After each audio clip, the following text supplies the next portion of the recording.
Shut up. Make sure this shit is tweeted out. Everybody come to Kick. We ain't going to tweet out the YouTube shit. They can find YouTube.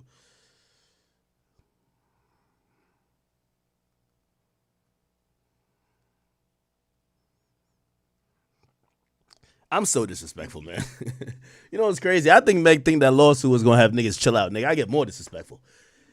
You know I got a problem with Meg. Meg's premise is wrong. I only started talking shit about Meg when Meg tried to get at me. Nigga, I do the same thing with everybody. Meek Mill. Shit, I was going at Chief Keef for a while. Who else? Nigga, I go at everybody. I keep it the same. But their little whole thing is that Tory sent shit. I'm like, hell nah. If Meg apologized to me today, I'll be friends with her tomorrow. But until then, I don't care. I don't give a fuck what Tory think, nigga. That's where they got it fucked up. They think Tory could control niggas. Fuck with Tory, but that's his own beef. Anyway, Big Hack is in the building. We gonna get to it, man. We gonna get straight to it. Y'all hurry up and get up in here. What day is it today? You know we're streaming to the end of the year. If you guys don't know, we are streaming till the end of the year. There is nothing bigger than the chat, and I appreciate all of y'all. It's been a hell of a year, man. It's been a hell of a year. Tony D, thank you for the gifted membership. Yo, earlier this year, they thought they had us. They said, we got these motherfuckers. It's over. Act is done. The chat is done. We've only got more resilient, and we built more stronger, and we got back up. Thank you guys. You guys have stayed with me. I love you guys so much. I'm actually in the middle of planning my next live show. You guys showed out so crazy for my birthday show. It was, we packed out. It was at Gramercy Theater. We're going to be doing something. I think we're going to Miami. We're going to Miami, Atlanta, and my birthday show is coming back again. So, we're just trying to upgrade the whole live experience, but trust and believe, we're going to do, and I'll give you the latest update. We're going to do the live show next month in Miami, but I really want to, there's so many ideas floating around, and I can tell you, I'll be very, very honest. So there's two versions of this, right? There's a version that's primarily a comedy show that obviously features me. Of course, I would have guests, but, this is for the chat. This is not necessarily you come to see other people. However, there's another version, but I call it the upgraded version. While it is a chat nigga event, we start developing what it would look like to be like, this is Ak and friends, but literally have people build. Whether it's like, Ak is here, Charleston White's going to come do 30 minutes of comedy or some type of whatever. Then we might have, I don't know, Boston Richie or like people I fuck with, 6ix9ine, not necessarily him or not necessarily Boston Richie, but have artists performing so we could list artists on the flyer rather than who want to come show love. Obviously, my birthday party, shout out to 41. They just showed up to show love, and shout to what's my guy name again? Capella. Great, big thanks to both of them. But we could actually build performers, and it'll be like almost we kind of start curating, not necessarily a festival, but we start kind of curating our vibe. So there's two versions of this. Obviously, the live show edition of what we do. Like I've always wanted to, I started as a DJ. I got DJ equipment over there. I always wanted to be in front of the people. And I love being online communicating with y'all, but I like instant reaction and seeing y'all. So that's the incentive of going out in the world to, have these shows. So we're preparing something. I think I was supposed to send a deposit for the January date, like last week or the week before, but I opted to move it. So we're looking at an early February date. And that's contingent if we're going to announce like in the next 2 or 3 weeks. So just keeping you guys on up to speed on what the live show thing is. So if anybody is in the Miami, Southern Florida, that region, we are having a show, okay? Atlanta, we're coming, all right? And we will be back in New York City, obviously, for my birthday. So, my goal next year, and, I know this is early for, what do you call it again? New Year's Eve resolutions or whatever. I want to do at least 4 shows. So we're going to work on them. All right. Anyway, little church announcements. Thank you guys for being here. We do have a packed lineup, and I'm always excited. Well, first of all, it's a Monday, and anytime we have a Monday, we have a lot of topics to talk about. Yesterday, I cut stream short about it was about 4 hours, but it was 3 hours and 20 minutes when you minus the intro. So Wasn't the longest stream. I appreciate you guys for sticking around and encouraging me to continue the consistency. Okay, so we got a bunch of shit to talk about. I'll give you a little quick overview of what I got to talk about, and I'll let you guys spam it up in the comment section on where you want me to start. We could start shooting from the hip any type of way. I'll tell you where I'm leaning. I think we should get to this Meg shit early. Let's get that shit out of the way. I got a fresh rant in me. Let's get that out properly, okay? But there's a bunch of stuff. Let me see what we got. Give me 1 second. I wrote down the list.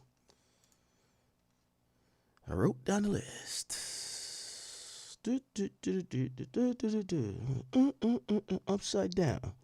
Like to get it right there. Okay, where is it? Yeah, how's Google like having lag? Come on. I think maybe it's my email box. Okay, cool. So here we are, and y'all tell me what's the important topics, and y'all tell me what we could wait till later, right?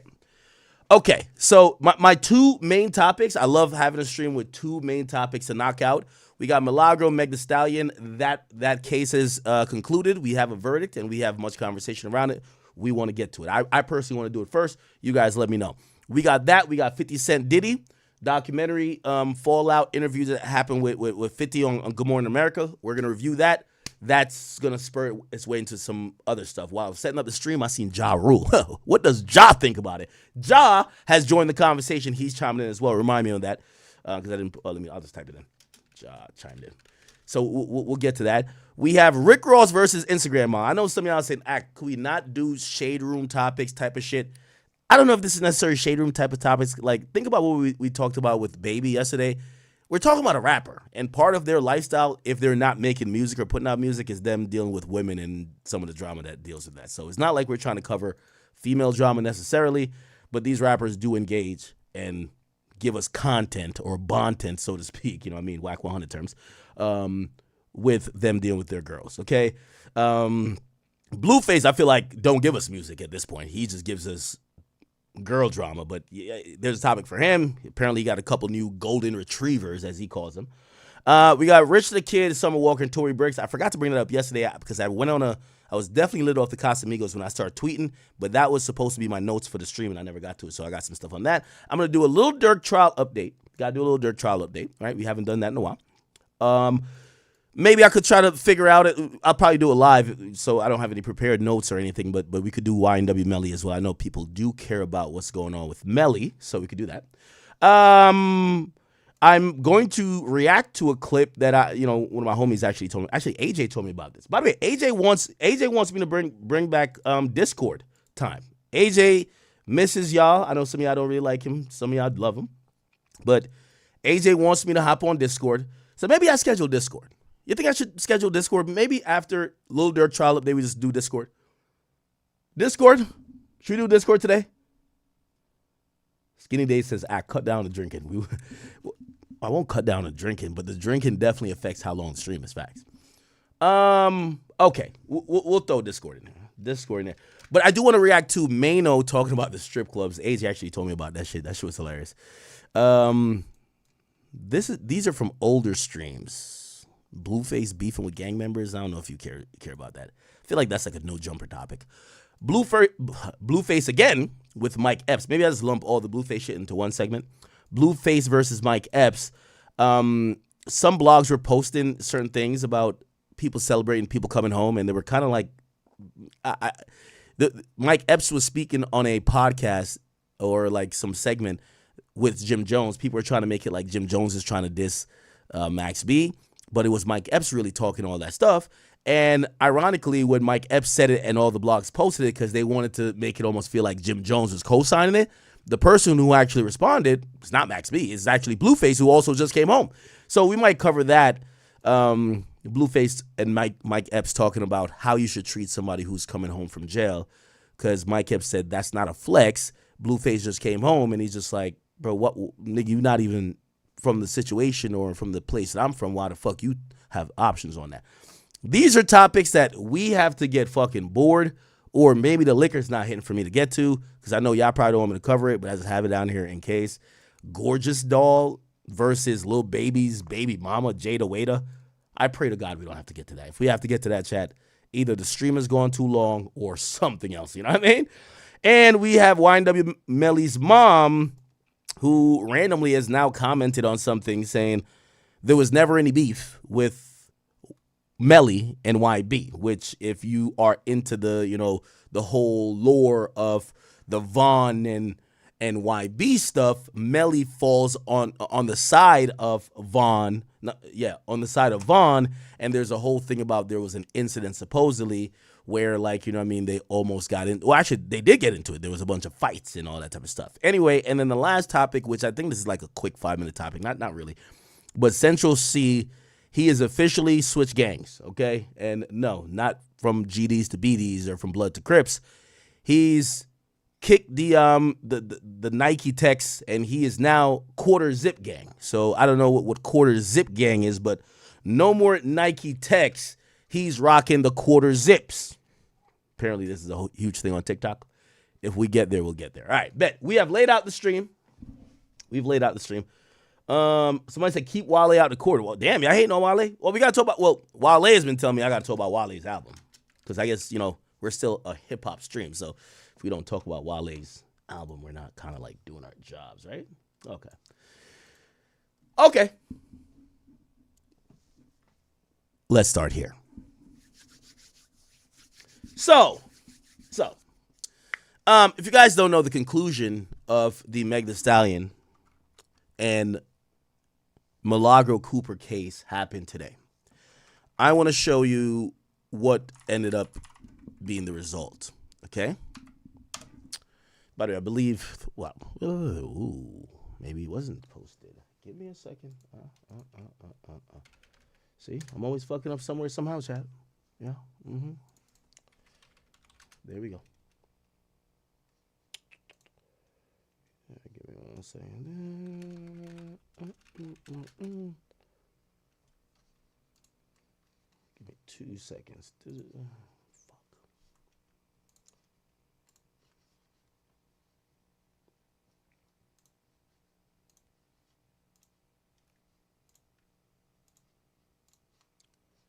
All right. By the way, I hate dead air, so I apologize. Here we go.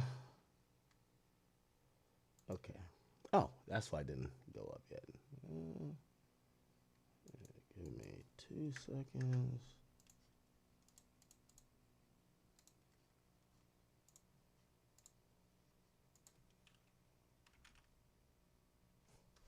Okay, there we go. All right, should be up.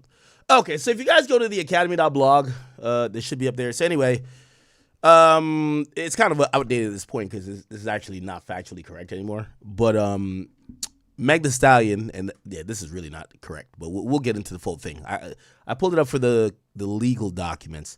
If you guys don't know, you guys could always go to theakademy.blog for legal documents. So anyway, so Meg Thee Stallion won in court versus Milagro Cooper, right? This is Meg Thee Stallion. This is Milagro. Can you see my mouse? Yeah. This is Meg. This is Milagro. And I keep hearing like there's like a ton of people like they're on social media. Like I think these people are just they're wallowing in their own personal failures because they're like crying. Yo, why did you sue Milagro? Why did you sue Joe? Why did you sue? I'm gonna be honest with you. I don't know, nor do I give a fuck why Meg didn't sue me or whatever the case is. I believe what Milagro was saying about her stung more for a few reasons. They're both from Houston, and they're both women. That's what I think. I personally think Meg looks at men and say niggas gonna be niggas.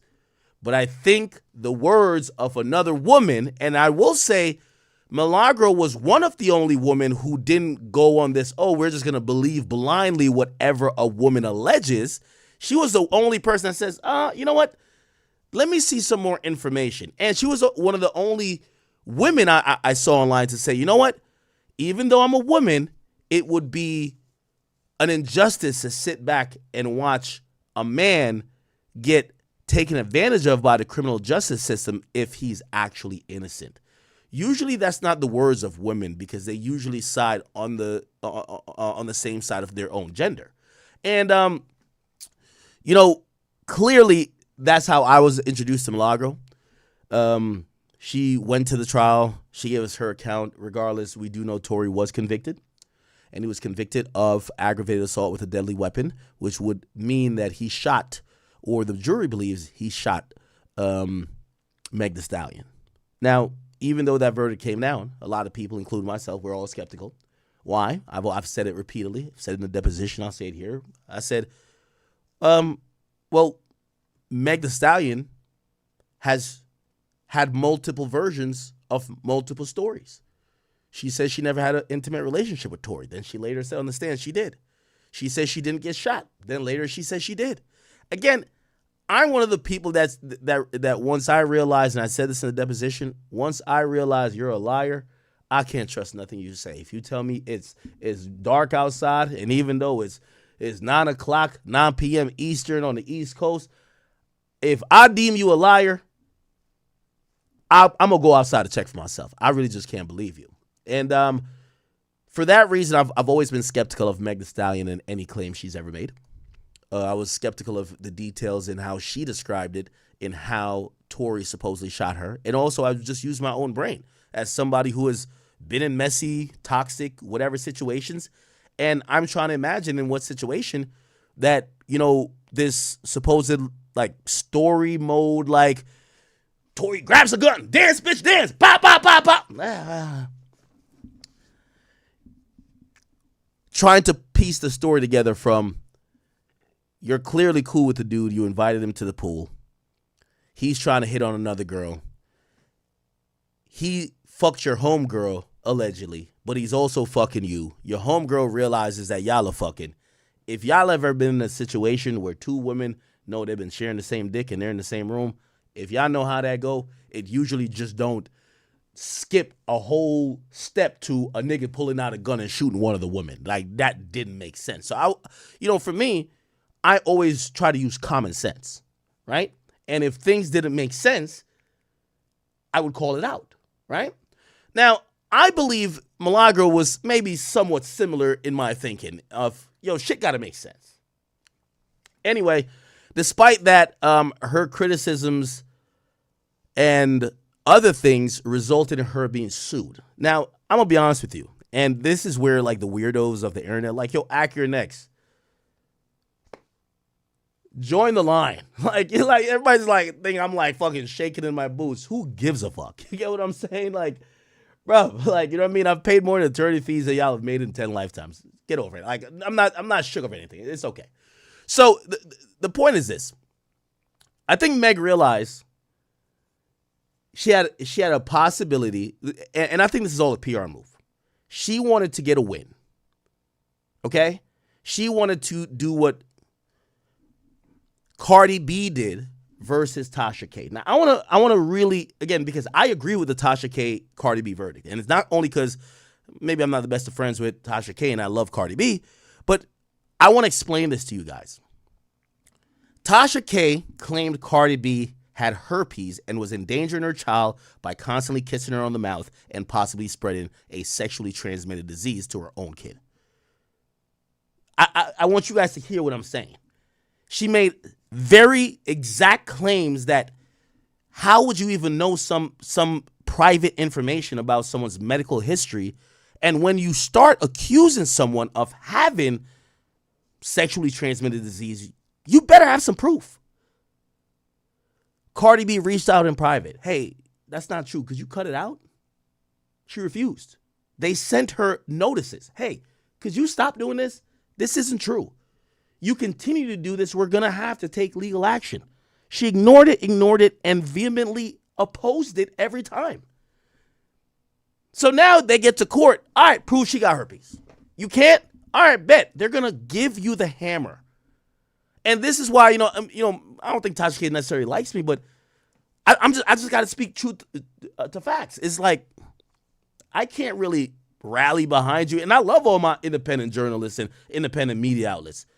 If I said somebody had AIDS consistently, and I acted like I had some type of inside info, and I'm making this claim, this person tells me to stop 10 times, and they get to court, and now they're saying, how did you know this motherfucker has AIDS? And I can't prove it, and the judge says you owe them $5 million. I'm just dumb. That's the reality behind it. No disrespect to Tasha K. I don't want to start beefing with you again because I do like recently you've been trying to champion new media, and we're all in the same pool, no matter what, right? But that's what I thought about the Cardi B Tasha K case. Here's the thing with Meg Thee Stallion and Milagro that everybody keeps thinking is the same. It's not the same. Meg Thee Stallion doesn't like criticism at all. I don't know why she's a celebrity. Meg Thee Stallion doesn't like that people don't blanketly believe that she feels or that eventually her story has turned to he shot me. You didn't say that at first. You say you stepped on glass.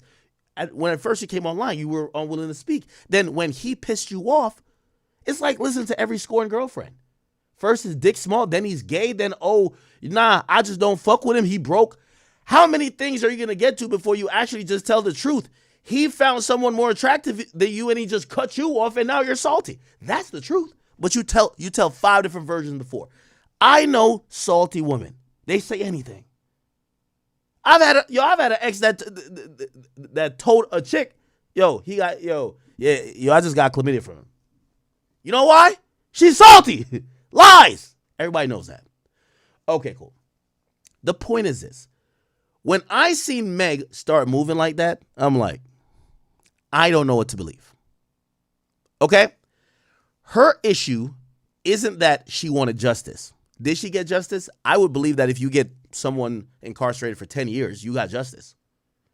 So Tory is locked up. And no matter who cares if everybody's saying, or not everybody, but there's a group of people saying free Tory or they feel he was wrongly incarcerated. The point is he's incarcerated. You got justice. He shot you in your final opinion or your final story, and he's incarcerated for shooting you. What more do you want? It's never been just about justice. It's about sympathy and trying to get some Cinderella type of love to propel a career that's really, it's like a treadmill. You're running in place, you're going nowhere. She wants everybody to fuck with her. She wants to be Rihanna post the Chris Brown thing. The reality is you're not likable. That's a tough pill to swallow, but it's true. Remember I told you, it's so interesting the difference between women and men. They love to say when I criticize women, it's misogynistic. But think about this. I tell you every day, if I was supposed to listen to the internet, I would have been had the noose up and I would have been hung myself. They say the worst thing about me every day. You know what I got to do? I got to go sit up in a Maybach, or I got to go spend some money and just feel good because you know what? No matter what they say about me online, I'm living a decent life and I'm happy. You got to get over it. When I see that little white girl that Drake gave like 3 interviews to, where he's laid up in bed with her, Bobby Alto, like, they're so mean to me and my new boyfriend. Bitch, shut up. The internet is going to pick and choose the villains and the damsel in distress. They picked Rihanna as a damsel in distress. The real Rihanna story is Rihanna was, not that I agree that Chris Brown should put his hands on him, but Rihanna was slapping the fuck out of Chris Brown, beating up on him, and Chris reacted. That don't matter. They pick Rihanna as a victim. We love Rihanna. I don't want to go back into that. For whatever reason, they're not picking you, shorty.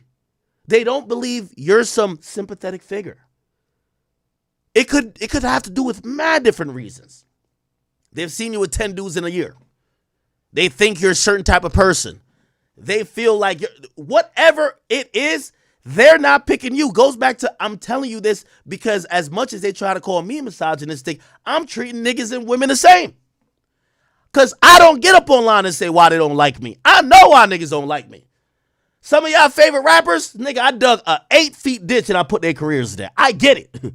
So the day that y'all find out like, I could get act, y'all gonna say whatever. Oh shit, yeah, act's weird, act's this, act's bro. You will say anything because I'm not the most likable person for everybody. My audience loves me, but I've accepted that outside of the comforts of the chat nigga community, you're going to have people say everything about me. I accept it. It's what comes with the gig. I keep telling you, the gig is the gig. If I wanted to be liked, I wouldn't give controversial opinions, or I would just speak as whatever the public is or the majority is saying. I've gone against public narrative and public perception. Most of the people I like, people hate. When nobody wanted to talk to 6ix9ine, who's saying, oh, that's my boy. Because I don't give a fuck. I have to live in it, bask in it, but I can't complain when people don't agree with me or throw hate at me no matter what. Look, chat. I'm about to, look, by the way, this donation shit is whatever. I'm already working on it. We're donating either 15 or 20,000 to, it's a high school in Jamaica, right? Not one blog is going to cover it. By the way, we're working on it right now. So, and by the way, thank you guys for any of your donations. I told you, whatever you guys donated, I'm going to jump up. It's going to be 15 or 20 grand. We found a particular school. The roof was blown off of the school with the hurricane. We were going to donate. Nobody's going to cover it. Nobody's going to be like, Act's a good person. Nobody's going to be like, yo, I could have used this. No, nobody. But I don't give a fuck. I'm not going to sit here and sulk and cry and, oh, you're not making me seem like a good guy. I'm going to sue. Which we'll get back to that in a second. But that's what Meg Thee Stallion's doing. That's simply it. She got justice. And then her plight is to sue people to make her a victim. Now, for the dummies in the back, I know she's going with this defamation shit, but it's really bullshit.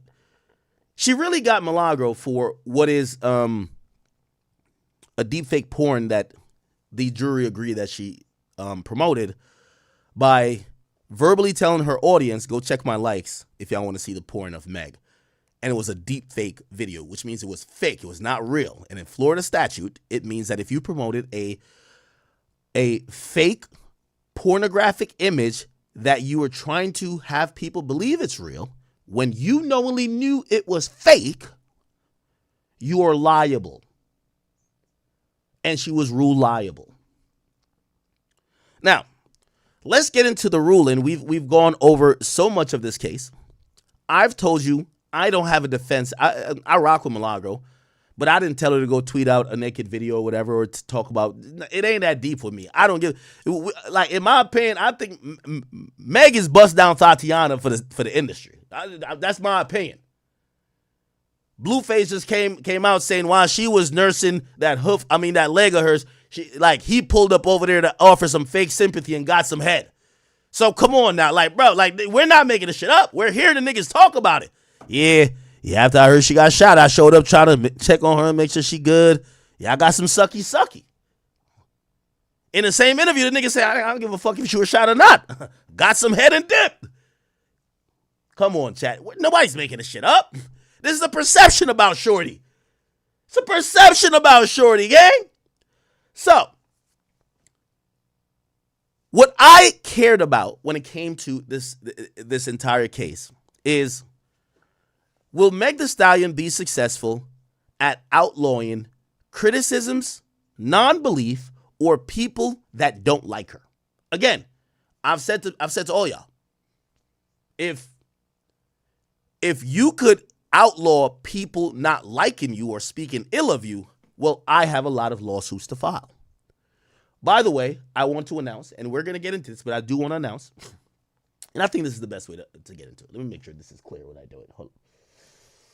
I need some lotion in my hands. I want to announce, people.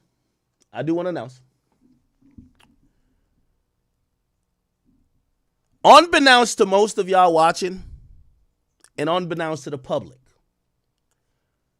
me and my small group of people who work with me, and we have been working with an attorneys, we were in the process of preparing to file a lawsuit versus Meg Thee Stallion. I want this abundantly clear and obvious. And I want to explain, and today is a hiccup, and I'm going to tell you why, and we're going to get into this case.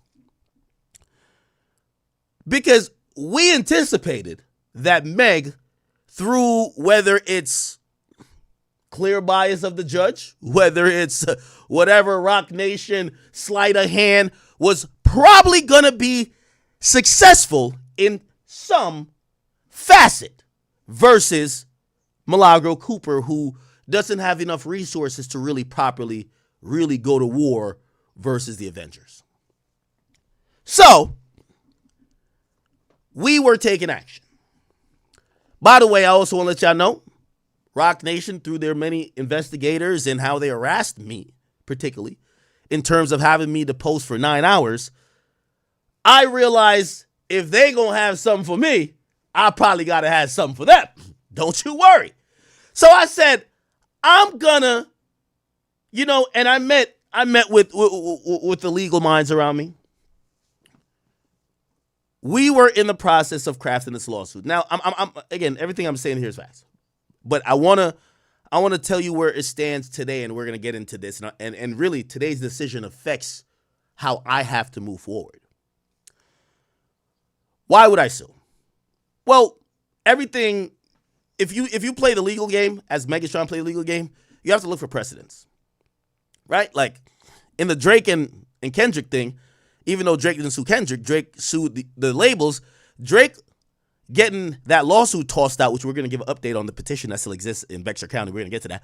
But Drake getting that lawsuit tossed out tells every other artist, if somebody says something about you on record, don't sue your record label, because it's not going to go far. They have precedent. The precedent is Drake lawsuit versus the label pertaining to Kendrick Lamar's song got tossed out. It's all about precedent.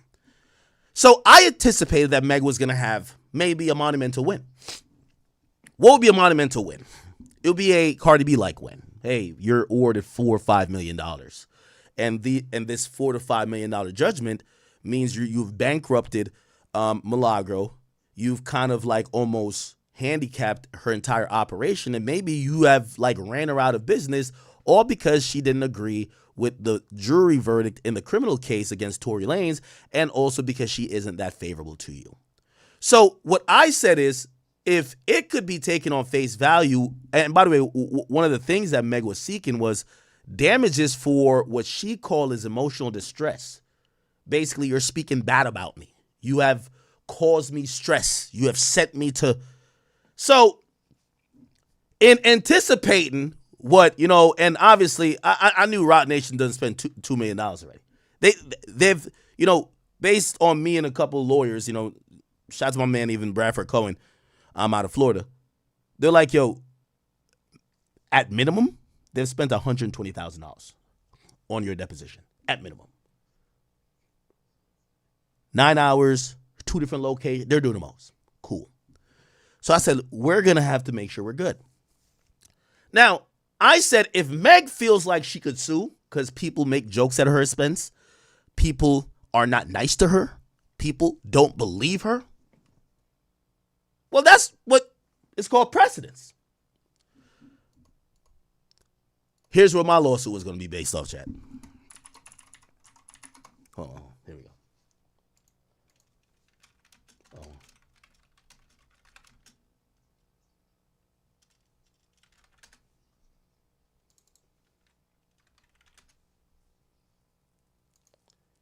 Here we go. Here we go. Right here. Yo, chat.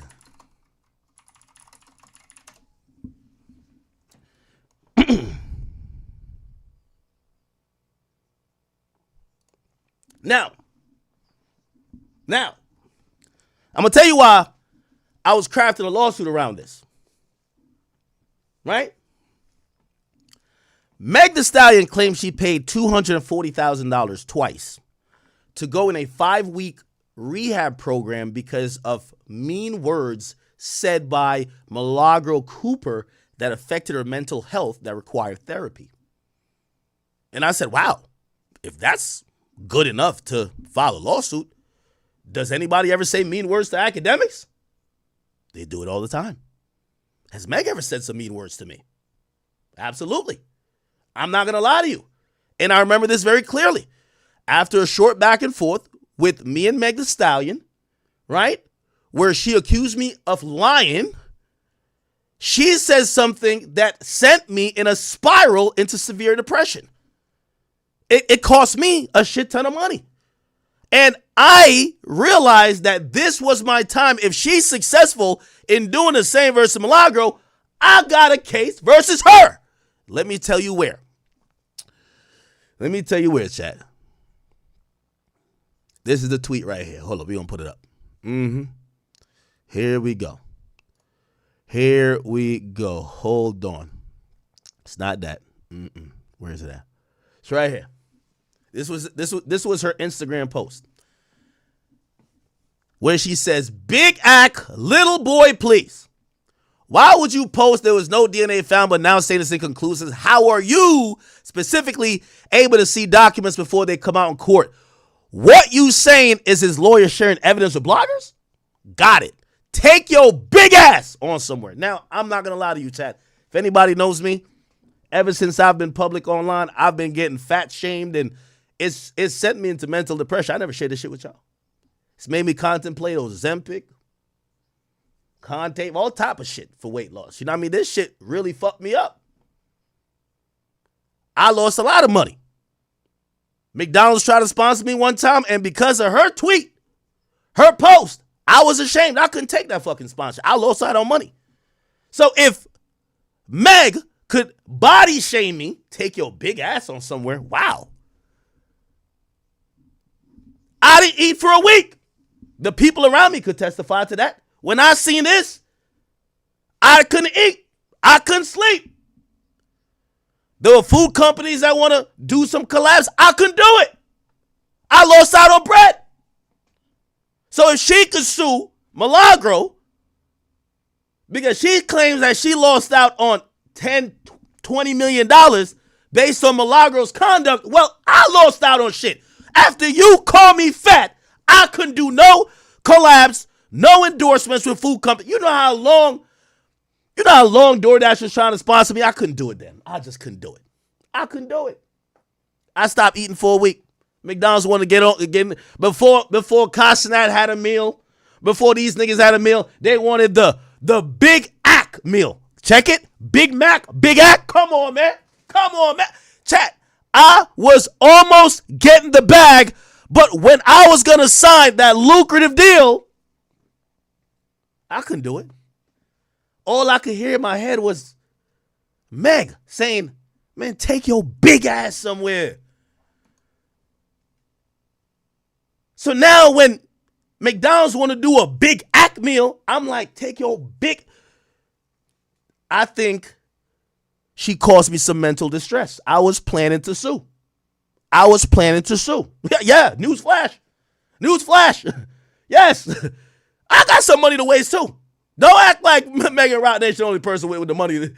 That's just like they could just throw in the toilet now. Hold on now. Meg Thee Stallion caused me severe mental distress when she commented on my weight. Chat, I've told you about my weight loss journey. I started everyday struggle in 2017. I was around 230 pounds. I gained 40 pounds. I went to 270. Everybody's commenting on my weight. Yo, look, Soulja Boy said, "Man, shut your fat ass up. I'm over here I couldn't sleep. I had sleep apnea. I got all type of shit going on." Finally, I've gotten to a healthier place in my life. I'm down to 212 pounds. But it took a while. What set me back, what fucked me up, lost me deals, I didn't speak to people for weeks, was Meg Thee Stallion using, and by the way, here's the thing, because I was going off precedence. Meg Thee Stallion claims that Milagro, who has 40,000 followers, made her pay $500,000 for therapy. 40,000 followers? The chick who did this got 40,000 followers. What do you think I felt like when it was someone with 32 million followers said that I should take my fat ass on? Come on, man. Come on, man. Come on, man. Think about it. That shit caused me severe mental trauma. I've thought about it. Yo, these days they're calling me Ozempidemics. Chat. Meg Thee Stallion triggers me every time. You know when she said she saw the Tory Lanez video with the horse foot being chopped up and it re-traumatized her? How do you think I felt when I seen Meg Thee Stallion cooking a struggle meal for that bench player Klay Thompson? I can't even look at food the same no more, chat. Chat. I told you I have this lawsuit waiting waiting, because bullying is not only one way. And that's what Meg would like for you to think, that she's innocent and she's never said things to offend others. You know how many people who are like bulimic or whatever the other shit is? Not anemic. Whatever his shit is. She's been trolling me about food and eating and calling me big back mentally over years. I think I got a lawsuit. But I was waiting for this one to conclude. I wanted to see the result.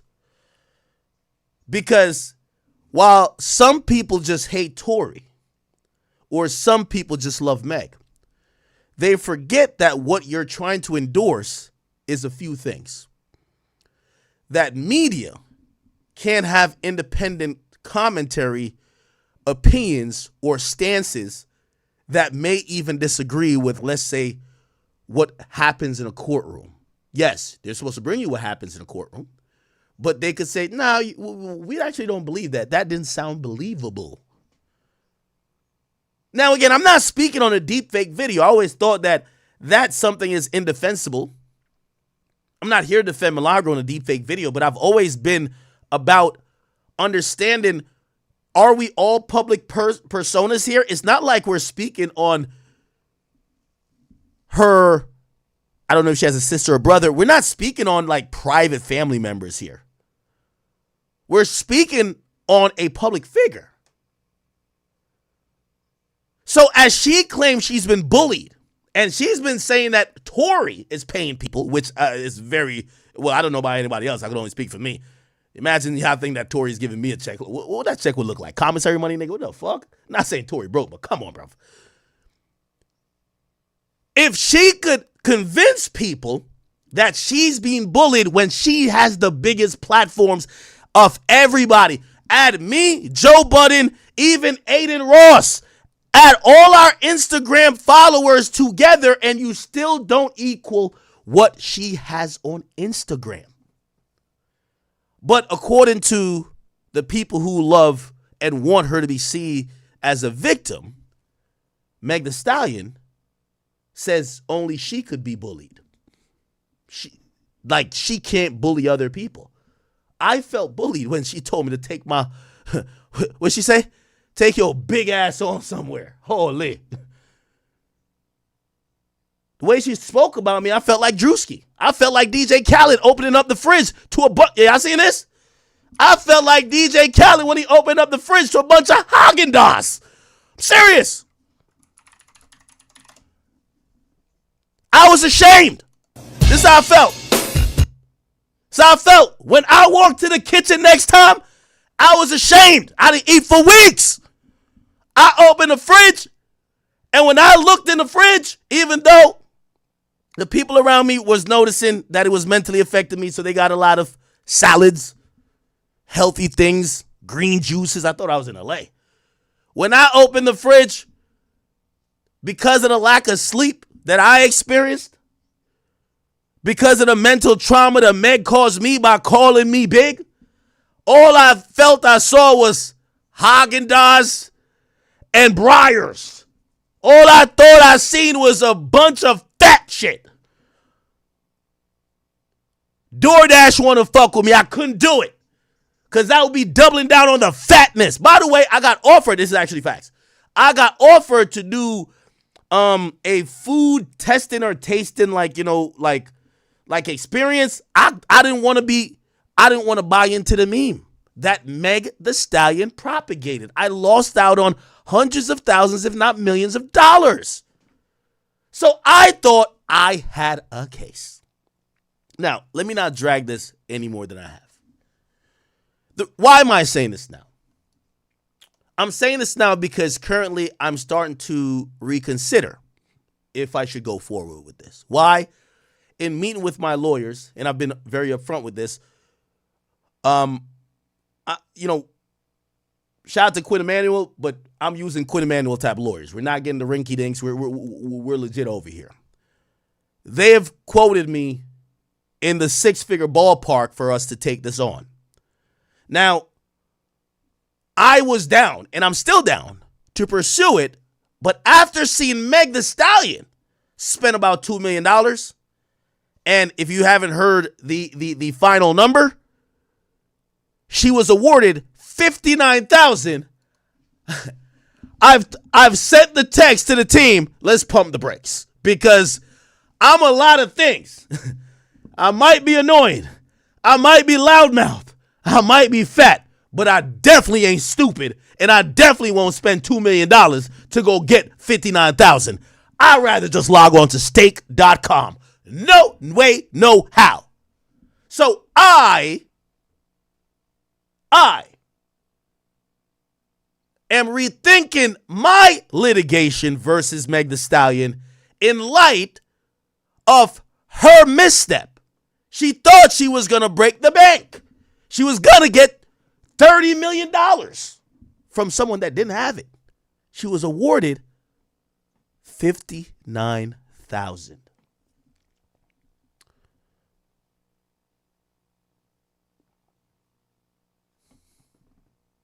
Meg, I might change my mind later, but you calling me big has severely ruined my life. The trajectory of my life, I went on a keto diet. Every time I see carbs, I feel like I see Meek Mill and Lil Baby merged into one. I'm scared of carbs because of you. I went on keto because of you. I'm starving myself because of you. I don't sleep because of you. All I'm trying to tell you is that when you took to your $30 million Instagram page and said I was big, I couldn't sleep. And it fucked me up, and your platform and your words should be held accountable, but I'm no dummy when it comes to money. I'm not going to spend $2 million and get $60,000. I'll leave that up to you. So let's get into her case chat. If you guys don't know, the verdict came down today. And it was a very convoluted verdict, but we're going to be here to explain it all. Here we go. Here we go. All right, whatever. Okay. So essentially, here's the verdict form. On count one of defamation, it was found by a jury, and I believe there were 9 people on the jury, most who were non-black. They found that by preponderance of the evidence, which means by, the majority of what they seen and what you would believe with the evidence, Milagro was liable for defamation per se by accusing Meg of perjury. Keep in mind, and this is why I'm telling you about how frivolous. Oh, by the way, who just sent in $100? Thank you. Who did that? Y'all keep sending the money. I might have to really sue her now. Hold on now. Hold on now. Because I'm just saying I don't have a Rock Nation to fund my shit. So like paying $2 million to make $59,000 just seems like a loss. But so, if the chat want me to go ahead, because I told you I was fucked up. I'm still fucked up behind it. I can't believe. I just can't. I can't. That shit has, I've thought about, and I did consultations for gastric bypass surgery. Yeah, fucked me up. Yup. Can't sleep. Didn't want to eat. So I was just trying to get the narrative on, are we suing people when they attack you and say things that's mean? Because I don't think mean people. Quinn Emanuel was saying, Milagro is mean. Have her pay us $30 million. And if y'all want $30 million from Milagro, who has 40,000 followers, I do believe that someone with 30 million followers maybe should give me $3 billion. Lord Hybrid, thank you for the 100, my boy. He says, sue her act. It ain't about the award. It's about making her spend another $2 million to defend herself. Dig in her pockets, bro.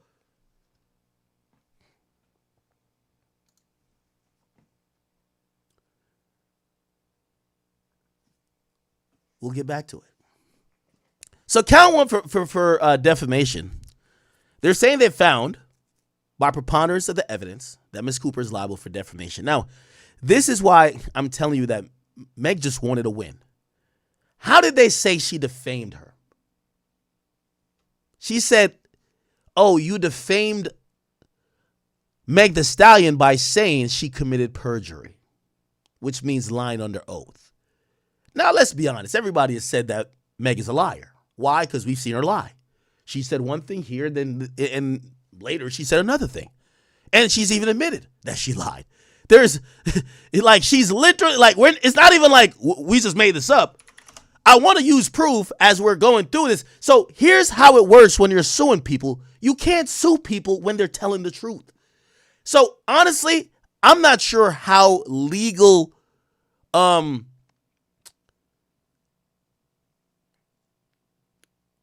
don't know how much of the law Milagro knows, okay?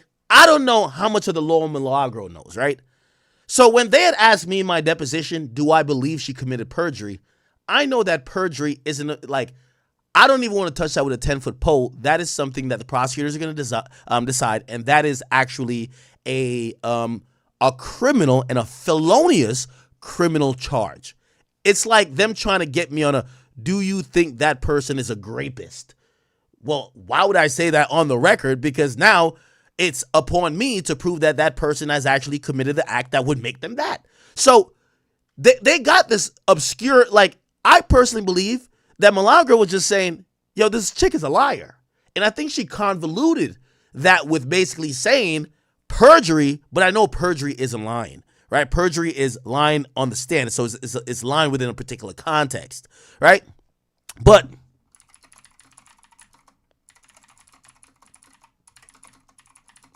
here we go. Here we go, child. To Gayle King. Here we go. Yes, I lied to Gayle King. So when they say academics, why do you call her a liar? Well, she's documented saying, I lied. I didn't make that up. It's documented. Chat, am I making it up? Now, that's where Meg, who's trying to silence all her opposition, she's been trying to get people like me. You know why I keep saying, I know people say, no, you're next. I'm going to say every day. When I wake up, I stretch, I grab the Hennessy, and I say, Meg's a liar. I say it every day. Every day. She's a liar. You know why they haven't done nothing about it? Because she admitted she's a liar. She admitted she lied. Okay? That's why they've done nothing about it. Right? I'm saying what she done said. So, and by the way, thank you guys for the donation. I'm going to read all of them. Don't worry about it. Gamer Trey says, yo, Ak, I said I already sent 2 super chats, but he didn't read it because he didn't agree with what it's saying. You got to be consistent how you think, Ak. Hold on, no, what'd you say? I'll read it. I'll read it. Lord Hybrid, my boy, man. Thank you, my boy, Lord Hybrid. Everybody spam up some W's for my boy, Lord Hybrid. Also, Don Smooth, thank you for the 110. He says, Ak, you should do an album listing on the stream to Game's new albums, the Gangsta Grills mixtape, and bring back album listening reviews in general. Okay, that I like that, and you know what, we might do it. Okay, it might have to be a kick rumble type of thing, but we could do it. Bro, if you send to the super chat, I'll get to it. Hold on, I'll get to it now. Actually, what'd you say, Gamer Trey? Somebody says academics is not about the settlement; it's about making a point. Even you says you rather pay a lawyer $300K than to prove a point.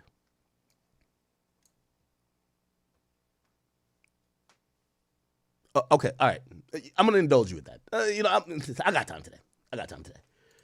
Okay, let me just tell y'all the painful truth about this. It's not about the settlement; it's to prove a point. Okay. What is the point that you think someone like me got from that? I'm not gonna lie to you.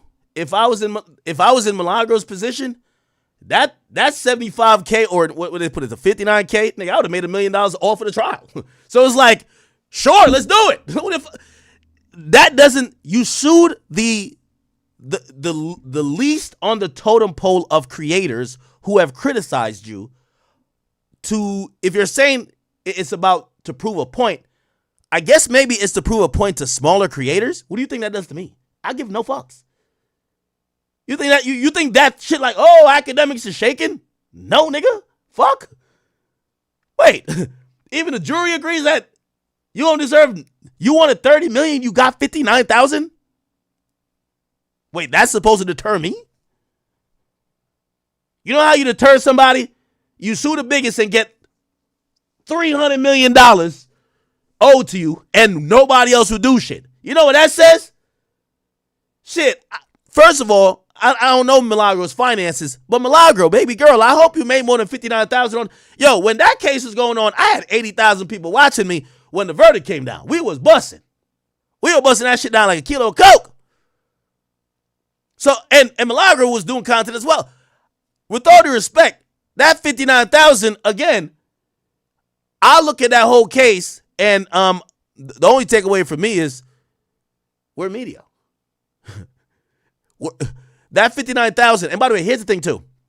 We're going to get to, remember, the deep fake shit I can't defend. She wasn't held liable for defamation. There's no point here. I know some people love Meg. There's no point here.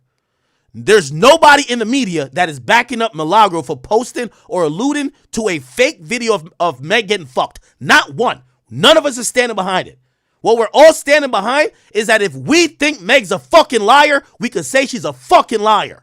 Not only could you say she's a fucking liar, but if you want to not like her music, if you want to talk about her distastefully, like people talk about me consistently, and I don't sue, that is also fair. You're a public figure. Toughen up, cookie.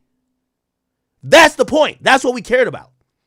So now, yes, she did lose the defamation, but you're skipping past, and I'm addressing your donation, but you're skipping past the crux of what everybody cares about, right? Because had Meg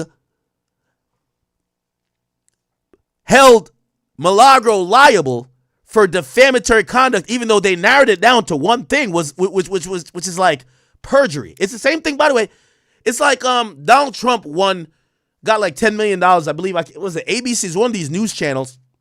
It is because they quoted one of his some allegation wrong, and they called him out. Look, but it's some really narrow thing. Look, Donald Trump wins $10 million from, was it ABC or something like that? Yeah, he got a settlement. You know why he got a settlement? So George Stephanopoulos, right, was a co-host. And here's the thing. He has, Donald Trump has legal cases about sexual assault, okay? He's not criminally charged for sexual assault, but he has civil cases. Now, when he was running for president, while bringing up his case, you know, these, you know, when they trying to like, shit, they do it with me. When they trying to like bring you down, they just start mentioning some random shit, but they'll mention it wrong to kind of trigger other shit in people's minds. Like, for example, like people said about me, don't you got cases? If somebody says, I have no criminal cases. I have no criminal cases. You get what I'm saying? But that's, if someone said that and they were a big platform, like say, I don't know, CNN put me and says, Ack has a criminal case for blah, blah, I could sue them and I would win the same. But that's a very narrow thing. And that's why I'm trying to show you that with Meg trying to get Milagro, even they realize that you can't outlaw somebody not liking you. Shorty, we don't like you. We don't fucking like you. Fuck out of here. We don't like you. It ain't Tory. We don't like you. Period. That's it. Get over it. So let me go back to this case to further prove my point.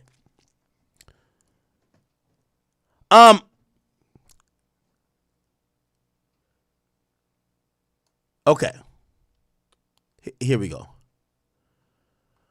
Hold on. Yeah, so basically,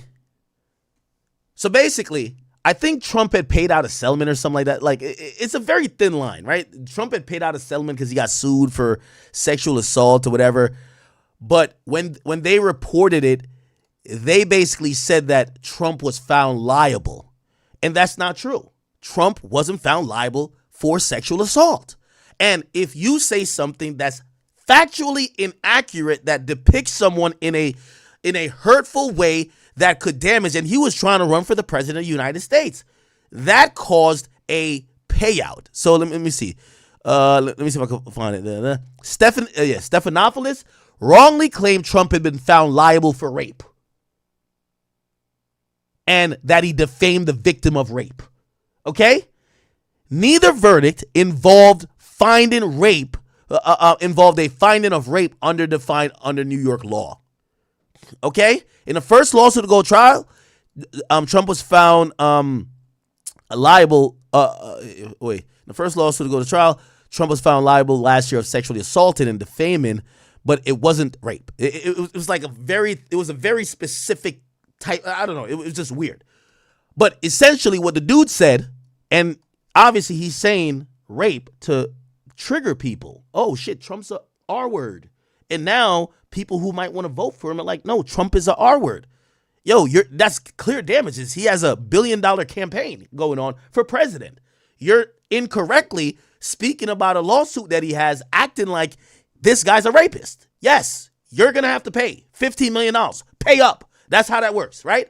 So Meg Thee Stallion is trying to do the same thing because you can't outlaw people not liking you. They don't like you. I could sit here and make fun of them like, yo, she got eyebrows. I could do it all day. You can't sue me. Or if you sue me, we're just gonna get you're just gonna waste your time. I'm gonna make content out of it, and then we're gonna get our attorney fees back, right? Anyway, the point is this: Meg admitted she lied, so Meg can't get at nobody for them referring to her own admission.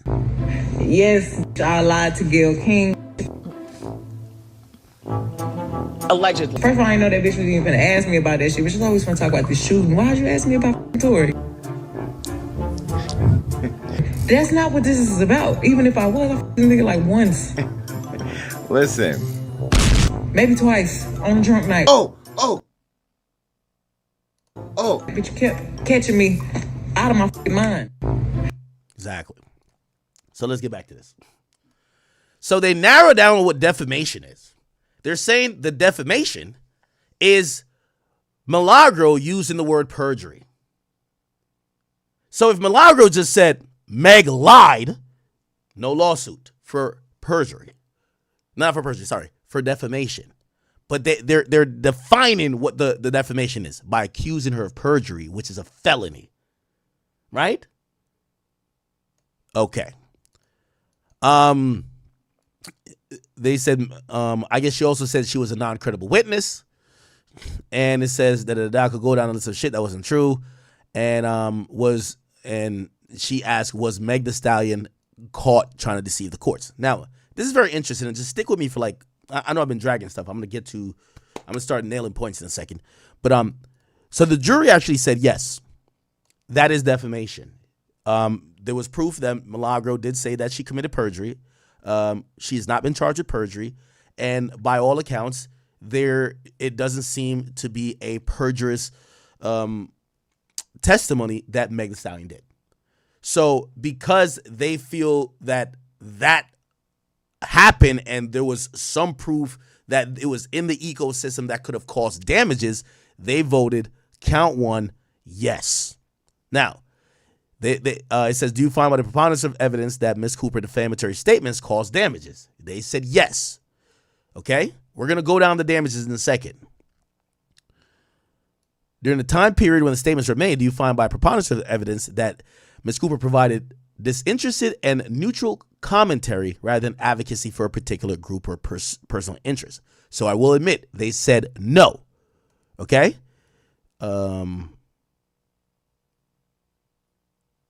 So they do believe that Milagro had an angle. So they feel like, basically saying, do you think she was biased? They say yes, she was biased. Cool. Question 4, during the time period when the statements were made, do you find by a preponderance of evidence that Ms. Cooper regularly disseminated news or information to the public rather than making isolated or one-time publication? It said yes. Okay. Which means she was constantly updating the public. During the period of time when the statements were made, do you find by preponderance of evidence that Ms. Cooper impartially disseminated information rather than acting primarily to promote her own business, products, or services?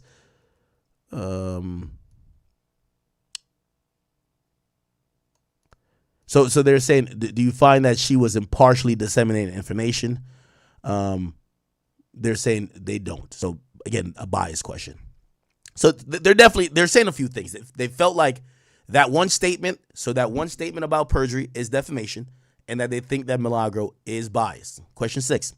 During the time period when the statements were made, do you find by preponderance of evidence that Ms. Cooper operated operated for the purpose of informing the public about matters of public concern through news reporting analysts or commentary. And this is where we get into the media realm. Is she media? So they agree that Milagro was trying to inform the public about matters of public interest, which would be what the media does.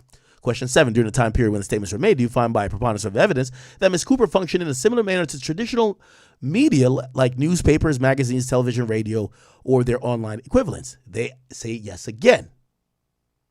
They said, considering your answers from 3 to 7, do you find by preponderance of evidence that Mrs. Cooper should be treated as a media defendant with regards to the statements made in this case? They say yes again. Okay. Now, what does that matter? Again, the only count I really care about is the count 1, defamation. For example, if I say that rapper A, and you know my favorite subjects, I say that nigga retarded. Yeah, that nigga slow. That nigga ain't all the way there. Could that nigga then go to court and say, academics is being mean to me and I want to stop him from calling me retarded, I want to sue him? That would be pussy, clearly. However, is that a legally available option for those people? And by the way, obviously, Meg Thee Stallion is not getting, we would call, like you see, everybody was calling Drake a Karen. No one's calling Meg Thee Stallion a Karen. They're like, no, you should sue. Drake suing, man, that's that white boy in him. Meg suing, valid. It is what it is, right? Now, again, this is defamation. So let's stick to count 1. Let's go down to damages. So, do you find by the preponderance of evidence that Ms. Cooper, or Mrs. Pete, which is Meg Thee Stallion, should be awarded compensatory damages for Ms. Cooper for defamation per se? So, compensatory damages is what, and there's 2 type of damages. Compensatory, I'm gonna fuck up that word. Compensatory damages. What that means is they're going to compensate you for what they feel you have lost or the damage that's been incurred. Okay? Then the other type of damage is called punitive damage. And that is damages of we're going to punish you for breaking or for being for doing something wrong. So for you defaming someone, here's your punishment, right? And then you got to pay back the money or whatever. They felt that $15,000, they said yes. So they said $15,000, okay, is what Meg Thee Stallion should get for defamation.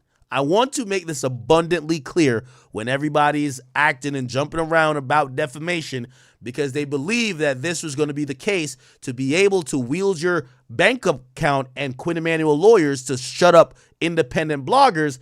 A court in Florida, federal court, the Southern District of Florida, they have ruled that, yes, there was defamatory conduct that occurred, but the amount to be paid to that was $15,000.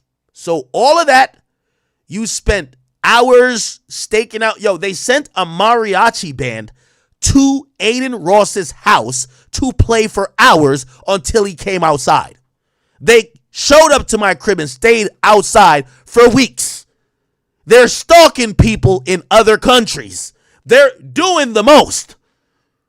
And at the end of that,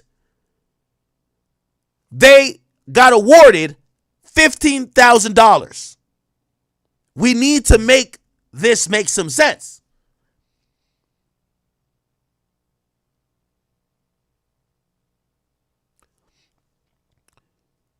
Now, as per count 2, which we didn't get to, so we're going to ignore this right now. We're just staying on defamation. The second thing, so we know compensatory, they gave $15,000. And for punitive, here's the punitive. As for the defamation on question 1, what do you find for punitive, which is basically slap on the wrist, don't do that again? They fined $1,000. So they fined $16,000 for count 1, which is compensatory and also punitive. Now, this is where the drama comes in. Because the judge in the case, who some people call biased from day one, denied that they would accept Meg as a media defendant because they bought into Quinn Emanuel and Rock Nation lawyers and Meg Thee Stallion's claim that, yo, she's just a blogger online. She's just a bum-ass blogger online. Why are we going to call her media? Media are these people who write newspapers. The judge actually agreed and wouldn't call Milagro media. However, after, and shout out to the new lawyer that got on the case, I think his name is McLimit. I forgot his name. I'm going to bring him up. But they made a new push to say, hey, judge, we ought to reconsider Milagro as a member of the media. She has multiple things in her career where she is exhibiting media ethics, reporting, or duties of members in the media. We're in a changing times. No, she doesn't have to go to school for journalism. No, she doesn't have to do these traditional things that we normally see with media. However, she is media. The judge wanted to, because usually when judges make a decision once, it's like when they deny your bail once, they don't like going back on their decision, right? Because it's almost like they got proven wrong. The judge said, you know what? I'm not going to rule on it. I'll rule post the case, but I'll put some instructions that the jury could chime in. The jury, as I just read, right? The jury, question 8, says Milagro should be treated as a media defendant in regards to the case. Now, why is that important? It's important for the count that I care about, which is count 1 of defamation. In Florida, if you are a media outlet, a media personality, or any defendant that is associated and recognized as media,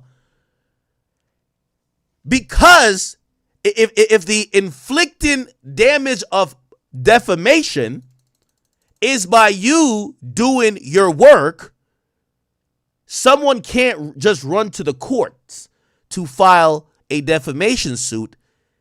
They have a duty to reach out to the media outlet and send notice for a retraction, a request to cease and desist those actions. Essentially, you have to notify the person that they are committing a defamatory offense before you go to the court. Remember when I brought up Cardi B? Cardi B reached out to Tasha K. She sent legal notices to Tasha K before she went to the courts. Meg Thee Stallion never had a conversation with Milagro Cooper. She just ran straight to the court because she thought she was going to get a big check. Why does that matter? Because everybody reported that $75,000. Yes, everything added up. This is a jury form. It added up to $75,000. The judge in post realized that they agree that she should be treated as a media defendant. And as per the law in Florida, the judge says that they will not hold her liable for defamation. So 75,000 minus 16,000, this is where we get 59. So essentially, even though the jury did say they felt that that statement was defamatory, it's a moot point because they did not follow the proper procedure in filing a lawsuit or alerting Milagro to say, hey, you're defaming her by claiming she's being perjurous, or could you clear that up, or could you clarify that? Could you retract that? Because they didn't do that. Yes, I think the judge is slacking. They should have shot this down a long time ago, but the jury saw through it and said, nah, she's media. Like I'm media.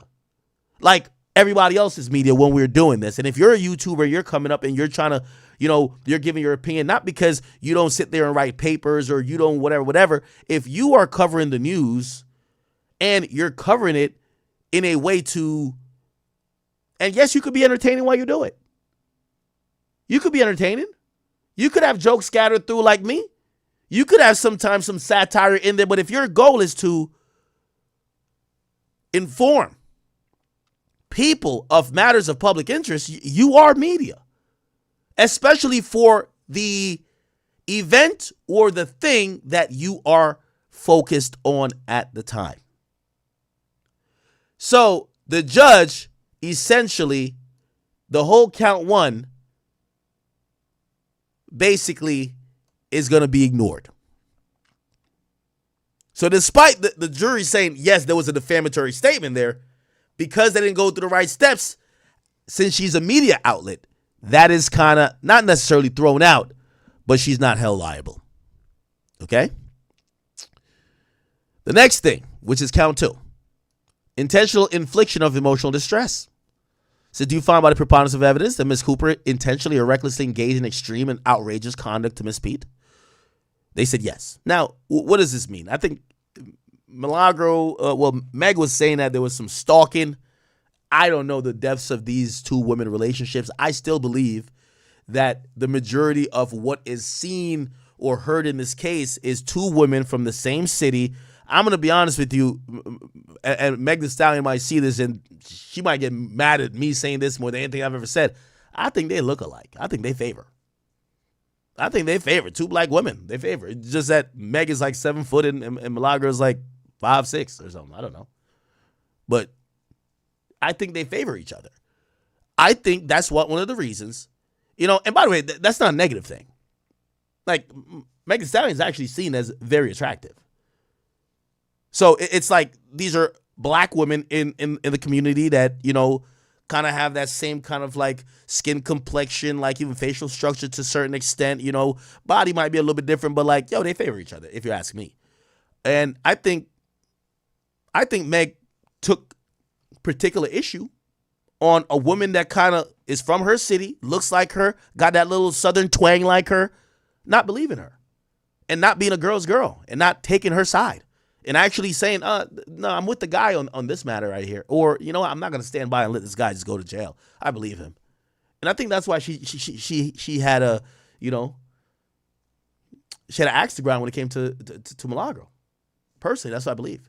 So, but apparently there's some more information here where Meg claimed that this chick was stalking her, would bring up stuff about her family. I hear stuff about Meg's mom, which I believe passed away, with something with robberies, and I don't know. I don't know. But those were some of the other things that the jury agreed that there was some inordinate conduct in that sense. And they do believe that she caused intentional infliction of emotional distress. Now, keep in mind, and this is where Meg's claim of, I had to go through therapy, and I want you guys to see this. This, to me, this was crazy. Okay? This was crazy. By the way, let me pull up my own tweet and I'll find where it says this. Give me a second. Here we go. O'Sullivan, 30 million. Ruin it for everybody. Here we go. Let me just find this. Okay. So 6 days ago, this is on 6 Florida. This is an NBC site. I want you guys to read along with me. So a federal jury was sent home. This is before they made the decision today. So it's right before Thanksgiving. They deliberated for 5 hours and they didn't figure out anything then. Pete alleges Cooper was paid thousands of dollars to attack her by people connected to the repertory who opened fire in her direction at that time. He's serving 10 years. And they're saying they're considering whether she maliciously and falsely attacked her as part of what they call witness intimidation effort before Lane's criminal trials and afterwards by accusing her of lying under oath. Pete's attorney, John O'Sullivan, argued that the rap superstar was so distraught by Cooper's words and actions that she suffered post-traumatic stress syndrome and required 2 separate 5-week stays in therapy. They cost $240,000 each. $580,000 she's claiming she paid for therapy. And she's accusing Milagro of being the person that sent her into a spiral. A mental spiral. Okay. And alleged that the ordeal caused her deal pipeline to clog up. She said she lost between $4 and $7 million in potential income, including a chance to appear on a Call of Duty project and even a Super Bowl ad. Imagine turning down a Super Bowl ad because of Milagro. Okay, I guess so. In seeking a stalking injunction against Cooper in February 2025, she said she was so depressed she contemplated suicide. She said, she's pushing me to the point where I feel like I don't want to make music anymore. I'm in such a low place. I didn't even know what I wanted to rap about.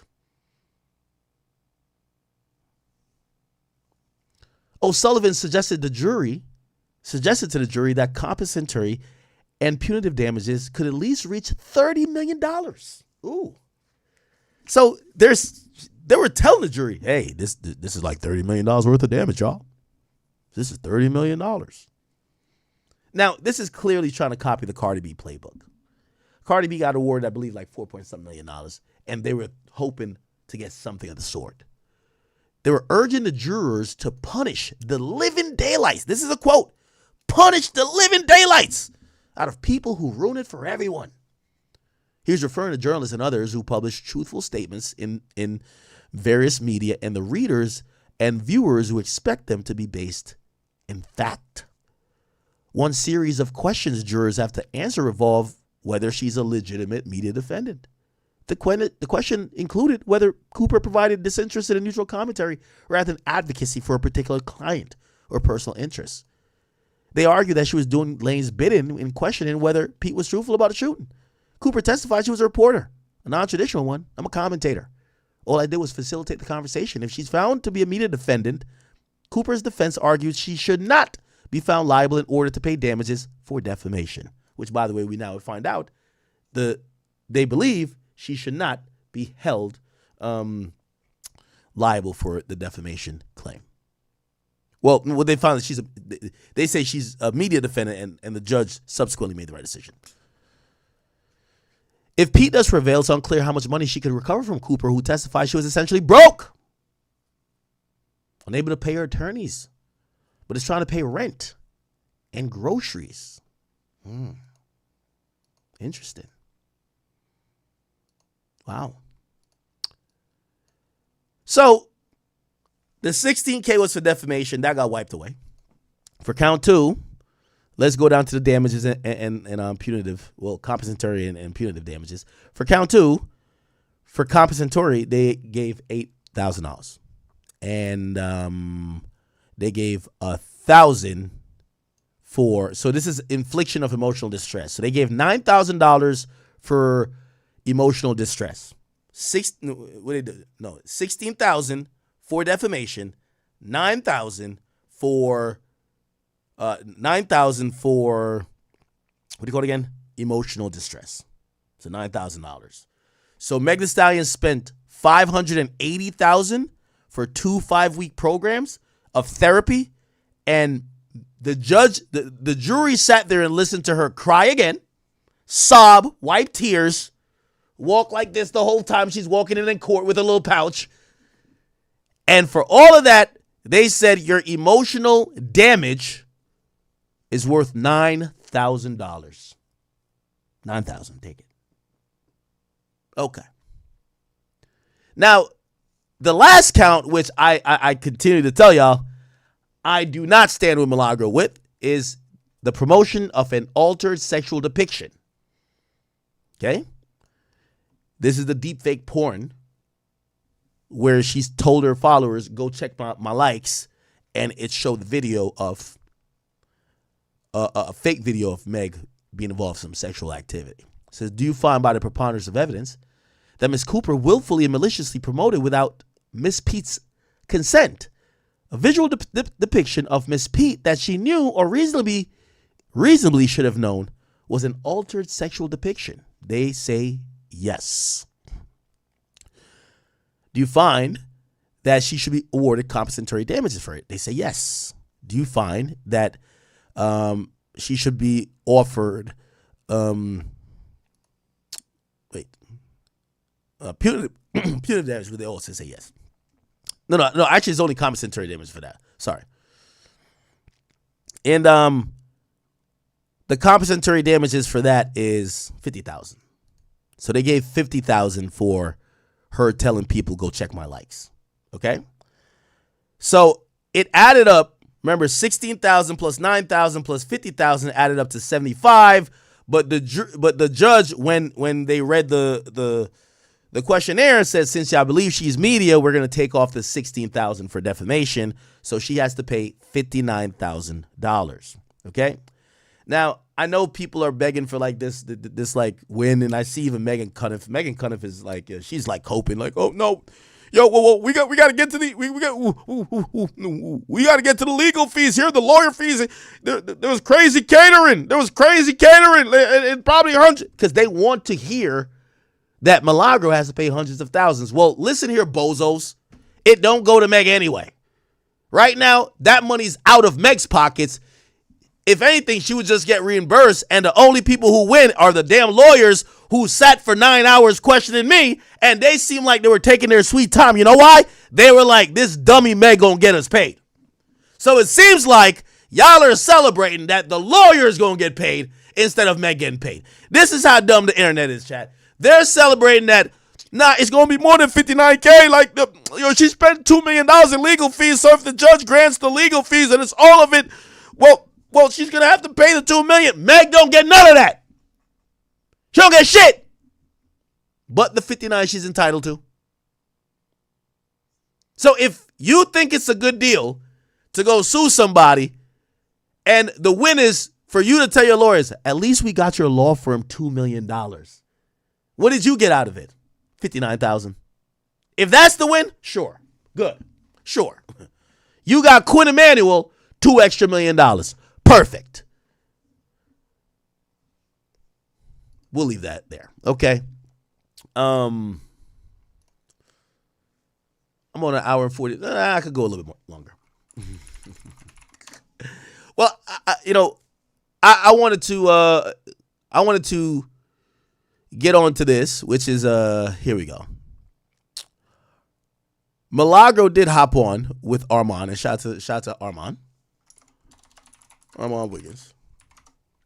And she did discuss this, and this is the first time she's really been able to speak about this, because, she was under a gag order.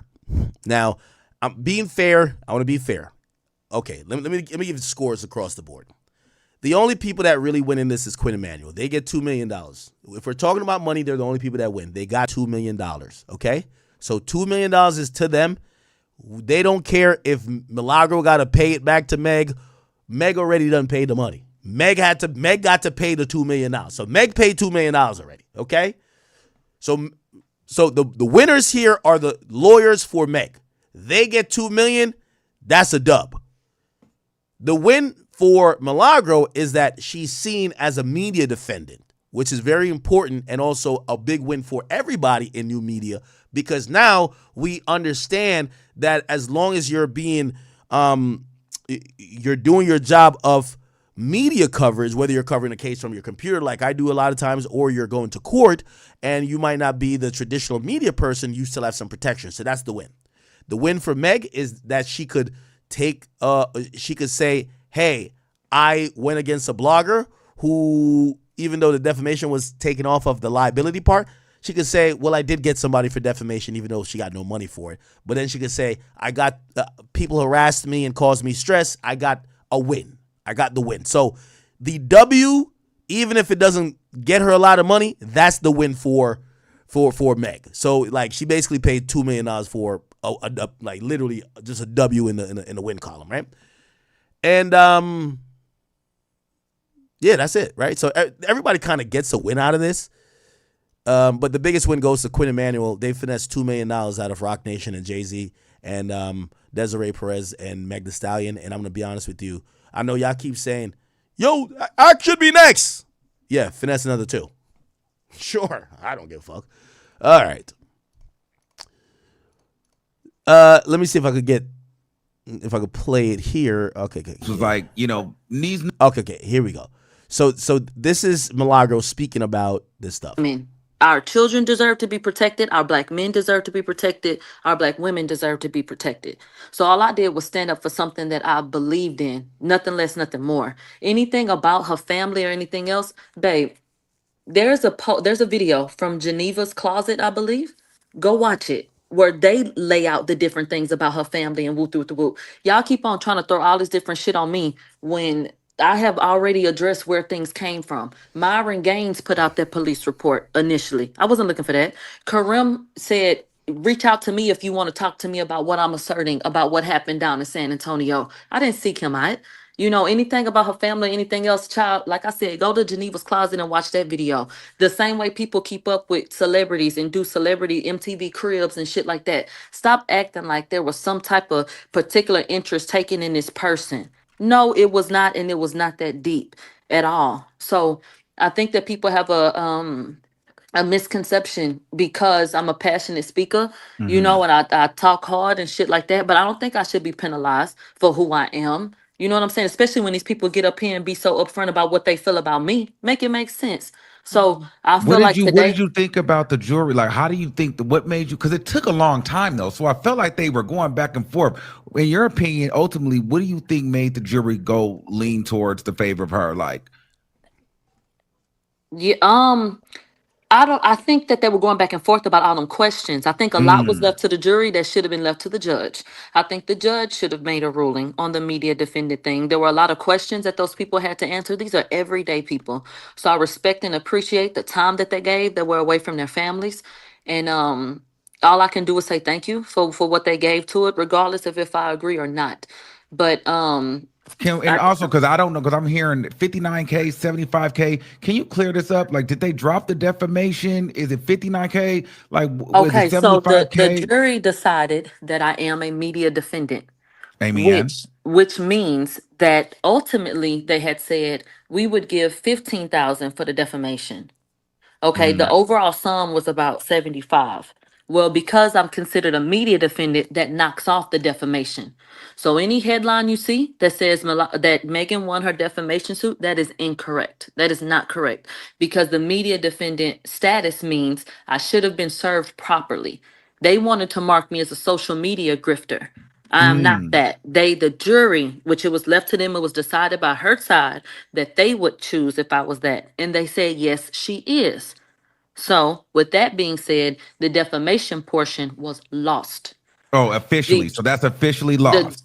per the jury, as of right now, the Okay. judge, they're going to do what they want to do and file something and contest it. So the judge could come back and assert something. But how likely would it be that she would go against her previous ruling where she said let the jury decide and they decided and say no. So Yes, I at was this there. point, okay, right. So at this point, it is 59,000 because that is minus the 15 for defamation. Defamation was lost. Now, are they saying that you're going to have to pay these legal fees? I'm seeing a lot of different things people are adding on to it. Are you going to have to pay lawyer fees? Like, is that a thing?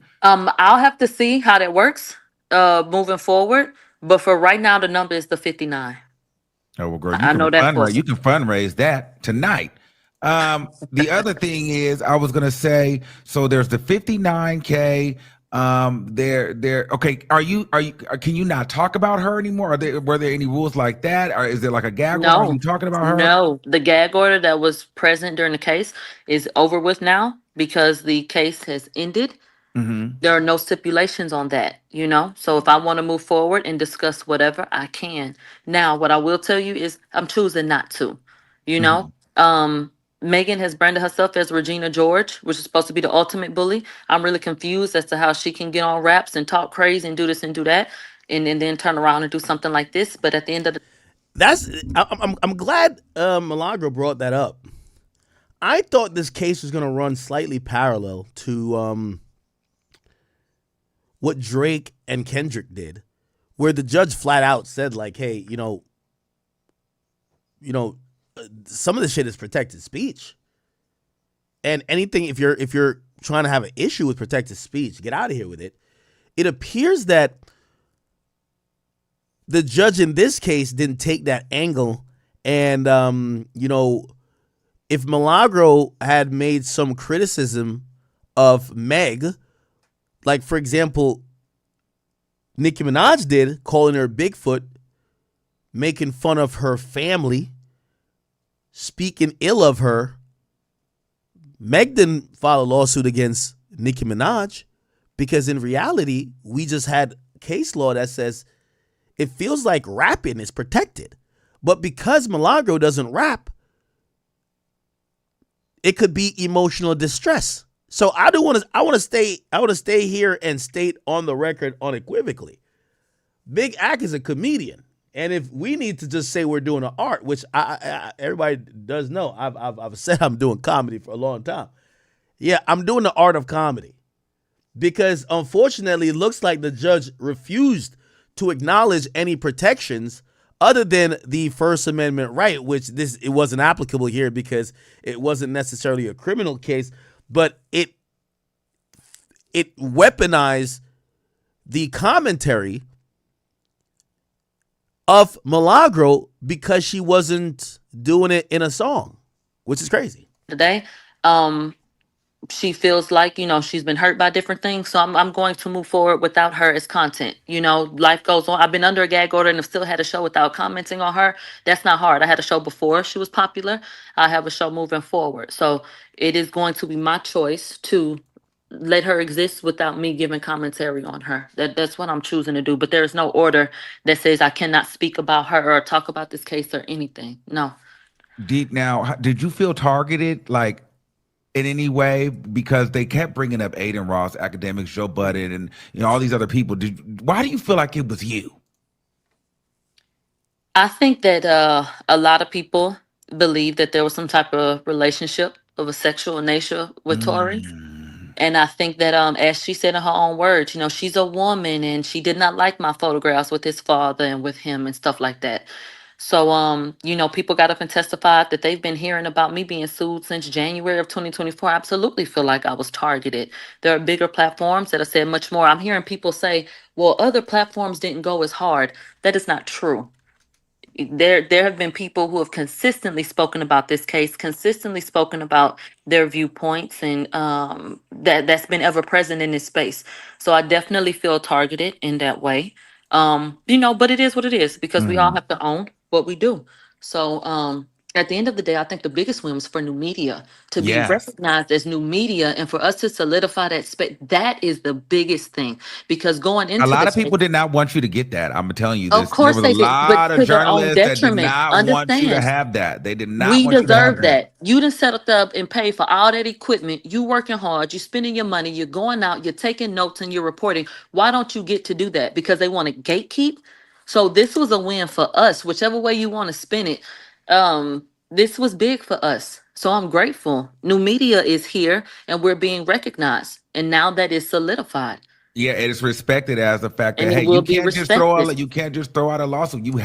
We are protected by the same media, protections. So, and they have to give that to us. So I thought that was huge because, this is different from the Tasha K case where it just was like, these new media people are just complete liars and trash and all of this. At least you did come Right. out with some sort Right. of win and respect, Right. And Right. so I thought that was good. Now, let me ask you this. When we were in court, sitting in there, seeing Meg and you were doing this, I got two questions. When you would hear the audio of you going, and they playing it loud like that, when you would hear that shit, what would you be thinking? When they would play that, when you would be carrying on like that, how did You know what I was feel? thinking? That child, they ain't gonna get it. I'm sitting up here thinking it's a celebrity sitting in here. They gonna think I'm so mean and so this and so that because they don't understand.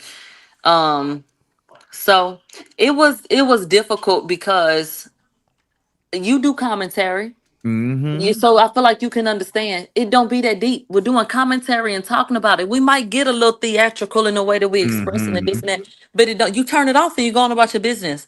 I do think that we have generational gaps, and I felt like, child, they sitting up here listening to this shit. They ain't about to get it. They finna think I'm crazy as hell. So I was kind of covering my ears, like, oh Lord, this now bad, and the honey. way that they would crop that, girl, The way I they was clipping it, though, exactly. So the I way that definitely they felt was like, shit, cropping this that, I don't was like, sound girl, she good, out of baby. here. Now, let me ask you this other question. As you're Okay. sitting there and Meg Thee Stallion is All right, we'll play like one more minute of this and then we'll move on. there, and You she's gotta get on to 50 people. on the stand and she says, I don't think By the way, I'm checking for. I'm gonna read donations if you guys have sent some shit. So I didn't forget about you guys. Milagro is a good person. I think she's a bad person. Oh, Like, how did you like? You know what I mean? Like, did that make you feel like, damn, you really think I'm a bad person? Like, you know what I mean? How did that make you you know what feel? you got to do? You got to consider your source. So I wish I would take something she said and let it make me feel away. Child, please. Oh, Okay. All right. And again, this guy who sent in the donation, I hope you've got your money's worth because I've addressed you a lot on this. Gamer Trey, to lastly kind of sum up what you've said or what you've asked, because you try to say that I'm not being consistent. I've never said I would just file lawsuits just to prove a point. I said in defending yourself, I don't believe in settling. When you settle, you open the floodgates for other people to file lawsuits. So spending $300,000 to win a lawsuit, even if you know, like in most of these cases, they might be like, hey, you can recover your legal fees. Most times these people don't got it, right? Like you think when they tell, like they're going to file a motion that's going to say, Meg, no, Milagro, you're liable to pay the legal expenses because that third, the deepfake porn liability, you could file a subsequent follow-up motion, which they're going to do, to say, hey, we want our legal fees covered because for us to get this judgment, we had to incur legal costs. And the judge is going to, they already won. The judge is usually going to say, yes, here's a problem. Nobody told you to spend $2 million. So what's usually going to happen is that the judge is going to say, if you were awarded $50,000, how much did you think you were getting, and why did you spend $2 million? So the judge is probably the judge could go up a couple $100,000, or it could say, no, I'll award you equally what you're getting in compensatory damages, which is $50,000. Okay, I'll give you another $50,000. So maybe now it turns from $59,000 to $109,000.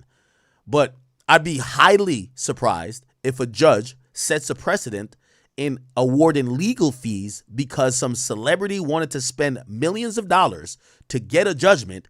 They award millions of dollars. Now, going back to what you said, when people start suing you, at some point you have to deter people from thinking that you're free cash. So you have to put up a defense. Very different than you filing lawsuits. Like, for example, online every day, I see people calling me out of my name and putting allegations on me that are criminal and that are not true. I wouldn't waste $300,000 to go after people that have zero money. Like, that's the point. Like, you know what I mean? I've been waiting. Even during the midst of it, I told people associated with me, I say, don't send me when some random guy on Twitter calls me X, Y, or Z. Send me when an actual celebrity says that. Because that person I could get some actual chicken from. I can't get it from Joe Schmo who's working at 7-Eleven. Got nothing to his name. But you think other broke people are gonna be shook like, ooh, you got awarded $50 because you sued Joe from 7-Eleven? No. But if I've been waiting for Freddie Gibbs to say something. We're monitoring Freddie Gibbs. That's the fact. I was trying to bait Metro Boomin into say something that wasn't factually correct, but he didn't. He was just liking a bunch of random tweets. Trust me, we were monitoring, but there's no use in trying to sue people that don't have it. So it is what it is. All right, let me keep going. Woe G says Meg just tweeted about the media lying.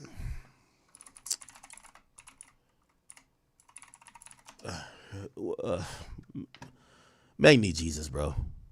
This I know that nigga Clay must be slanging some weak dick, man. Like, this chick's still tweaking out here, bro.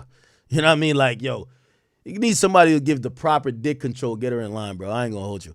He says, here they go lying again. Now, she's talking about she's talking about Milagro's statement. So Milagro put out a press release that came from her lawyer, and I'll read it real quick. It says, while many of the outlets are reporting that Ms. Cooper was found liable for defamation, the final judgment of the court is that Ms. Cooper isn't liable for defamation. Ms. Cooper ultimately prevailed on on Mrs. Pete leading accusation, which is defamation. The jury awarded a nominal amount of damages compared to the millions that she had demanded from Ms. Cooper throughout the course of the litigation.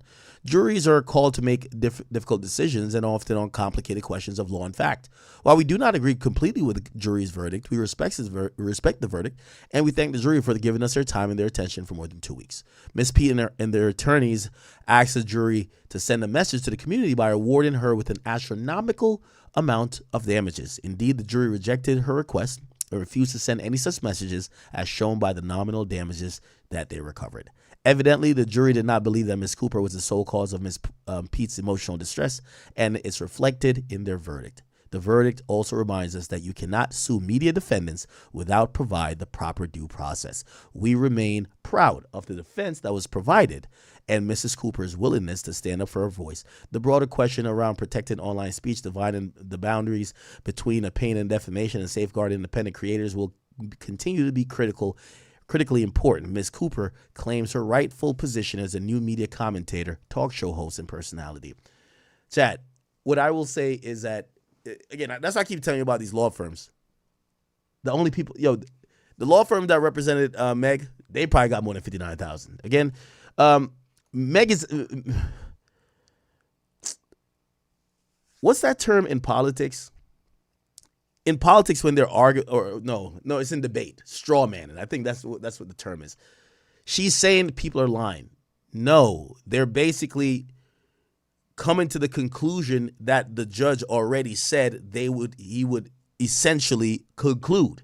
He said, if you are considered media, defamation is not a statute that should be punished since you were not notified. The judge initially said, you're not a media defendant. Then it got brought up again. Then the judge said, I'll poll the jurors, and basically assumed or insinuated, I'm going with their words. Now, I don't know if the final judgment is in. I checked Pacer. It's not up there yet. So I don't want to say anything else. But it appears that the defendant in the case, Milagro Cooper and her team, claims that the final judgment is in. And also, here's the thing. When Meg says this, thank you, here they go line again. If you want real media and news, know how to be patient and know how to read. Okay. Chat, could y'all clip this? And this goes to show Meg Thee Stallion is no different from the people she accuses or the people she dislikes. Let me walk you through it. Let me do a 6ix9ine walk down. Pause. Meg Thee Stallion accuses Tory Lanez of paying people to be mouthpieces to put out propaganda and contort the truth and facts for his benefit to make him look a certain way. Meg Thee Stallion just went through this legal process with Milagro. There's 2 conflicting reports. Is it 75K? Is it 59K? If it's 59K, Milagro wasn't held liable in terms of damages for defamation. If it's 75K, she was. She retweets Megan Cuniff, who's basically saying, let's read Megan Cuniff's statement. Contrary to the statements, the court hasn't issued a final judgment regarding defamation. Okay? Remember, if they have issued it saying we won't count it, it's 59K. If they have, if they haven't, it's 75K. Okay. What did Meg just say? Thank you. Here they go line again as usual. If you want real media and news, learn how to be patient. Remember, look, this is Meg's team saying, because they put out a press release, resulting in the jury awarding $75,000. Now, remember I told you Meg is trying to just be seen as the victim. Here's where she's actually wrong, and this is the walk down. This is the walk down right here, chat. Someone has to tap Meg on the shoulder when you said if you want real media / news, because you're trying to big up Megan Cuniff because she's on your side. She seems to lean in your favor, and you're thinking that it's the independent creators that's fictionally trying to contort this thing to say it's 59K. I'll tell you where I got the number. And since you're saying real media is Megan Cuniff, so the people reporting 59,000, which means defamation wasn't held liable, they're fake media. We're not talking about the independent media creators anymore. I'll tell you where I got it from. I got it from, well, let me put it up.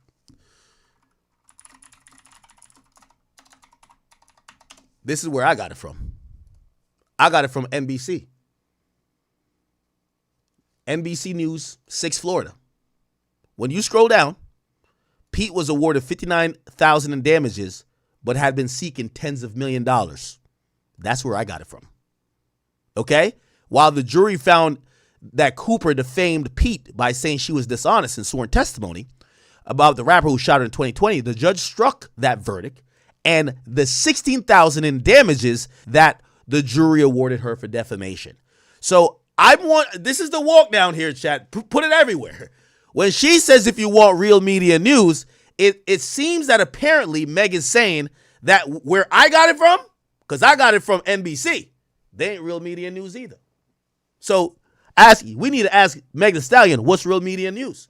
Because Milagro not real media news. None of the online creators ain't real media news. NBC, who we're now quoting, ain't real media news. It's only the chick who seems to be in your back pocket is real media news. Okay, we get where you're coming from, shorty. Just drop down and get your eagle on and keep twerking, shorty, because we don't know what you're talking about at this point. We don't know what you're talking about. By her own definition, if you're not reporting 75K or you're saying that the defamation was not struck down, you're not reporting real media and news.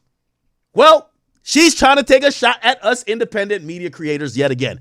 However, she failed to realize we all quoted NBC Miami. So newsflash, Meg don't think, I would imagine, by just following a strain of logic, she don't believe that NBC Miami is real media news either. See? This woman won't accept nothing that don't align with what she thinks in her agenda, and she's now the arbiter of what real media news could be. See? There you go. There you go. Here they go lying. I wonder why NBC Miami went lying. I don't know. That's where we're getting it from. Why they lying? This is where I got it from. Because I remember, nigga, I went to these sources first. Because Megan Cunniff, who's in court, she's only, like, I saw her tweeting today. Everything she was tweeting just had the tint of, no, this is the big dub for Meg. And I'm like, whoa, okay, are you being fair here? And it's not about, like, we know Meg won on all 3 counts. We're just saying 1 count got thrown out, basically, because of the media thing. Look, completely just throwing them, like throwing them. At least Quinn Emanuel appeared to learn the lesson about the pre-suit notice. Meg's team is, what? Like, she's just completely throwing Quinn Emanuel everywhere. Look. We have a verdict in the Meg Thee Stallion defamation lawsuit. Milagro Cooper. By the way, even this, you could tell this is so biased.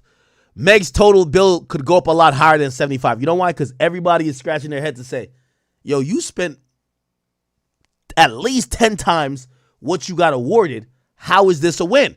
So this journalist, who seems to be biased as hell for Meg, is trying to make the fan base feel, no, this is a win. There's more money going to come in. It's legal fees. That doesn't go to Meg, dummy. That's Meg. Meg is already out 10 times that amount of money. At best, she might get reimbursed. Has been found liable for all 3 claims. Damages are $75,000, not as much as Megan's attorneys were hoping for, but just the fact that Milagro was found liable for those 3 claims is a big win for them. The jury did conclude that Milagro is a media defendant, which, according to how things go, because Megan's lawyers didn't serve her with a notice before suing her, the claim is going to be thrown out. It needs to be finalized by the judge. The judge did enter a final judgment today, but it's a little confusing about whether that actually covers the media defendant issue.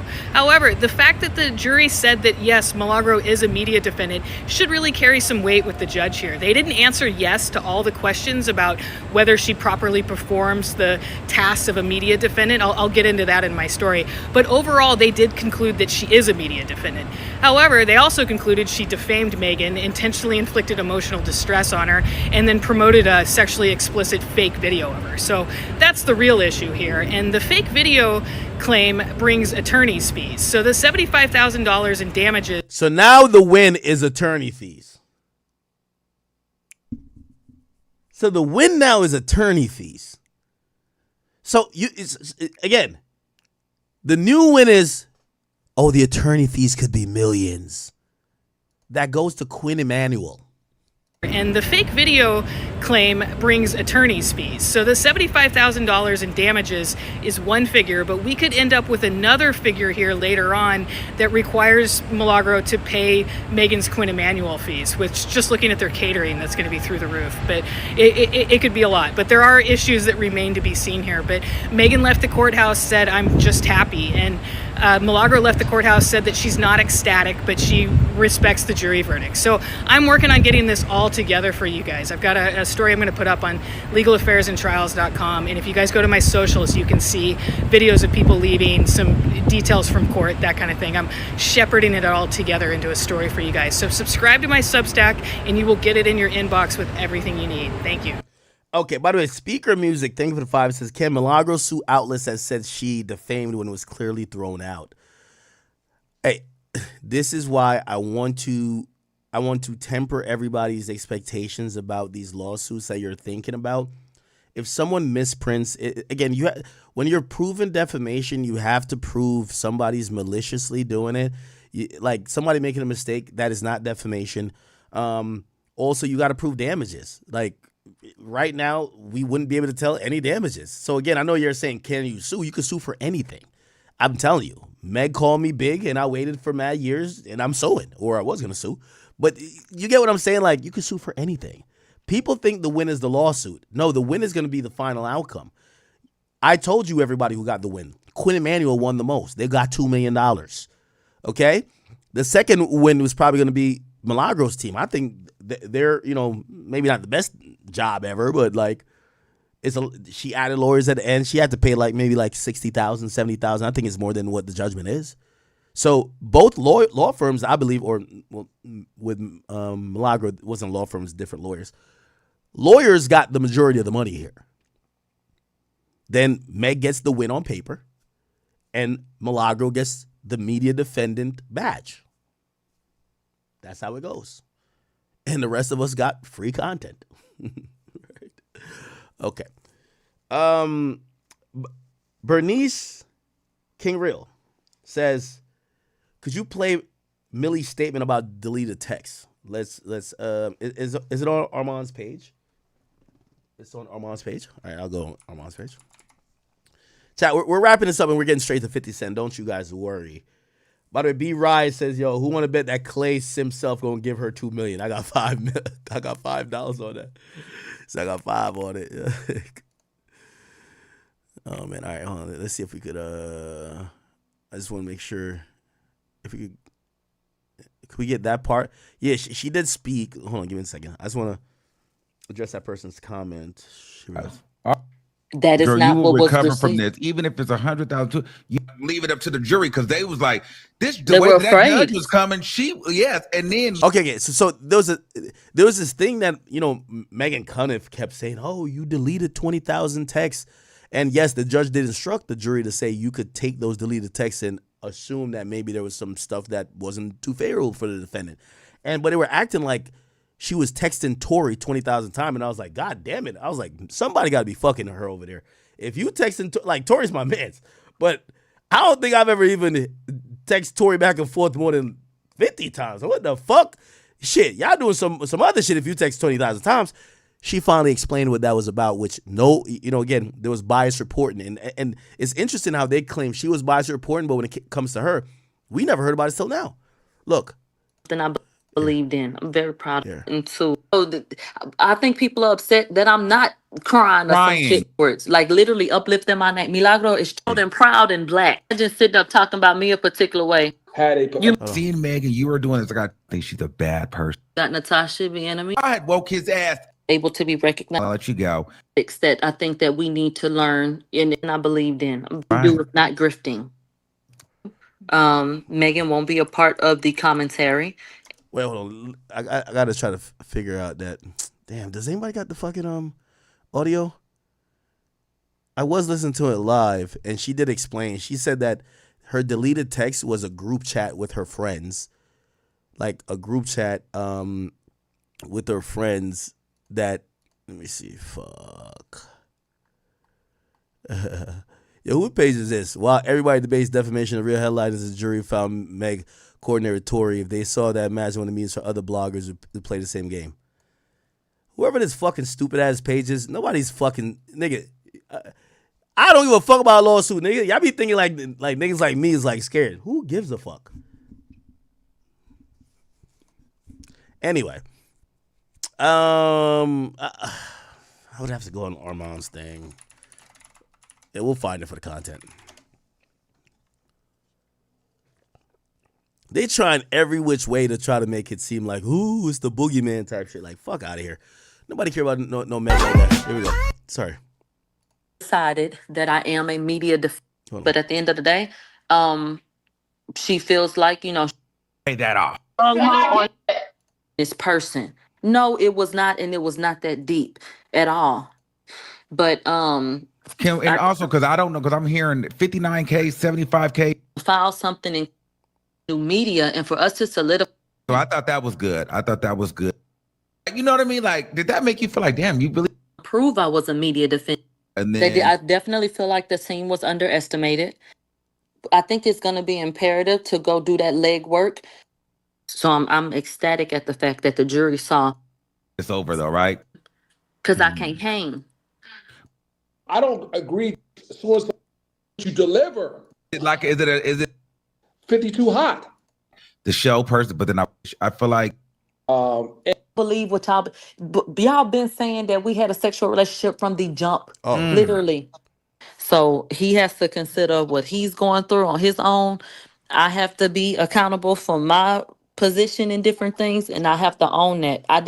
The whole thing is, I didn't get up at the behest of anybody, so I wasn't looking to anybody to save me in that regard. Of course, it would have been nice for people to simply say, no, it ain't this or that.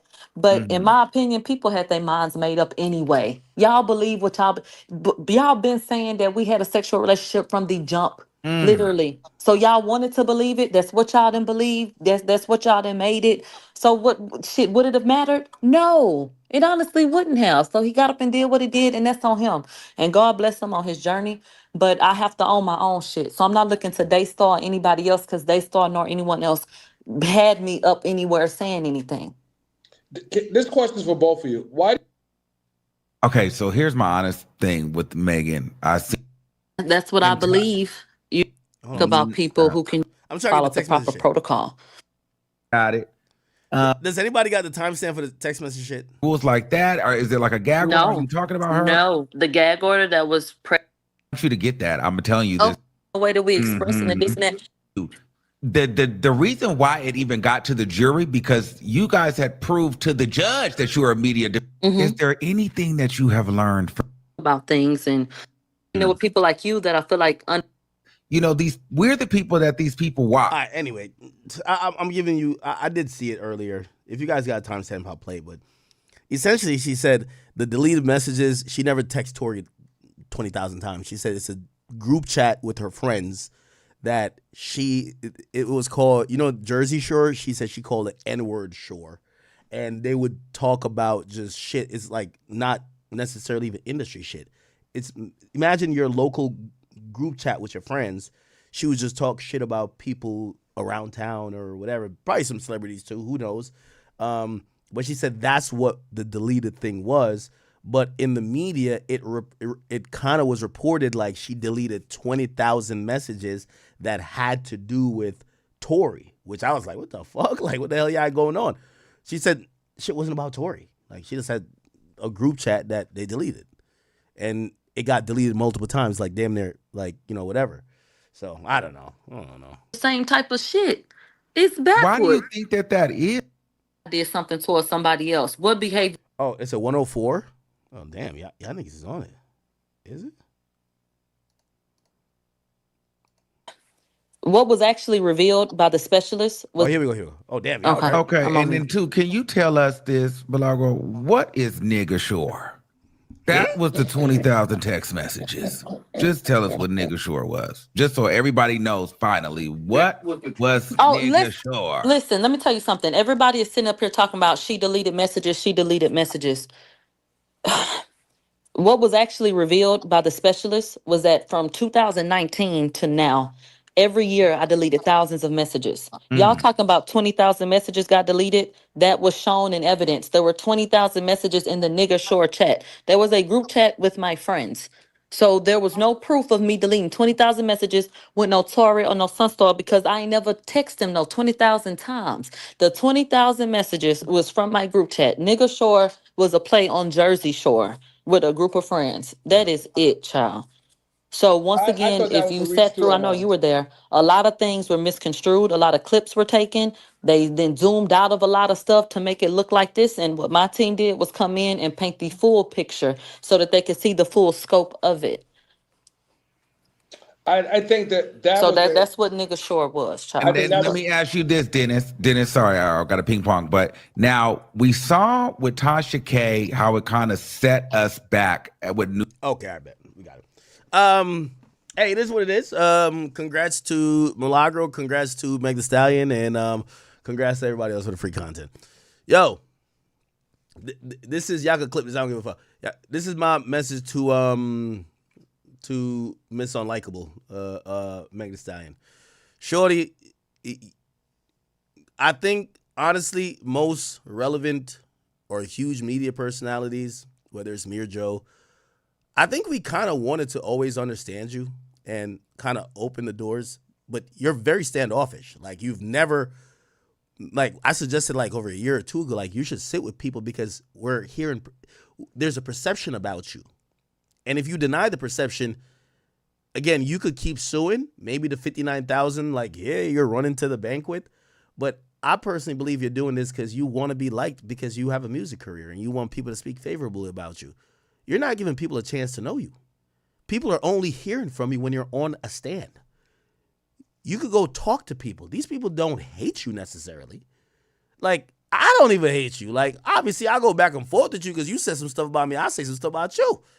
You know me, I always go big on big when people start, if we go back and forth, I play ping pong with the best of them. But you're not giving people a chance to rock with you. You're not giving a chance for people to know you. You're acting like you above media, and there's really nobody above it. The likes of people who sometimes are misunderstood. Like, for example, and I hate to use an example, but look at 6ix9ine. I think, if there was a likability meter, I'm not saying it's at 100, but he was probably like one of the most unlikable people. And in those last couple months, him taking the time to listen to why people don't like him and try to answer those questions and not by try to intimidate them, said, if you don't like me, I'm going to bankrupt you. Yeah, some people saying, okay, all right, I still disagree with him on A, B, or C, but at least he's funny. Okay, he's not that bad of a guy. Or you know what? I kind of understand now. That's how you treat people, Meg. And I know the little shills at Rock Nation or whoever you're at that's in your ear right now is telling you, like, this is the way to go. Let's be very honest. Even if you want $1 million, you just seem like a brat. And it makes people dislike you even more. Like, there's nothing that you're doing, and I get it, you have an audience. So maybe you just want to be in that. But if you ever, like I always said, you had talent to compete at the highest levels in female rap, you'll never get there with this mentality. You need to be liked by the majority of hip hop, not combat them in the courtroom.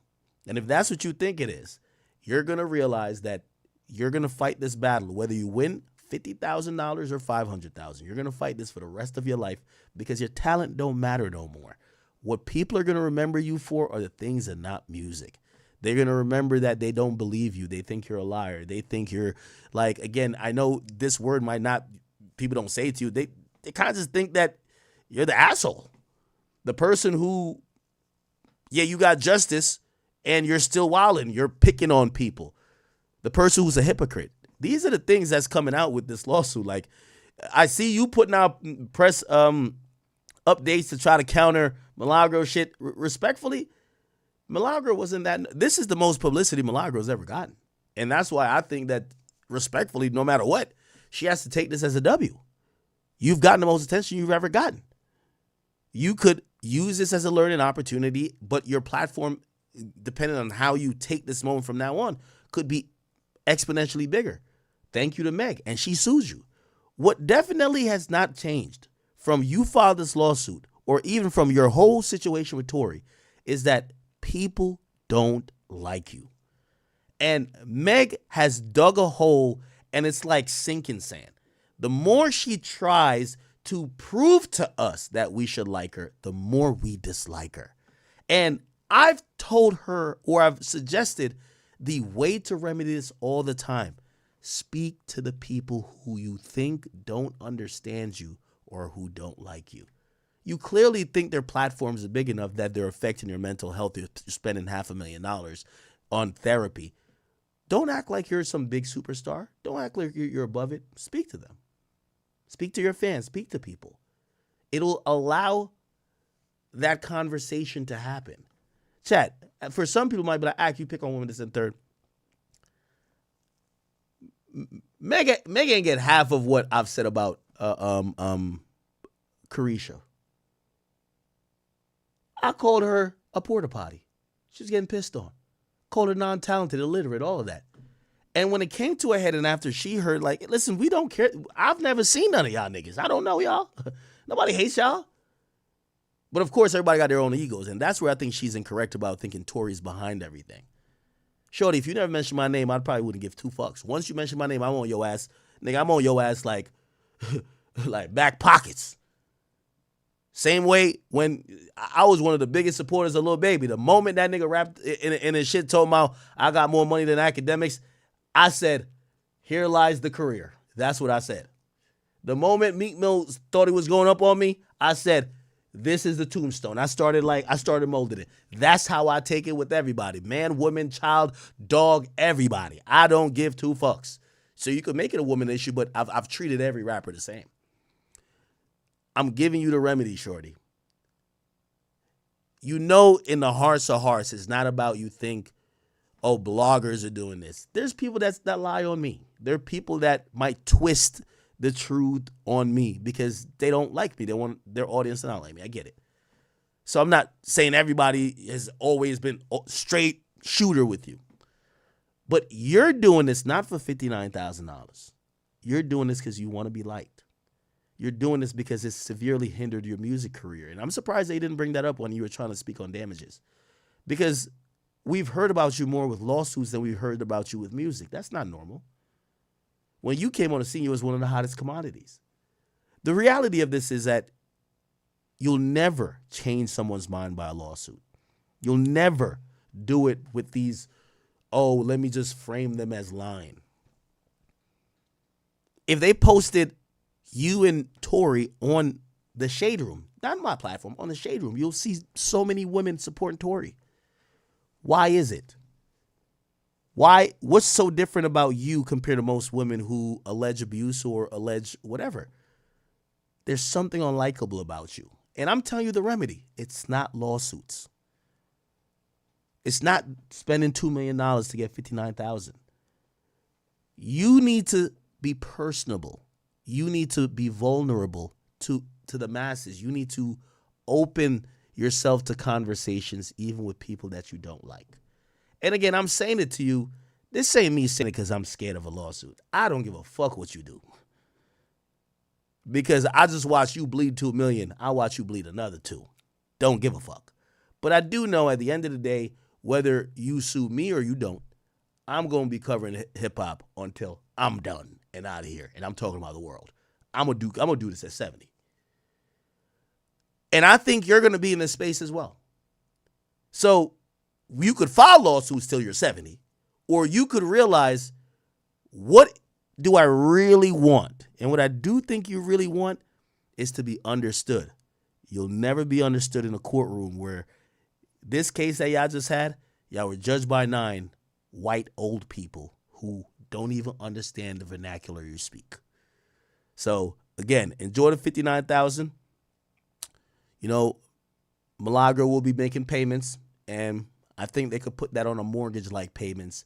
So enjoy your $200 every month installation over the next 20 years. And if that makes you feel good like you really got it while you lost out on $2 million, so be it. But if you do want that career that I think you could rap, and you want people to not look at you like that, I think it's a little bit too far gone, but you still possibly have a hope. Fuck the lawsuits. Speak to the people. Speak to the people that don't like you, the people that like you, but make yourself accessible that people could look at you and say, wait, why do y'all hate this girl? Why do y'all think she's a liar? Yeah, she lied about some whatever, but like, yo, she's cool. Like, she's not that bad. Because right now, think about it. When that bum-ass nigga Klay Thompson misses 33s, they blame you. When everything bad happens around anybody around you, they blame you. You know why? You're exuding a film and a exterior of dislikability that you seem to think that you could cure or erase through litigation and courtroom, which tells me you're listening to too many people at Rock Nation and you got too many people in your ear. You from Houston, yo. Come on, cut it out. Like, you're probably one of the, and I haven't met you, you're one of the only people from the South that can convince people that you're a nice, sweet, lovable person. Come on. Like, that alone should tell you. You're the only person, yo, everybody from down south, like, think about, like, let's talk about your peers, Lotto. Man, you want to love Lotto, despite how she looks. Lotto just seems like, she just seems like, from her voice, her energy, you want to love her. It's just something about you. And I just don't think you get it. I'm going to leave it right there. And I'll say this too. I'll leave this one for the road.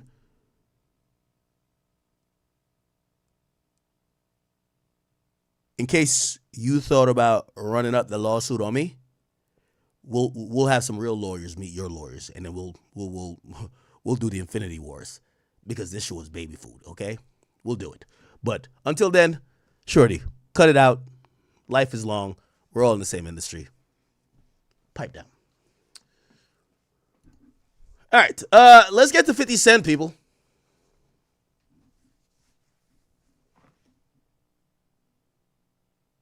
Wait, what happened? Did I miss some shit?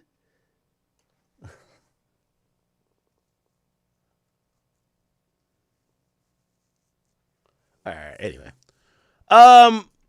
Okay. By the way, thank you guys. Thank you, and thank you guys for all the generous donations. You guys are the best. Yeah, we're kicking today. We are kicking. All right, so let's get to Good Morning America.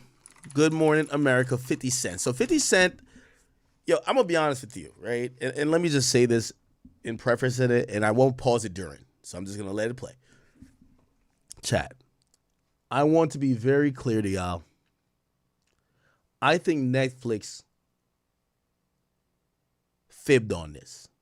But if you ask me, and I'm saying this selflessly because you won't hear other people say this, because saying this puts in jeopardy of potentially any opportunity I could later have with Netflix. I think Netflix wanted this doc and commissioned this doc, but they wanted to be shiesty. I think they picked 50, and I think they knew that 50 was a good villain to have as the face because they wanted to do shiesty shit. What you're going to see is that there's a trailer of this Diddy documentary, which is supposed his own video footage of days and weeks leading up to his arrest that his own team was filming. That they somehow, Diddy responded to it later saying they stole the footage, and Diddy's calling it illegally put it out, but unethically put it out. And I think that Netflix needed somebody to be the face to take that blame. And who better to take the blame than Curtis 50 Cent Jackson? And I really think this is Netflix's thing. I don't think 50 went out of his way and found this. I think Netflix did it. But Netflix needed the face because there was many bids to get the documentary. Many bids. Why did they pick 50? Picking 50, if you guys are a publisher, is a conflict of interest. His baby mama is one of the victims that's involved in the case. How could he provide any type of neutral type of documentary when his baby mama was getting stuffed with 9-inch cocks by these goddamn escorts time after time after time after again, she was having all-star freak-offs. How could the baby father of the victim be the person to give somewhat of a neutral documentary look into the behind the scenes or the life of the guy that is accused of vilifying said person? So I think this was a Netflix play, me personally. I'm going to play you the interview, because now 50 is on the front lines doing interviews for the documentary that's going to launch on Netflix in 3 days. Yes, December 4th. Also, I want to point this out. Before I get into it. I'm not going to stop it in between, so that's why I'm doing my soliloquy now. I want to point this out, Chad. 50 posted this. He says, this is the message Jay-Z sent me when he's realized he's not in the Diddy doc.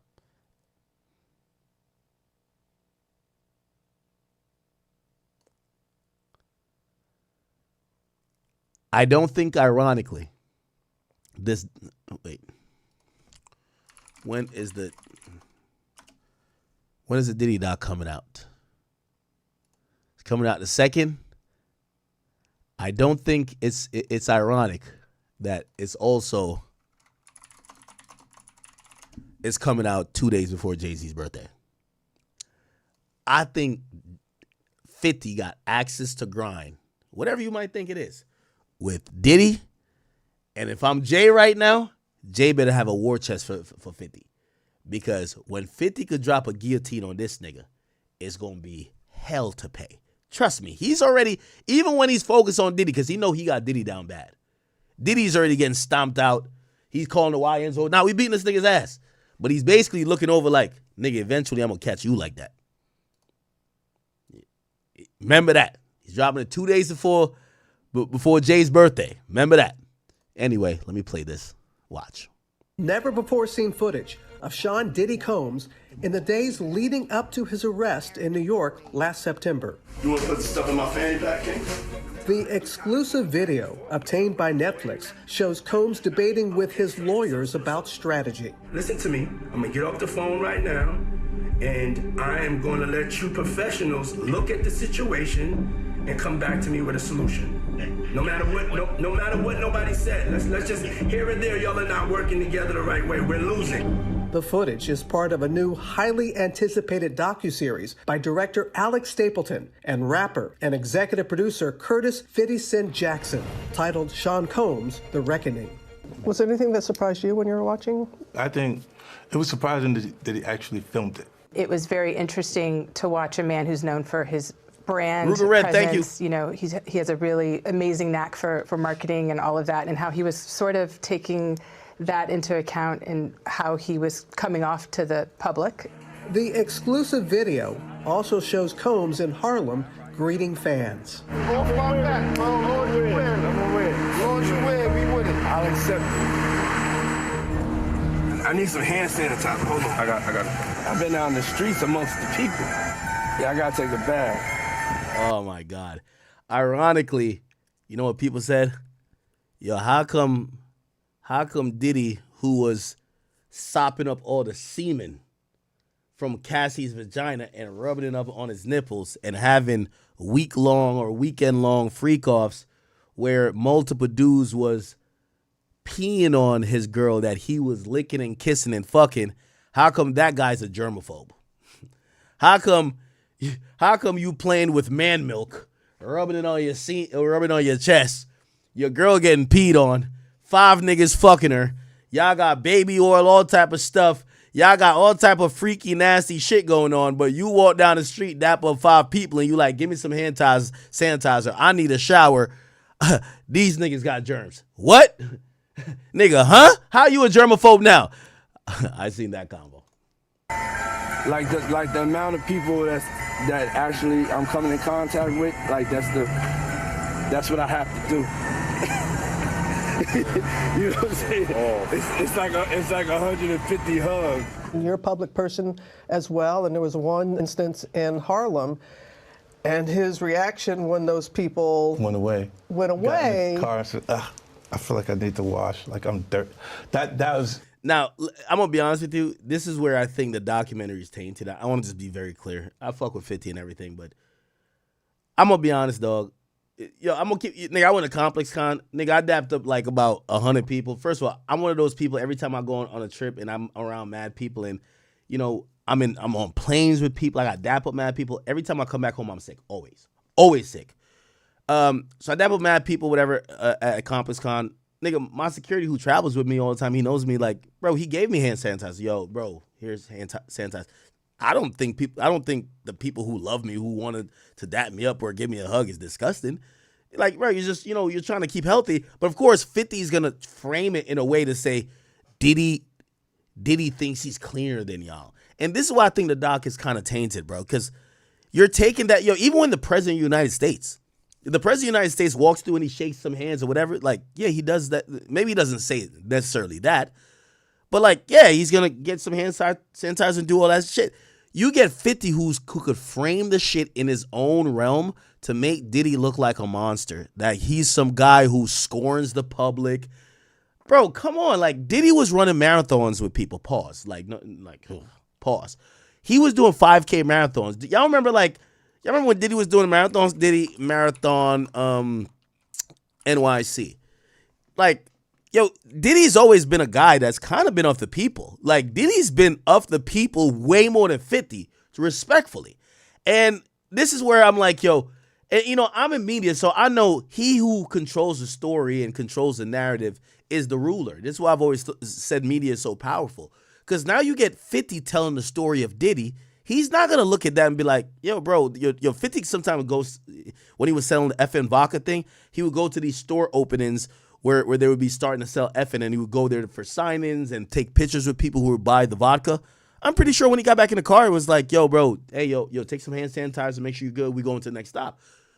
But he's weaponizing it against Diddy, like Diddy's some really, I'm disgusted with regular people. Like, and I think that's where the documentary, and that's why I'm blaming Netflix, is like, I love 50 and everything, but bro, you're tainting the documentary because it's clear 50 is taking micro moments to make this nigga look like a monster.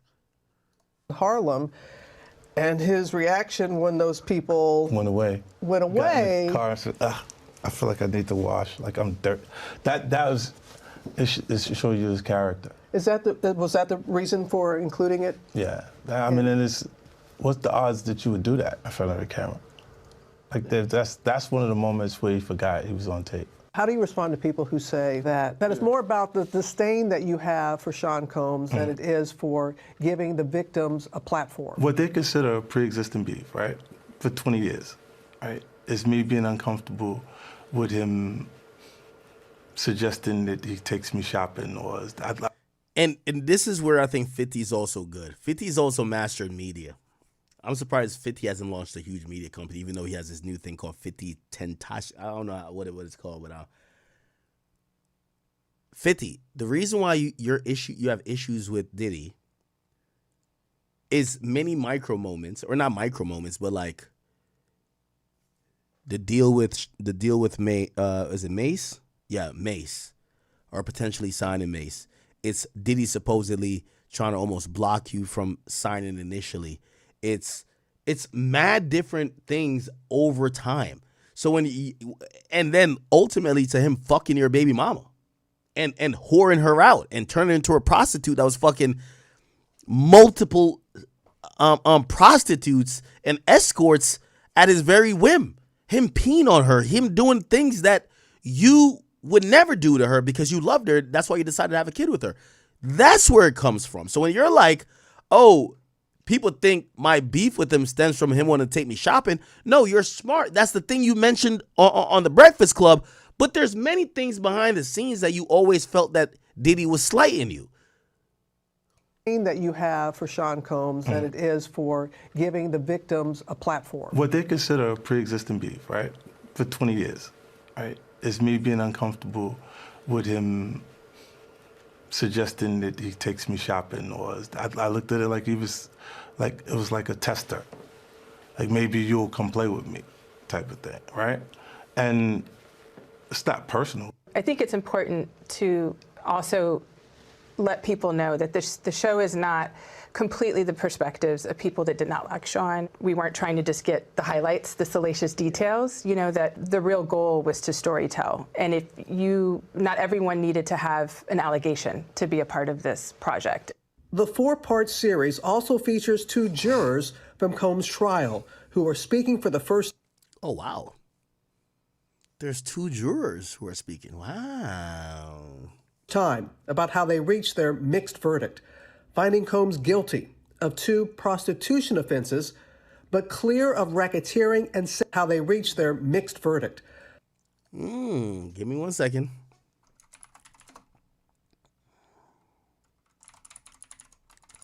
Give me 1 second. There is a page called Diddy Docket. Okay. And they always had a website, and they did a really good job of what the fuck is release? Oh, this is Diddy's release, supposedly 2028, 915 days. Oh my God. Let's look at the case. Okay, so this is where we'll find out the jurors. Juror 160 and 75. Juror 160 and 75. What? Why can't we see? Juror 160 and 75. Do we see 75 here? Oh, no, it doesn't list who the... Okay, maybe we could see... Oh, yeah, it doesn't tell what juror they are. Fuck.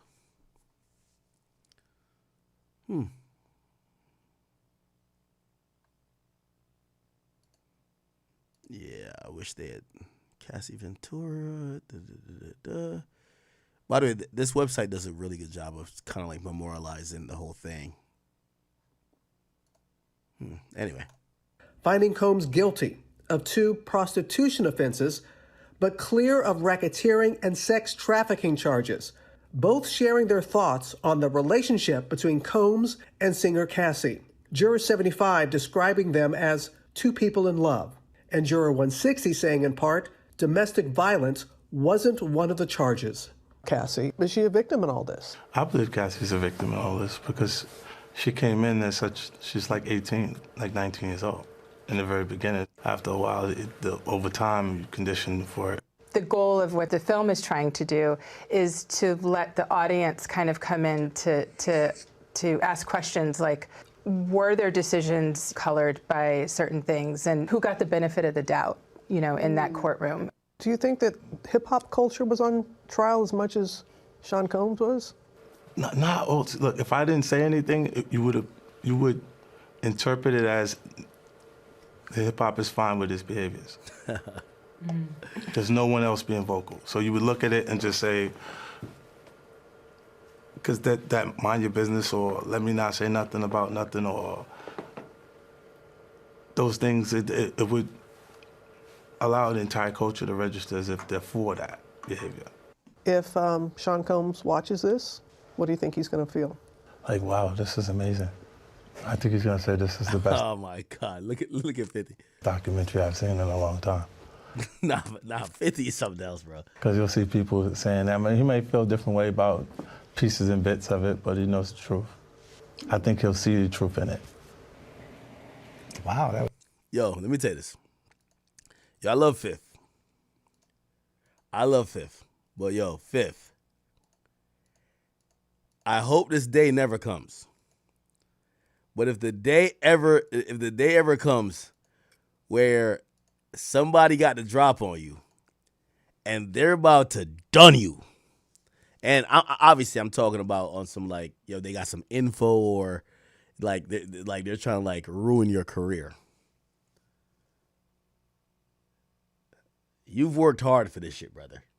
Like, you have the shit I've seen a nigga like you do to niggas. I don't think if there's ever a time where you could be like, yo, nah, spare him. If it's ever a time with you and the son, I don't think not one person on earth gonna be like, nah, y'all chill, man. This Fifth, spare him. I think they're gonna be like, fuck it. fuck it. Now, even 50 other ops is disgusted by how 50's moving. Ja Rule chimed in. Ja Rule said, am I peeking, by the way? Can you hear me? Ja Rule said, oh, did he delete it? Oh, he says, you a rat. You a rat, always been, always will be a fucking rat. Used car salesman suit wearing, field goal nose having, Herman Munster head ass nigga. And he's dissing 50 for essentially 50 being involved with this shit. Now 50 is devious, man. That he actually filmed it. It was very interesting. So it looks like Diddy did he did what I heard Tory Lanez was doing. So a lot of these, guys, when they believe or start drinking their own Kool-Aid, they're like, oh, I'm about to beat this shit. They start recording for themselves what could be a documentary. Like, supposedly Tory Lanez was recording a documentary because he thought he was going to beat his case. And had he beat his case, he probably would have got $10 million for that documentary, right? It's like, yo, this is the film from inside the war room, this and third, except he didn't beat the case. So, as you should expect, whatever that footage supposedly is, it's gone. It's never going to be seen, and it shouldn't be seen because Tory didn't beat his case. I think Diddy was doing the same thing. Now, granted,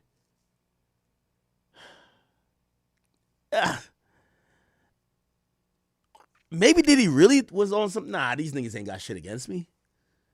Because I think for Tory really believed he was beating the case. Like, literally. Like, legit. Like Tory was like, nah, this shit is bullshit. Now, this is me saying this, not Tory. I think Tory really believed he was beating the case. The thing with Diddy is that, the feds raided your house. Yo, one of your concubines, 50's baby mama, she stopped talking to you. Cassie, who you ain't talked to in mad long, she's telling. The feds is going hard to get you. How confident is that you're going to beat this case? That you're saying, nah, film me while I'm like basically in the war room trying to do PR, trying to get people to like. How confident are you that you're filming that? Because it's no way you're thinking about releasing this if you don't beat it. And supposedly he he didn't beat it, so he didn't pay the people. Am I clipping? The fuck? So he didn't beat it.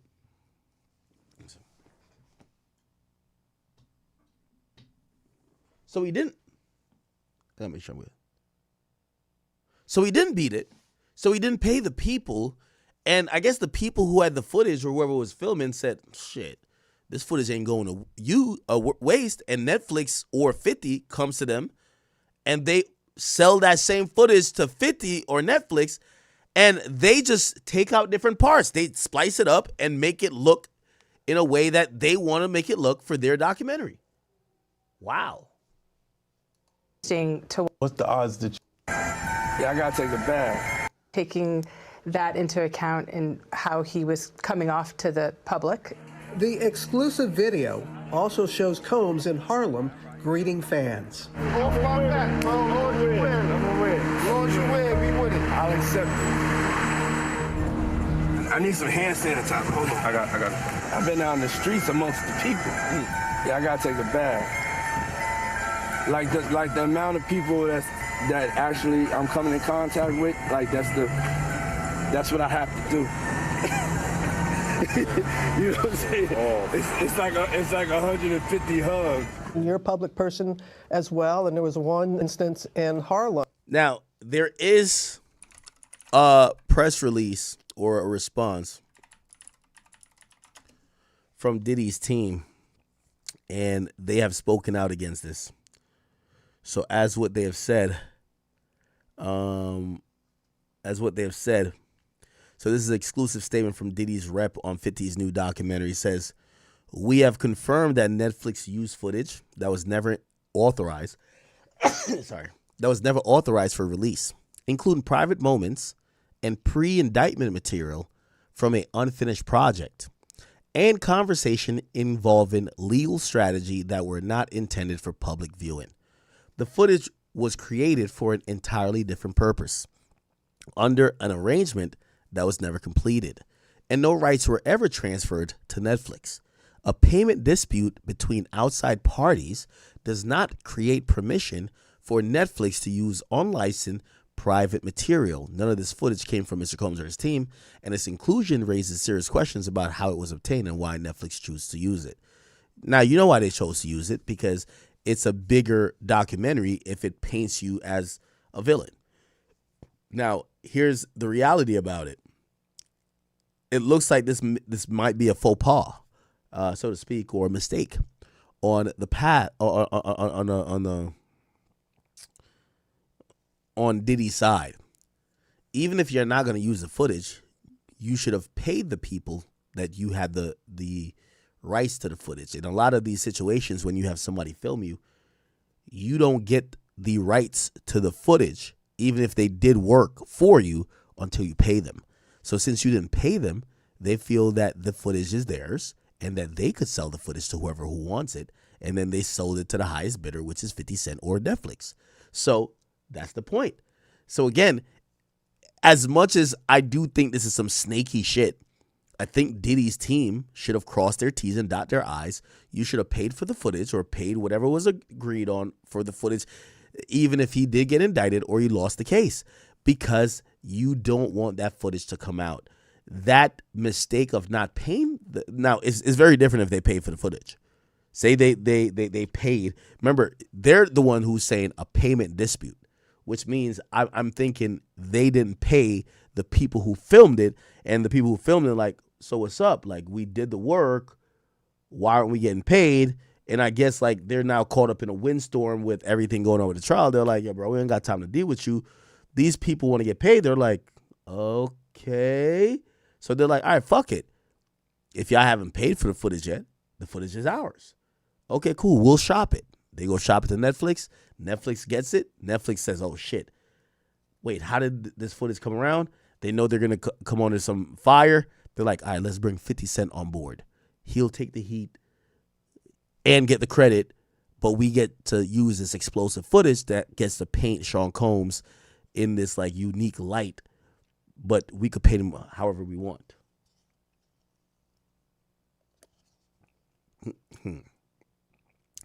Said Diddy also alleges that Netflix's recent pattern of prioritizing sensational content over accuracy, as seen in their decision to rely on discredited fabricating journals in a separate documentary.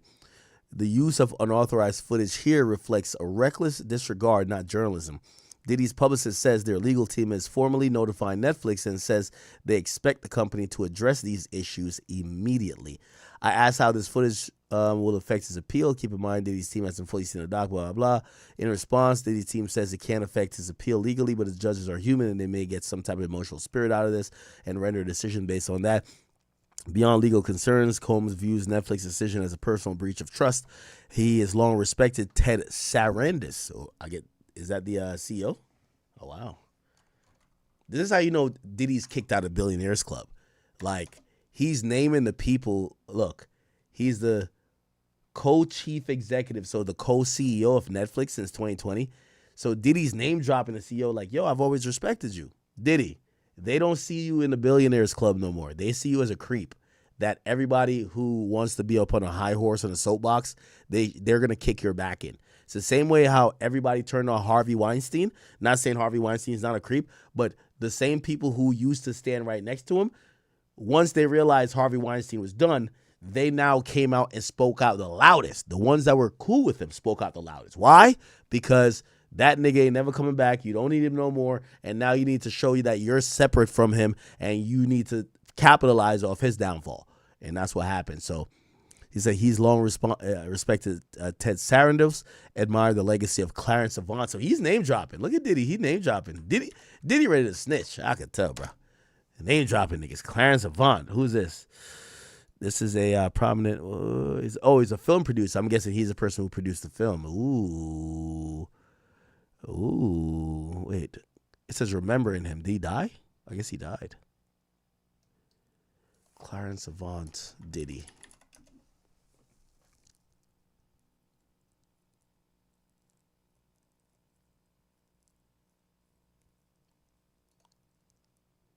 But so what? That's part of the game. They are, right? EMI Warner Brothers. There's some shit here. I don't know what this is. It says feds finally exposed Diddy and Clarence Avant connection. What does that mean? That's interesting. It says admire the legacy of Clarence Avant and maintain positive personal relationships with the company's leadership. So damn, Diddy's team is specifically like name dropping, like, yo, bro, we love y'all. Like shit, I've had relationships with y'all. So for Netflix to hand the story to someone who has publicly attacked him for decades, which is handed to 50, to Combs feel like an unnecessarily and deeply personal affront. He expected fairness at minimum from people he considered colleagues. No, Netflix knew it was some shicey shit, and they needed someone to take the blame, and it's 50. 50 don't care. Keep in mind, I was also told Diddy had been working out on his own doc with Netflix prior to his release, but backed out once he couldn't have creative control. Wow, so Diddy was working with Netflix too, and they just chose 50 and just... And his reaction when those people went away. Got in the car and said, I feel like I need to wash, like I'm dirt. That was, it show you his character. Was that the reason for including it? Yeah, I mean, what's the odds that you would do that in front of the camera? Like that's one of the moments where he forgot he was on tape. How do you respond to people who say that it's more about the disdain that you have for Sean Combs than it is for giving the victims a platform? What they consider a pre-existing beef, right, for 20 years, right, is me being uncomfortable with him suggesting that he takes me shopping, or I looked at it like it was like a tester, like maybe you'll come play with me, type of thing, right? And it's not personal. I think it's important to also let people know that the show is not completely the perspectives of people that did not like Sean. We weren't trying to just get the highlights, the salacious details, that the real goal was to storytell. And not everyone needed to have an allegation to be a part of this project. The 4-part series also features 2 jurors from Combs' trial who are speaking for the first time about how they reached their mixed verdict, finding Combs guilty of 2 prostitution offenses, but clear of racketeering and sex trafficking charges, both sharing their thoughts on the relationship between Combs and singer Cat. Wow. Okay. All right, so completely the perspective is Kalina Harper, which I think is also insane because you guys know she's a former member of Dirty Money. Yeah. And this is so it was her and it was Dawn. Remember, people were alleging that Diddy might have paid her off or something allegedly because there was contact between him and her, and she was saying that what Dawn was saying wasn't true. Brooklyn Baps, who was on Making the Band, Clayton Howard, Capricorn Clark. I'm like, how Capricorn Clark, who's a former assistant and creative director of Bad Boy. She had some good testimony. That was the one that was in the car when they allegedly blew up his car. But I'm like, yo, how did he get her in this? I don't know. There's about to be in the jury. Oh, so they're talking about the people in the dock. Oh my God. Why do you think she wouldn't do a doc? She testified. Yeah, against them. I mean, I don't know. But the jurors, I think, Anna thinks she wants to write a book. Yeah, it's like, she does. Why wouldn't she do a doc? I just thought maybe she. No, I don't know. Listen, she's going through her own experiences. Over here, girl. It is. Like, I cannot believe the jurors too. Even like the people who they talk to the jurors as well. Yeah, they talk to. It just says jurors with an S. So I don't know, like who, whatever. But we get to watch tomorrow. Speaker Music, thank you for the 10, bro. It says, Diddy played himself twice. Once for filming himself being holier than thou. Second for stiffing people who legitimately did work for you. They didn't do it for free. I agree. Now, here's the thing. I don't think Diddy stiffed them himself. Diddy has a team. Chat, I want to make it abundantly clear. Remember I told you Diddy's team, so Combs Enterprise or Combs Global, whatever this shit's called, they owe me $10,000. This is a fact. I could bring it up. They owe me $10,000. Once I seen that Diddy got arrested, bro, I just kind of like, I'm not getting paid. It's okay. Bro, I'm not starved like that. And I get it. Like, bro, we're all in this culture. I get it. I would imagine that many people who were doing business with Diddy probably would think the same. I don't think Diddy, So when I said, "Oh, I think I'm not getting paid," and by the way, if you're wondering why I owed that money, they ran. We did a Ciroc thing.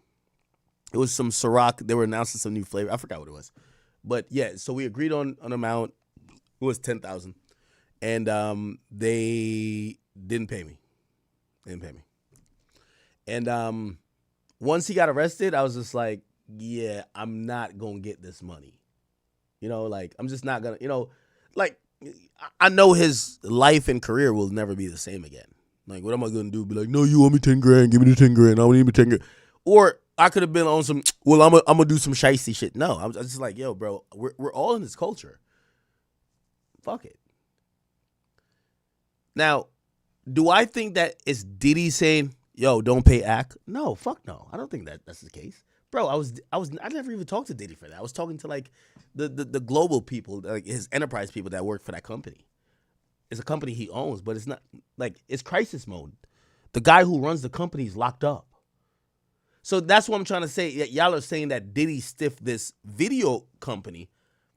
Diddy's locked up. His team has to start to cut costs, figure out what's important. Hey, could y'all hold up? Hey, just hold the footage. You know what Diddy's team probably told us, like these photographers or whatever. Yo, hold the video. We'll get back to y'all on it. Which means yes, we didn't pay y'all for it, but y'all could hold it. Right now the pressing stuff is getting him bail and try to beat this case. Obviously, he gets convicted of the sex prostitution stuff, and he goes to jail, right? And just off of that, because he didn't beat the case and he did get indicted, the footage isn't worth that much. These people who did the work, they're not looking at it like how I'm looking at it, like, bro, you got to take a L. It's cool. Like, bro, like you're hip hop, nigga. Like, it gives it and it take it away. Like, what are you gonna do? Like, yo, Diddy owes me $10,000, so I'm just gonna be mad at Diddy for life? What the fuck? No. So I understand, but these people, like, they're just workers. So they're like, wait, somebody gotta pay us for this. They're like, yo, hold on, chill out. And I'm pretty sure they got impatient. They're like, yo, this footage is devalued by Diddy's. Why would they want to buy a footage if he gets convicted? Why would they want to buy a footage if he gets charged? Right? Like, if Diddy had beat the whole case, Diddy would pay them for the footage. Right? Because that'd be a great, like, yo, I got locked up unfairly, but Diddy got damn near, was it a couple years? Yeah, he got a couple years he got to do. It wasn't a clean sweep. The footage is kind of worthless, and I think the people are like, are we going to take the L or just try to sell this? And they try to sell it. So that's the thing. Comes out tonight. Tonight right? at midnight. Midnight. Yeah, I ain't staying up for that. To watch it tomorrow. Now let's take a listen. I'm staying up for this one. I'm gonna stay up for it too. I'm gonna watch this one. So a lot of people have been talking about, whether this turns another bad light onto hip hop and hip hop being attacked, and like why 50 Cent wants to be the person that adds into this. Let's take a listen to 50 talk about that. Do you think that hip hop? See That was the first question I Why asked. would you make a mistake? Yeah.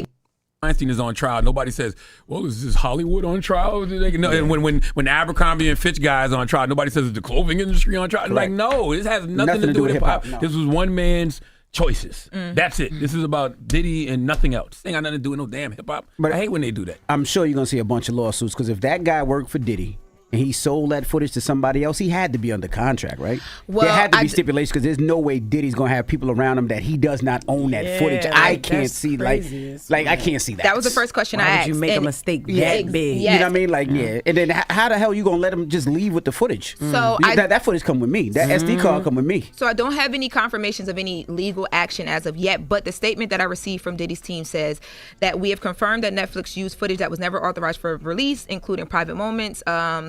The footage was created for an entirely different purpose under an agreement that was never completed. So for background information, what I was told was that Diddy's team says that there was supposed to have been a conversation between Netflix and Diddy, and he was recording footage, Diddy, to do his own documentary. But once he was... didn't I tell y'all, chat? Wow. Okay. And by the way, Shorty, I know you tried to get a big act before, but I think I put you in check, and I think we straight now. I hope we straight. Are we good? So I got to see if we good with these people, because once I respond, they be in their feelings. I let it go. Once I get my shit off, that's why I got the platform. I get it off. You feel me? Like, remember the chick that was with Cam? I got my shit off, and I was good. Yo, you know when I was at CompassCon, I went to Cam Shit. I watched it, and it was like, yo, it's Q&A time. I said, I got a question to ask. Nigga, I walked up there, nigga. I said, what up, Cam? What up, Mace? What up, Shorty in the middle? What's up with you? I see you. Stat, I got you. I don't know if she's smart, but I asked my question, you know what I mean? So I don't know if they be still mad, but I get my shit off. Anyway, and speaking of which, I gotta tell Shorty, actually, let me not say that yet. I ain't gonna say that. We'll see. Anyway, the point is this. Oh, she's saying some important shit, which is, I guess she talked to, so Diddy's team was doing this is how I know Netflix slimed Diddy out. It's not 50. Netflix knew, or usually they're gonna have meetings about it. It's okay, so how is this doc going? Oh, we got this team recording, blah, blah, da, da, da. Diddy bails on the doc. He bails on the doc. Who would know the people who Diddy, while they were working on it, had film in it? Netflix. So Netflix hit up the team after Diddy bails on the doc, and then he gets locked up, buys the footage, but they're going to seem slimy. That's why they bring 50 in. Yep, you could tell. They're saying the doc that Diddy was filming himself was for Netflix. Diddy bails, gets locked up. The same footage gets purchased, but 50 puts it out. Netflix slimed him. Do that. I'm sure you're going to see a bunch of lawsuits because if that guy worked for Diddy and he sold that footage to somebody else, he had to be under contract, right? Well, there had to be stipulations because there's no way Diddy's going to have people around him that he does not own that footage. I can't see I can't see that. That was the first question I asked. Why would you make a mistake that big? You know what I mean? Like, yeah. And then how the hell are you going to let him just leave with the footage? So that footage come with me. That SD card come with me. So I don't have any confirmations of any legal action as of yet, but the statement that I received from Diddy's team says that we have confirmed that Netflix used footage that was never authorized for release, including private moments. The footage was created for an entirely different purpose under an agreement that was never completed. So for background information, what I was told was that Diddy's team says that there was supposed to have been a conversation between Netflix and Diddy, and he was recording footage, Diddy, to do his own documentary. But once he was told he was not going to have full creative control, he backed out of the situation with Netflix. And they believe that this is some of the footage that was being used for that. But from what I was told, there's a contract with the original photographer, videographer, but they don't know if it covers this guy yet. So they're still trying to sort that out. To see if there's any legal steps that they can take. And then I wonder who, if legal steps are taken, do they go after the videographer? Because he's the one that allegedly sold it, right? So they would have to go after him because they made the deal with him, correct? Maybe not. I don't know. The doc's already coming out. Yeah, it's coming out. You're gonna see it, even if it's pulled down. You're gonna watch it. Yeah, everybody gonna watch it tomorrow. They're gonna record it, and plus it's Netflix, right? Netflix ain't even gonna put that out unless they've already crossed all their T's. Dotted their I's, crossed the T's. Dotted their T's, huh? I said crossed their T's and dotted their I's. You said dotted the T's. I said crossed the T's, dotted the I's. No T's. Crossing no I's. I said crossed the T's and dotted the I's. Who the hell cross-eyed? You always trying to throw shots at Lauren. I'm sick of it. What? Wow. What?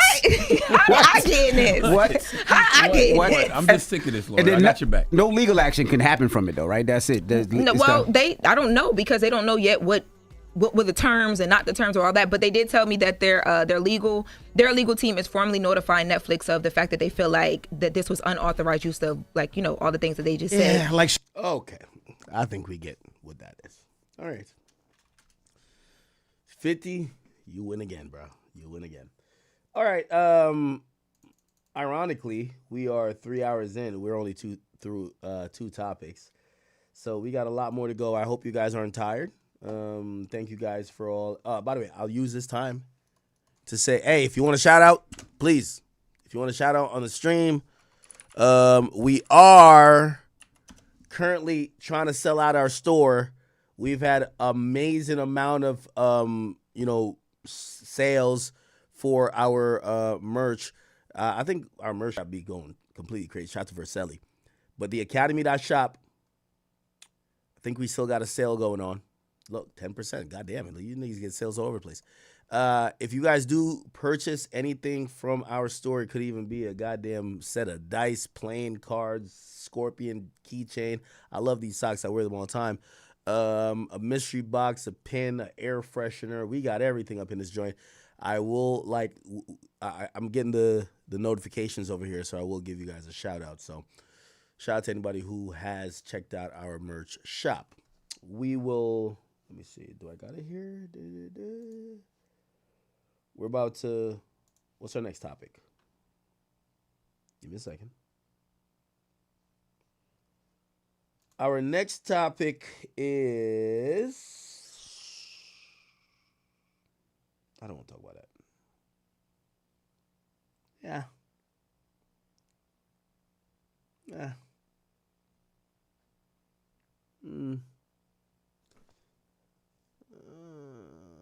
All right.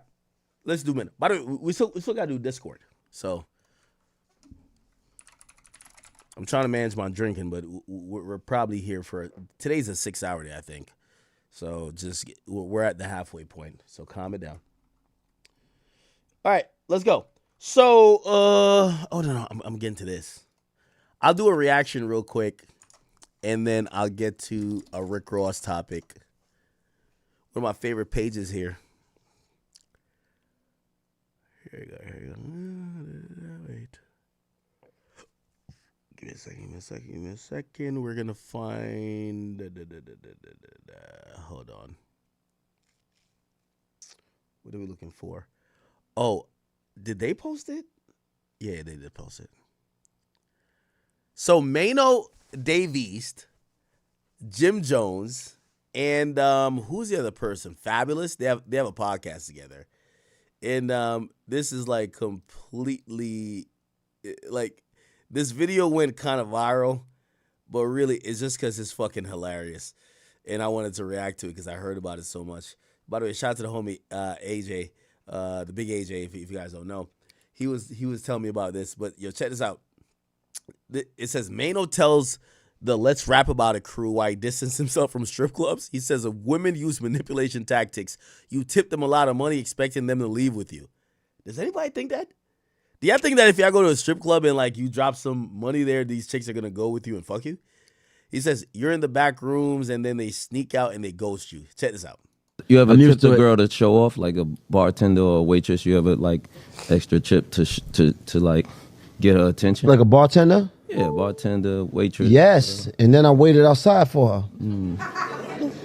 Yeah. Did you think your tip guaranteed you? You know what though? I'm gonna be 100% with you. Different. That's different. It's crazy. You know bro. the thing about that is that, and this is why I had to wean myself out of the strip club because I started to get expecting. Yeah, I was getting emotionally attached. I was like, yo, financially attached or no, you just started expecting because shit? I started expecting after the tips that it was going to lead. It sounded like you was financially attached because you gave him the money you. So you start counting the dollar amount to what you should deserve, as opposed to the service they was giving you, or you should be tipping. I didn't get service. That was the problem. Bitch, didn't you? Look at this thing. He said, I didn't get service. Yo, the way he looks over the glasses is crazy. He said, I didn't get service. That's the problem. As opposed to the service they was giving you, or you should be tipping. Yo, this shit should be called the 4 Unks pod. This is like the 4 Unks pod. Like, I rock with... I kind of like this pod. I'm kind of realizing, like, I thought this would be more madness and chaos. I want to say I like Mano, Dave East. I don't know if Dave East is an Unk, but definitely everybody else is. Fabulous, Mano, and Jim Unks. It's cool. And by the way, Unks is a cool shit. But, yeah, they got a good funny pod, man. Given everybody's background, really funny pod. I actually recommend it, chat. Sound like you was financially attached because you gave him the money you. So you start. By the way, this is the first time, like, I'm glad Fab has a pod, because I always tell you, I've learned nothing about Fab through his music. This nigga was all punchlines, man. But now you get to hear the nigga speak and give, like, at least some stories. Counting the dollar amount to what you should deserve, as opposed to the service they was giving you, or you should be tipping. I didn't get service. That was the problem. He said I didn't get service. That was a service they was giving you, or you should be tipping. I didn't get. Look at it. Yo, this look is a nigga that went in the strip club to fuck. Say I ain't get service. That's the problem. Get service. That was. Look at this nigga right here. Was the problem. Bitch, you didn't get service. Yo, I ain't gonna lie. This is so NYC. You should. Yo, it's like, I even try to roast the cast. And by the way, I love y'all guys, okay? I hope y'all look at, like, me talking about y'all. I hope it promotes y'all pod. I'm not hating on y'all. Yo, Jim Jones is 53, dressed like a YN, hat to the back. You know what I mean? All grayed up, but Yo, come on, Jim. Like, you're 53. You got the cutout knee where we could see a kneecap, bro. Like, come on, nigga. Like, you at the age where, nigga, you might need like one of them Patrick Ewing knee braces just to walk, nigga. Like, why are you dressed like this? Why are you dressed like a YN? Should be tipping. Yeah. Okay, I really gotta say nothing about Mano, because Mano be carrying a gun, and not say now, but Mano's known for carrying a gun, and there's a couple of videos of him pulling out guns on people. So I want to be in Mano's good graces. I got nothing to say bad about you, Mano, but this look was crazy. I can't believe you in the strip club. Mano, I'm gonna be honest with you, mad niggas, like, you're one of the scariest niggas in New York history. I think them bitches was sneaking out the club because they didn't want to see you. Like, nigga, you exude some type of, we've just heard scary stories about you, brother, okay? I didn't get service. That was the problem. Fabulous being like 49 with the headband. Like, yo, why is the nigga wearing, yo, you know the headband is for sweat. Like, yo, Fab is on some, yo, the headband is for sweat, Fab. Fab, the headband is for you sweating. You're sitting down podcasting, my nigga. Like, come on, bro. Like, the headband looks wild. Like, this is unk activity. Like, this is what? This is like you having the Allen Iverson sleeve on and you're just chilling. Like, nigga, that's for a reason.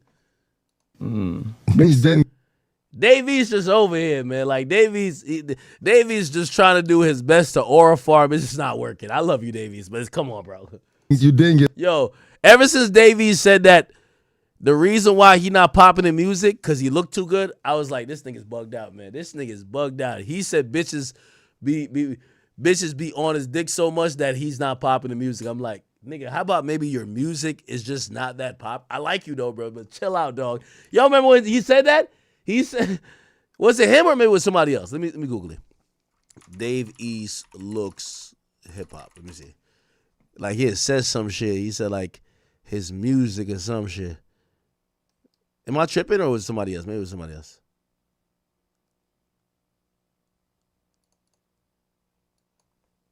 He said like his looks holds him back. Like something like that. I don't know. Maybe it wasn't him. It was some other nigga. I was like, yo, this nigga think like, what do you think he is? Was it him? No, I kid you not. The nigga was like, yo. Like, he was basically saying, nigga, look, first, yo, Davies is not just a pretty face. Like, yo, bro, like, what the fuck? Like, yo, what the fuck? You know what I mean? Like, yo, Davies basically came out, like, at a point and be like, yo, I'm too cute. That's why I'm not popping. I'm like, huh? Like, nigga, what the fuck are you talking about, nigga? Like, yo, Davies. All right, pause on me even searching this up. But am I tripping? I know I got a good memory. He definitely said some shit like, yo, because bitches be fucking with him so much.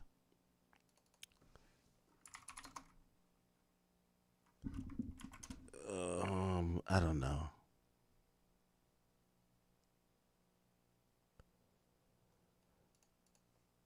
It's him, right? I ain't about to look for this shit too crazy. But he definitely said that, yo, because bitches think he looks cute. And when I heard that, I said, you got it, bro. You got it. You got it. Anyway. No, all right, since, oh, no, y'all acting like I'm lying. Davies. Hold on.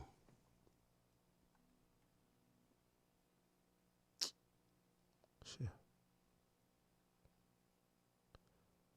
Oh, here we go. Lipstick Alley got it. Oh, his good looks helped him during homelessness. Nah, he said something about his career. Like, basically was saying like, yo, it's harder for him because they be too focused on his looks. And I'm like, nigga, what?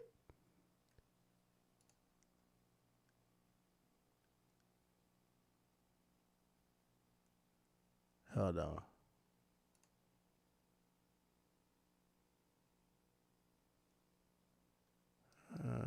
Davies women. It's something about women. I don't know. Trust me, I got good memory. Because I remember when I seen that, I'm like, yo, somebody got to tell Davies, like, nigga, Yo, in hip hop, we don't care if you ugly or you like my nigga. We don't even care what you look like, nigga. You could have one eye like Fetty Wap.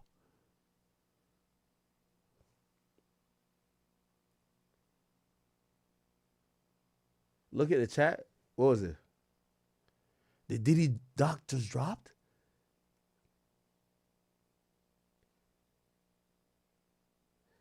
Nah, it was something about he feel like he was like, women, like his looks hurt him. Hold on, let me see. Yo, did you see this clip where 6ix9ine talking about Dave East? Dave East has like 2 hot ass bitches there, right? Hot, like bitches I'm into, like BBL, Dominican shit. He's rapping and his like, oh, kick door to open, crack in my sock. You know, like trash shit. Like, you know what I mean?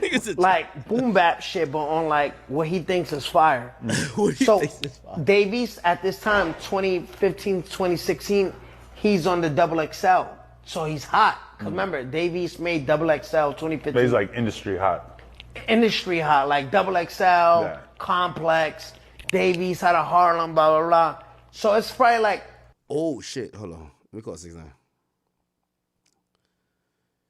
I should do this off stream, but I gotta call him now. I ain't gonna cap.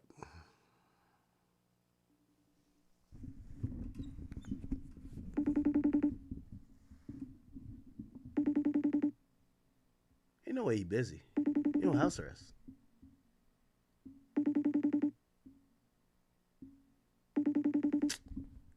Why you not answering? Yo.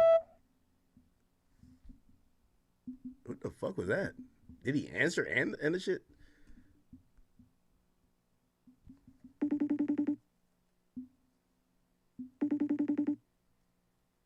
Yo, FaceTime got voicemail? All right, let me call him regular.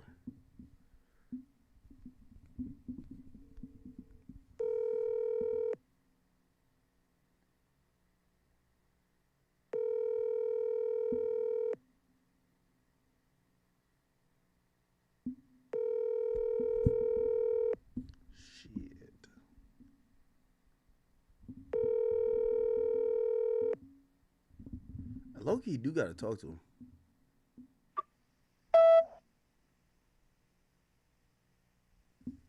All right, his line must be tapped, nigga. Yo, how the hell does this go to a beep? You don't even hear, this person is not available. Leave a call. Leave him. Like, what the fuck? Hold on.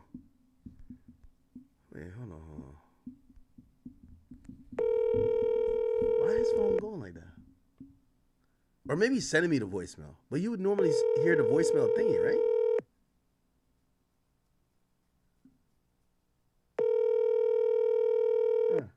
I don't know.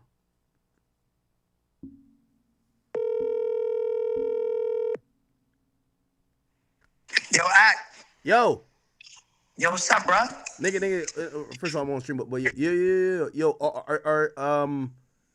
is sentencing still the 4th or 5th or whatever? Friday. Is this Friday? Bro, we gotta finalize. You know, I was telling you about the interview. Yeah. Text me on it, please. You said what? Text me on it because I gotta like finalize it by tomorrow. I bet. Text me when you get in here because I gotta, you know. I got you. Did you talk to any of them? Because I think the Lauren girl reached out, right? I didn't speak to any of them though. I'm only going through you. Okay. Just all right, I bet. Just text me when you could land, then I can set it up. Because they've been waiting on us. So what you want me to do? When could you be in New York, nigga? Nigga, I gotta be there at Friday. I get sentenced Friday. You can be here Thursday? Yeah, Thursday. I'm gonna be there Thursday for the shit. All right, cool. I'm doing Thursday. Bet. I bet. Oh, yeah, that's it. Never mind. I was going to bring some other shit. Never mind. I bet.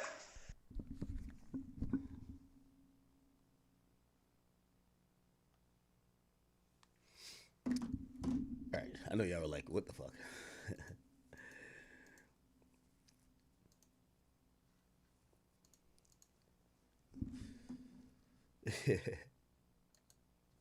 Oh, by the way, you know, and you know, this is why y'all consider 6ix9ine a genuine friend of mine.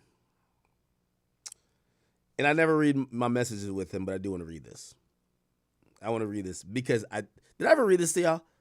This is why this is a genuine friend, and this is why I said in this industry, you hope to find a friend that's genuine that don't only fuck with you while you're hot, right?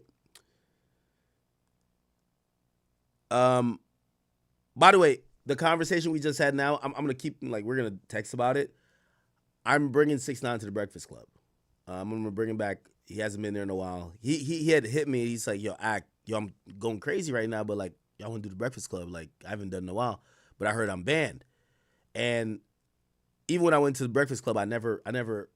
Charlamagne called me. I never called him like, yo, bring me on the Breakfast Club. The first time I've ever called the Breakfast Club or called Charlamagne trying to get somebody in the Breakfast Club is trying to get 6ix9ine. Why? 6ix9ine is my friend. And I don't care what y'all think about him. He's just my friend. And I like to tell y'all I'm kind of genuine about my shit. If I'm friends with someone, I really like them. Or, I mean, I'm really cool with them, and I'm really, like, it's not because they're hot or whatever. They're my friend. And 6ix9ine sent me a message recently. And a lot of shit been going up for him. I really think that he's, you know, and I try to steer him differently. I told him, I said, yo, listen, you're starting to go on a media run. Don't make everything about snitching, bro. You got to show your personality. You're one of the funniest rappers, whatever. And I will say, what I do like about 6ix9ine, he listens a lot. And he sent me a message. I don't know if did I read this message to y'all? I don't know if I ever read this message. But anyway, he said this to me. He sent this text to me. It's about, I guess, like maybe a week or two ago. He says, yo, bro, I just want to text you and give you your flowers. This is an appreciation text. He says, academics. No, he didn't say academics. I'm reading it verbatim. He says, yo, bro, I want to text you and give you your flowers. This is an appreciation text. Thank you for always sticking by me. Thank you for never abandoning me in my lowest moments. And even my highest, you've always been there. I feel like if it wasn't for you and your presence and hip-hop, I wouldn't have gotten so many runs like I have. And I'm having again right now. If it wasn't for my friend Livingston, obviously that's me, thank you and I love you, bro. And honestly, that meant the world to me. You know, obviously, I've thrown him so many alley-oops. I got him back cool with Aiden. Him and Steve, that's them. But I got him on Deshay's stream. I still want to get him on Platboard Max.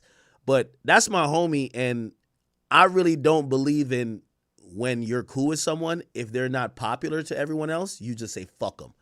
And 6ix9ine is always my guy. So, again, if I have any relevance, that means I'm always try to talk about my homie because, shit, he's a real dude to me. Anyway, I appreciate him appreciating me because let me tell you this. In this hip-hop shit, I've thrown mad alley-oops. And I've thrown it without asking for money. I've always told you, me and 6ix9ine's relationship is zero currency. We don't transfer cash. He's never given me $1, and I'll never give him $1. We give each other friendship. That's it. And I will say in hip-hop, people don't say even thank you enough. People only deal with you when they need you.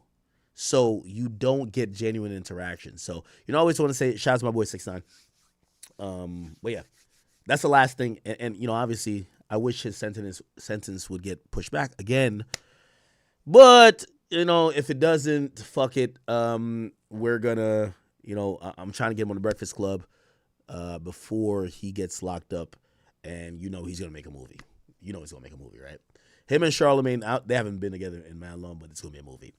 So, matter of fact, I gotta hit the Breakfast Club producer back. Anyway. 16 people in the studio in quad. So Smoola brings me, he's like, I have my camera, like I'm lame as you know, dressed weird, colorful hair. So Davies puts me on the spot.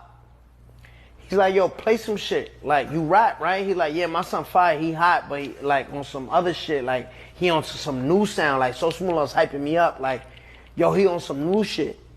So he like, go ahead, get on the aux. So I played, like, some metal rap, like, when I was rapping, like, you know what I mean? But on some rap shit. everybody just started laughing. Like the bitches I liked started laughing. Really? Like, I'm Did dead that ass. affect you at the time? Nigga, I was hurt. Damn. But then, fast forward 2018, Gummo come out and all that shit. I seen Davies again. I'm like, remember when y'all niggas was laughing? What did he say? What you gonna say? He didn't get in the party. Me, A Boogie was going to.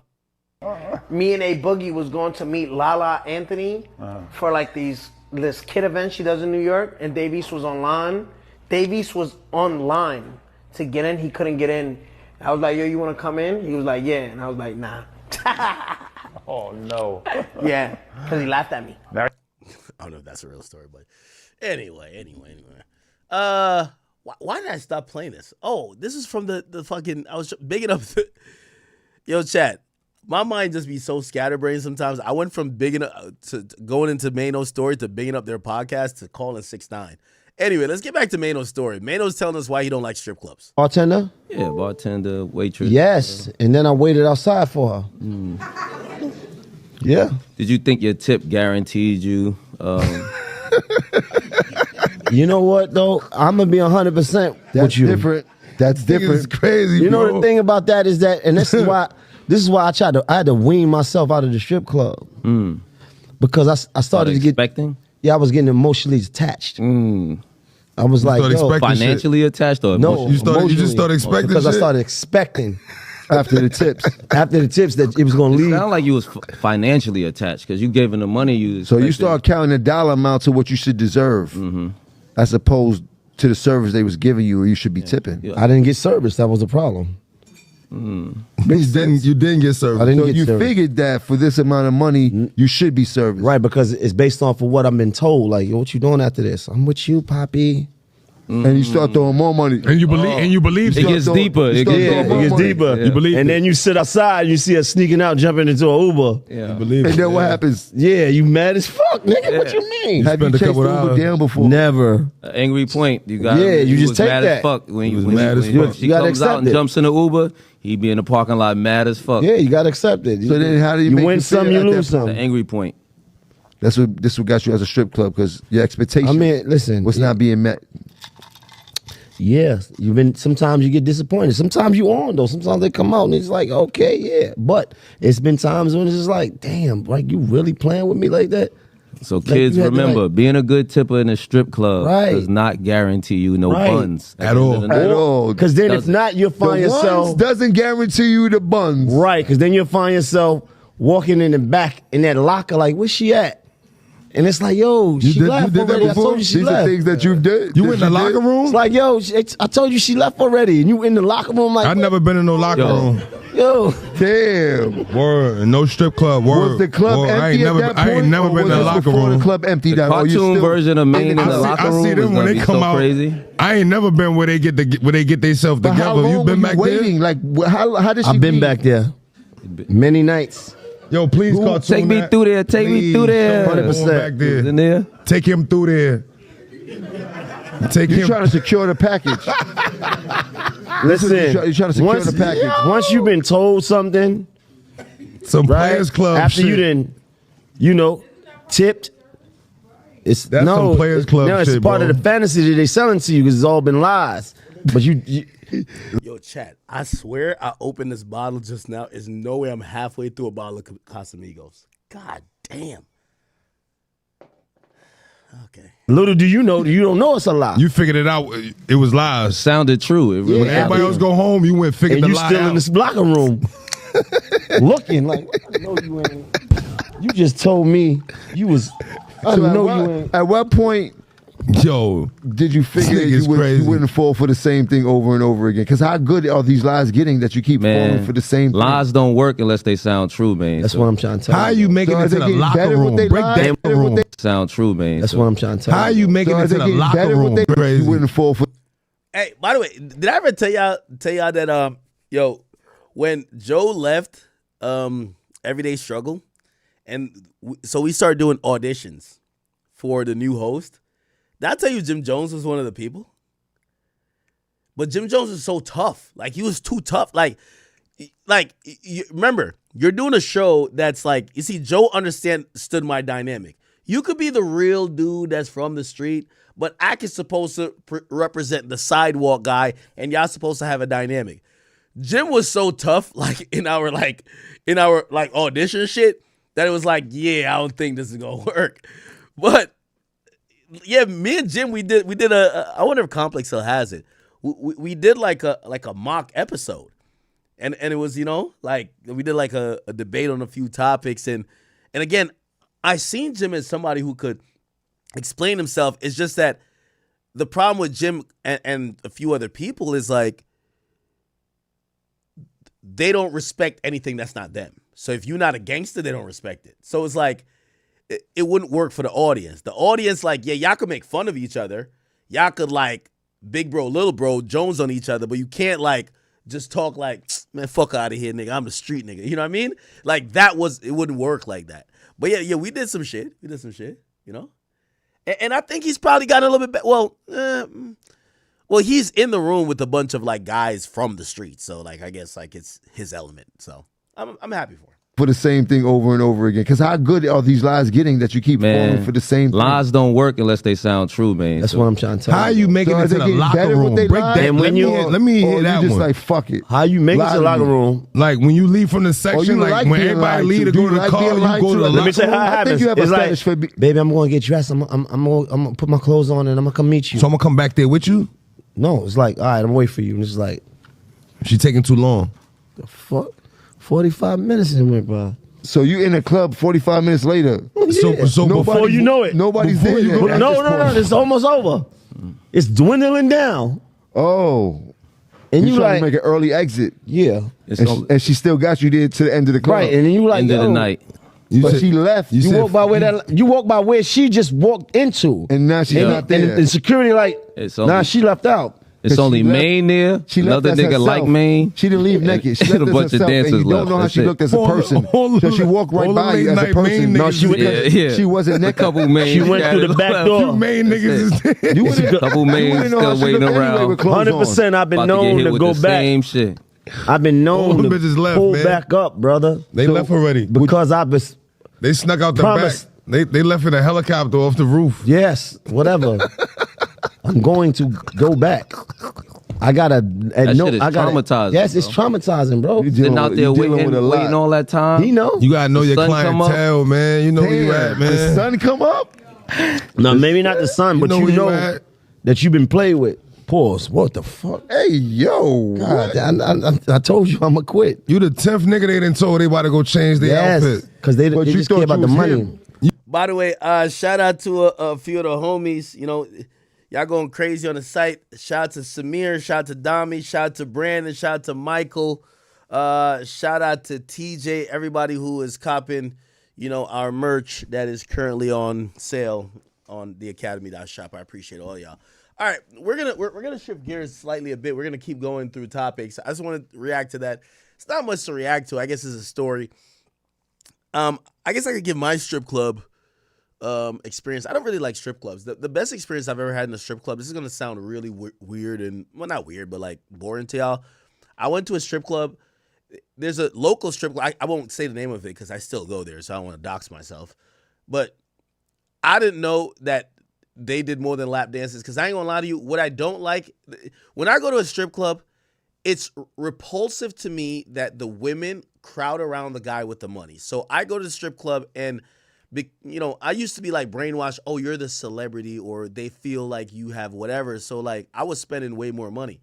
Like people around me used to be like, yo, why are you spending like $9,000-$10,000 every time? And I was just doing it because I'm like, this is like an activity. Like I never went to strip club horny. Like I don't know what that experience is like. I don't know why people would go to. I always just thought about it as like you're paying for a lit time and you go with a bunch of people or whatever. That's it. I ain't gonna lie, I learned from like Joe Budden. I'm like, yo, wait, this nigga go to the strip club and just like spend $1,000 or like $500. Probably not now because he's super rich, but I used to just think, just go there. They would be like, oh, I came here and made a movie or whatever. So I start not liking a strip club ever since I had a little bit of money because the women, like I would bring 8 people with me. I'm the only one getting the money. Like, there's nobody else pulling that money out of their pockets. So I'm getting the money. There'll be a couple girls with me. I give, here's 300, here's whatever. Because, for whatever reason, girls love throwing like, like, I don't know what it does for them, right? What I realized about strippers, they're gravitating to the guy with the money. So, and I didn't like it. So all the strippers are trying to dance on me. And it's like, you ever go to a store and you're contemplating about getting something, but you don't know? And the fucking help, the person who's like the salesperson, they're following you around. What are you getting today? All right, let's get. And it's like, yo, bitch, back the fuck up. Let me tell you when I need help. So I never liked strip clubs because of that, because women, when they see the money in your hands, they're trying to dance with you. Like, every time I'm at a strip club, I tell them, no, it's his birthday. Go dance with. Bitch, get the fuck off of me, man. I don't like, because it feels just so non-genuine. They see you with money in your hands, and they're all just trying to jump on you. I'm like, back the fuck up. So I've never liked strip clubs in that manner. I look at it as recreation. Like, I feel like it's donation to, like, fatherless women, right? And then I start to realize, like, my homies is like, yo, bro, you throwing mad bread in here. Like, yo, there's niggas, because, like, I'm not going to poppin' strip clubs. I don't go to, like, starlets, especially on the East Coast. So, like, these strip clubs, the amount of money I'm throwing, like, they're like, bro, these bitches fuck for, like, 1/10 of that, right? And I'm like, what? I thought everybody's just in it. They're like, yo, bro, you're in some nowhere town. Like, niggas is broke, bro. Nobody's throwing 10 bands. Like, it's not happening. So what I started doing, I started saying, I would tell the strippers, I'm like, yo, I'll give you $600, $700, but you got to go fuck my friend. I can't fuck a chick if I pay for the money, if I pay for the pussy, honestly. I'm being honest. So I was just like, I'm in the club, I'm like, yo, which one of these bitches you want to fuck? All right, bet. And I'm like, yo, find out her price and I'll pay her. And I'll pay for my homies to get fucked. And I guess they get fucked to the back. I don't know what happened. However, I'll tell you this. My best strip club experience, because I don't let the bitches dance with me. Usually when I go to a strip club, I'm going with a girl that I'm talking to anyway. I never usually go and I'm like fully like with no girl. So like the girl I'm with is dancing on me. Maybe a stripper once in a while comes over and like joins in, but it's like I'm with the girl already, right? The best time I've had in a strip club is going to sound, it's not weird, but well, maybe I think it's weird. Bro, I got the best massage in a strip club. I swear. The strip club I go to, I don't want none of these bitches putting that fucking flabby BBL, that stink ass shit on me. Get the fuck away from me. Go dance with my homies or some shit, okay? I'll buy y'all the little champagne or whatever the fuck to finesse whatever y'all need for the night. I'll do it. I got the dopest massage in the strip club. And I'm not talking about some weird massage. Like out in the open, like, bitch was like, yo, she was going in. She got to my back. Best massage ever. Best massage. These bitches dancing on you. I don't like these whores dancing on me. Like, please, ew. Stay away from me. Like, we could all turn up, but don't all put your flabby ass on me. I'm good. I'm straight, okay? But I got a massage at a strip club, and if I ever go to any strip clubs, I got to figure out who do, like, the dope-ass massage where they grab your shoulder and your arm and, like, yo, shit, I ain't gonna lie to you. That was good. So, for me personally, I don't go to the strip clubs expecting vagina. Usually, I go to the strip club with the vagina I'm already fucking, which is a girl. So, a girl that I'm dealing with, we're just going there to turn up. So, I'm not going there horny trying to fuck the strippers. And the only reason why I would pay the strippers to fuck one of my homies is because I be going to like nowhere strip clubs in the middle of New Jersey. And I've been told if you're throwing 10 bands, these bitches fuck for $400. You might as well just have them fuck your friends. So I'm like, all right, bet. You know what I mean? But other than that, I go to strip clubs and the best thing that's ever happened to me is a massage. Like I got the dopest massage from there. So I know these guys, I guess these guys are looking at it differently. Me already, I'm not naturally attracted to BBL bandits. So most strip clubs have a bunch of BBL bandits. I'm not attracted to that, honestly. I'm attracted to girls with decent rear ends, not surgery shit. So it's what it is. Okay, that's my experience. Anyway, I'll cut this off. We go to the next topic. Where am I? Where am I?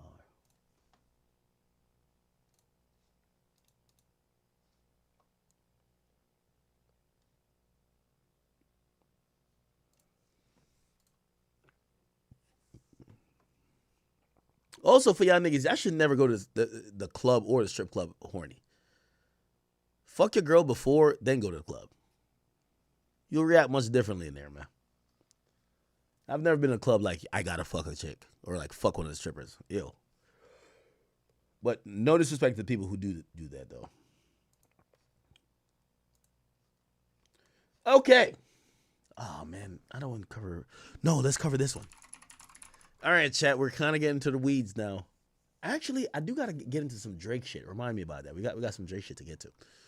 But let's have a little fun, I guess. Let's have a little fun. Okay. So here we go. By the way, remember Shorty here? It came out that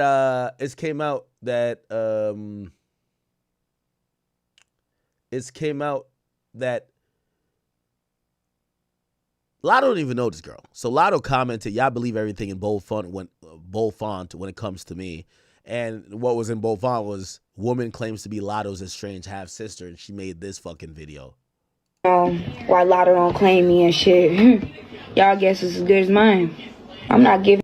Now, it's very obvious, and I think anyone with a brain would realize Lotto is a mixed woman, hence the name Lotto. This is a Caucasian woman right here. I'm too much. I ain't spilling too much. But when I do write that book or do that podcast, she gonna be mad. Because I'm gonna give the people what they need to know, okay? Same daddy, y'all, same daddy. Oh, y'all, she don't talk to me because I'm the broke sister. How many times I gotta say this? I'm sorry, you probably new in here. I'm the broke sister.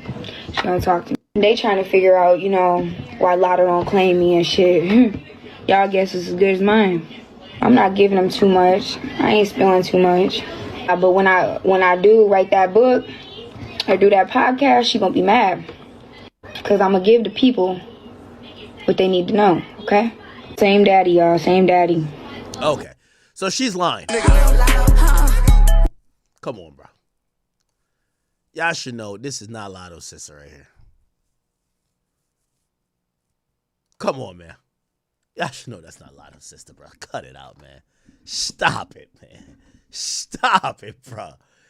Cut it out. All right? Anyway, recently what's going viral is Rick Ross. And Rick Ross, he's dragging an influencer for posting their DMs. And he's saying she's not his type, and he's calling her goofy with a bad body and claims she's going to cap heaven, okay? So essentially there's a woman who posted a DM that she claimed was Rick Ross DMing her saying, "You're mine." And her name is Nardos Daily. We'll look at her in a second. She says, I got so many DMs from so many of your favorites, but I'm sharing this because I know he would get the joke. But in all seriousness, attention doesn't equal the currency. They don't want you. Women always come up to me and be like, yo, guess who's in my DMs? Like they're so flattered. Like, okay, I don't even follow them. They follow me. All right? And then she continues, and to be honest, if you're trying to get money, I would just get a rich white man. At least they're generous. Black men will literally use you and throw you away. We see it publicly. His cars, not yours. His money, not yours. Fame, not yours. You'll be traumatized and left with maybe a bag or two. Women get money, aren't impressed. Let's look at her.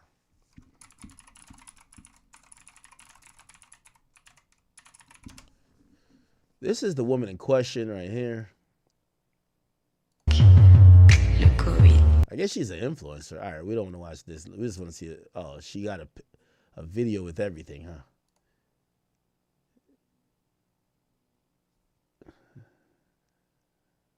Okay.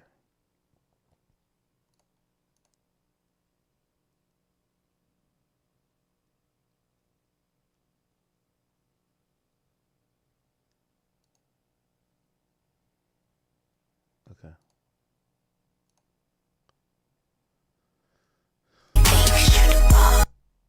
Oh, this is where she exposed him. She says, when community dick slides into your DMs. And she shows Rick Ross.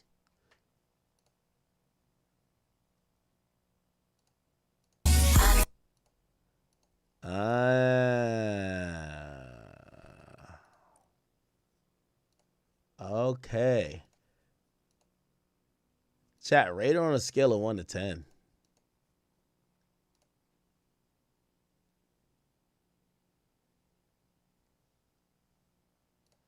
Yeah, rate her on a scale of 1 to 10, chat.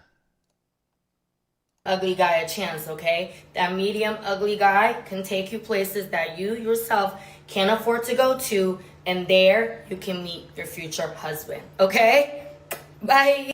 Give that medium ugly guy a chance, okay? That medium ugly guy can take you places that you yourself can't afford to go to, and there you can meet your future husband, okay? Bye. I tell her, baby.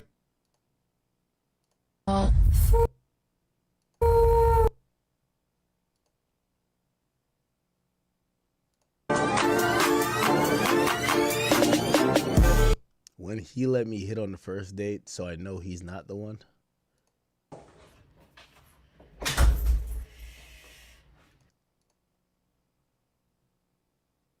Yamborghini chain, rest in peace to my superior. 10 spots you'll always find wealthy men.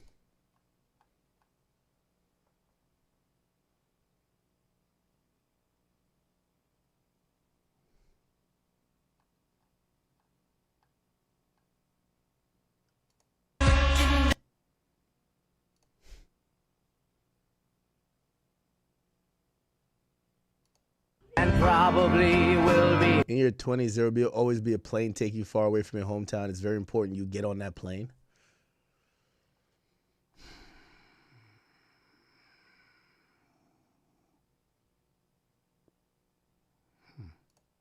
Any woman who is willing to be somebody's side chick on purpose, I'm talking on purpose, is the most dangerous, desperate woman, okay? I'm talking she knows he's married, she knows he's in a relationship, and she's willing to help him sneak around. She's willing to let him put her name under a car wash so his wife or girl doesn't call her up tripping.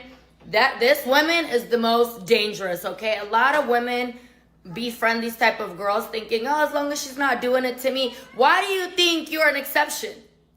Any woman is collateral, okay? At some point, you are going to get in her way and she's going to cross you. She is, because all she thinks about is herself, her wants, and her needs.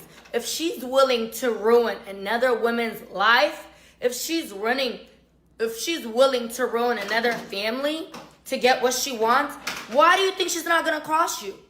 Why do you think a person like that can be a good friend to you? They clearly have zero moral compass, okay? I stay clear away from these type of women. All they care about is being picked. Any woman who is willing to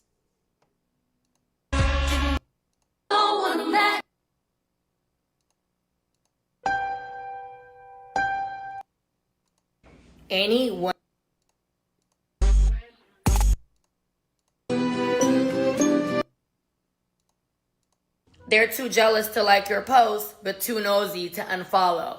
Pray for them. It has to suck being this miserable, okay? Imagine hating me, but still keeping up like it's your job. I tell her, baby.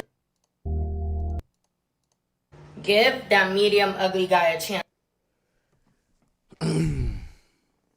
Okay? That medium ugly guy can take you places that you yourself can't afford to go to, and there you can meet your future husband. Okay? Bye. Give that. Yo, chat, I ain't gonna hold you, man. Social media done ruined a lot of young women fortunes and everything. You know what's funny about her making this video? I want to be honest. Listen, I've never proclaimed to be a look of my damn self. But she says, give the medium ugly guy a look. Bitch, you're the medium ugly looking bitch. That's the funny part about it. You see, social media got, like, back in the day, we used to think it's the legit 8s, 9s, and 10s that's talking to celebrities. These days, a bitch is a 4. She's actually DMing a celebrity. And her thing is inflated. Like, put it like this. I wouldn't be talking about medium ugly nothing because I know I'm not look, when it comes to love.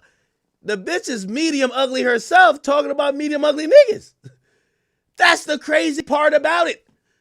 These days, you got a girl that's in your town Come on, bro. You know, this bitch is not hitting for nothing. But because she posts the right thirst traps, she's always in the clubs, she posts her locations, and when celebrity niggas are looking for bitches, that's how they find girls. She gets DM'd by a celebrity. All of a sudden, her ego gets inflated. I'm bad because a celebrity is mentioning me. No, he wants pussy. You're the definition of mid. This is the definition of mid. I like, you know what I mean? Again, there's nothing wrong with her. I'm not saying she's ugly or nothing like that.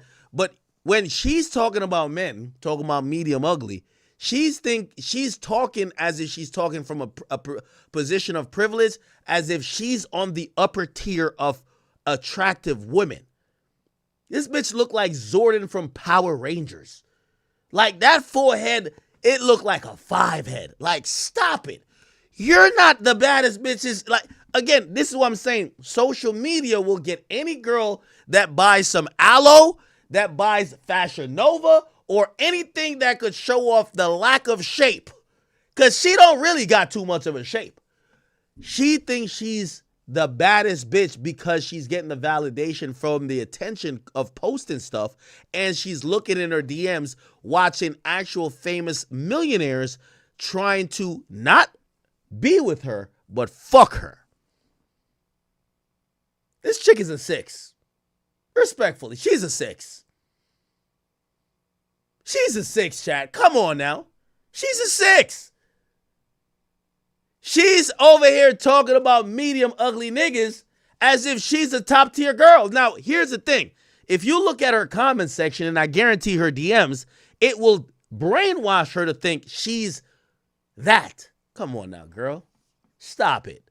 The difference between men and women is that you get a nigga like me, I'm never going to say, and y'all might be like, you know, we've seen you with XYZ women, like, man, yo, you got nice taste. Or you might be like, man, you're overachieving. I'm not going to be like, nah, that's because I'm just the most handsome nigga out here. I'm like, shit, I'm Big Act. That's what it is. Nigga, Big Act been here. Like, you know what I mean? I've been putting in work. I get it. These chicks, they'll be looking middle of the road and they're talking like they belong on a magazine. They're talking like actual 9s and 10s. They're talking like they're a goddamn Playboy model. This is the average bitch you see in the motherfucking cereal aisle at Whole Foods. Come on, y'all. This is a bitch that's going to Boston Market. Let's keep it a bean. How is she talking down like she's something special? That's why I was clicking through the photos. Are y'all seeing something that you don't see in your average dairy aisle when you go to Whole Foods, ShopRite? I don't think Pathmark exists, but Publix or wherever. This is an average woman. Yet she's trying to tell other average or sub-average women that they should give an average man a chance. You know why? Because she'll see 3 blue checks in her DMs for the month, and she now thinks that her caliber of male is a millionaire that is super attractive. Cut the cap. Cut the cap. This is a chick that will be dumpster diving in the clearance bin at Target. Come on. How is she talking like this? How is she talking like this? The problem with women and men is that if I had to speak about looks, I would have no problem saying, I think, hey, I would absolutely look-wise be hovering around the average scale. I believe. Maybe some people think sub-average, but okay, I'm going to just say average. I would not be deluded to say, I think I'm one of the best-looking men on earth. You get these bitches, give them some aloe, give them 3 filters, give them like an edge brush, some makeup, and now they talk like they're a 10 out of 10. They have to be humbled, chat. They have to be humbled. Men have no problem usually saying they're an average guy. Women all think they're top tier bad bitches, queens. They talk about themselves in a superlative. which means the extremes. I'm the baddest. I'm the baddest, bitch. I'm the queen. I'm the this. You're not the queen. You're just the help. Relax. Just relax. It's okay. The irony of she making a video saying, give the medium ugly guy a chance, when she's the medium ugly girl. You know what a great video would be for her? Make a video saying, give someone who looks the same, who is in the same range of looks as you a chance. Because you're a medium ugly girl. Give the medium ugly guy a chance. Yeah, you should, because y'all are both the same. Chat, social media, I'm telling you. I know dating these days is horrific. Trust me, it doesn't matter where you are on the spectrum. If you're on Match.com, POF, you could be on Tinder, you could be on, I don't know, what's these other places called? Binge, Hinge, whatever. You could be on whatever. You're probably going to experience the same things. You're experiencing women who are forming ego, and they're taking the attention, and they always convert attention to this non-convertible metric, which they believe if I got a guy's attention, that means I am of that caliber. Rick Ross switches out a new girl every 40 days. He puts them on the yacht. They take 5 pictures. He tries their cooking. He brings them to Kiki on the river and another club, and he switches to the next. I've seen him do it 1,000 times. You know why? Because I've seen him with a couple bad ones too, and I usually try to find their at names because I'm like, they may have some friends. That's when I was single and looking, chat. But you know what I mean? You know me. I'm very comfortable right now. I got no time for that bullshit. Okay? That's what I'm trying to say. That's the point, chat. This woman is gassed. Super gassed.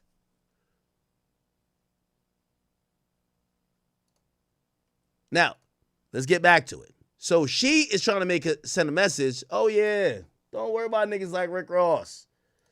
Ross actually responded. Okay? And Ross showed, the multiple times that, whatever. And I don't know if this is the same person, because this says another name right here. Ross says, I do have a certain vibe, and she's not it. Yeah, Ross likes petite girls. Like, we all know it by now. Ross likes petite girls. You could have a BBL, but he likes petite. He don't like a chick. Give them. This ain't his type. This ain't his type. But who cares about that? The point is, I think Ross is trying to make yo, whoa. Don't try to throw me out there like I'm thirsty for you, shorty. So, he then says this hoe is going to cap heaven. Okay? Now, that didn't stop there. Another woman hopped in the mix, and she said she was calling out Ross too. Let's look at her Instagram. Miss Bree Nicole. Miss Bree Nicole. Let's see. She's saying Ross DM'd her. Now, she might have private Miss Nicole. Yeah, I think she private Miss Bree. Yeah, she did. Now, this is a woman who's saying, well, she's having her own thing of what Ross is saying to her. Let's look at these messages. She says she's not a liar. This is why he couldn't get no pussy out of me. I don't care how much money you have. Now, I just want to stop right here by saying, let me tell you this. And this is why I respect Ross more than I respect Baby, because Baby's just trying to pay for it. I will never not respect a guy for him shooting a shot. That's what us guys do. The thing is, women take the fact that a man is trying to fuck you as them thinking it's establishing the realm where they feel like their looks and everything belong. Zion Williamson was fucking Mariah Mills. I look. I want y'all to see how this chick looks. No.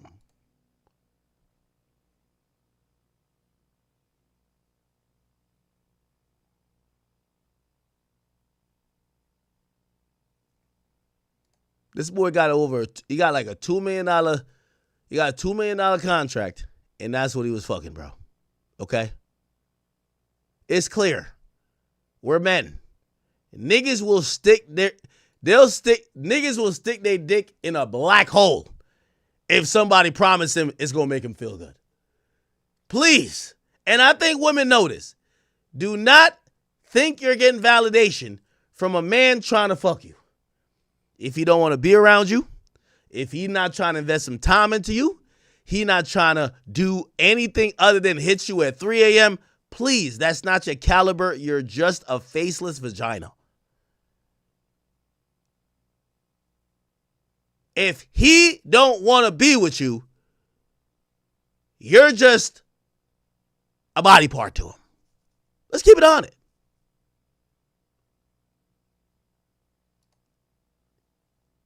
So this chick is exposing Rick Ross too. As if, and ladies, I want to give y'all a real big message. Exposing that a straight male is trying to get pussy. Wow, you really got it. Oh my God. You're telling us that a straight male is trying to fuck. No, it's just exposing you to be a fucking goofy. Because I ain't gonna lie to you. Men is always gonna be shooting. The mere fact you answering told me you're going already. Even if you're in the messages acting like you not going. If you not going, put it like this. If your girl get messaged by a celebrity and she going back and forth with it, and she's like, yeah, that nigga was thirsty for me, blah, blah, blah, but I ain't fuck him.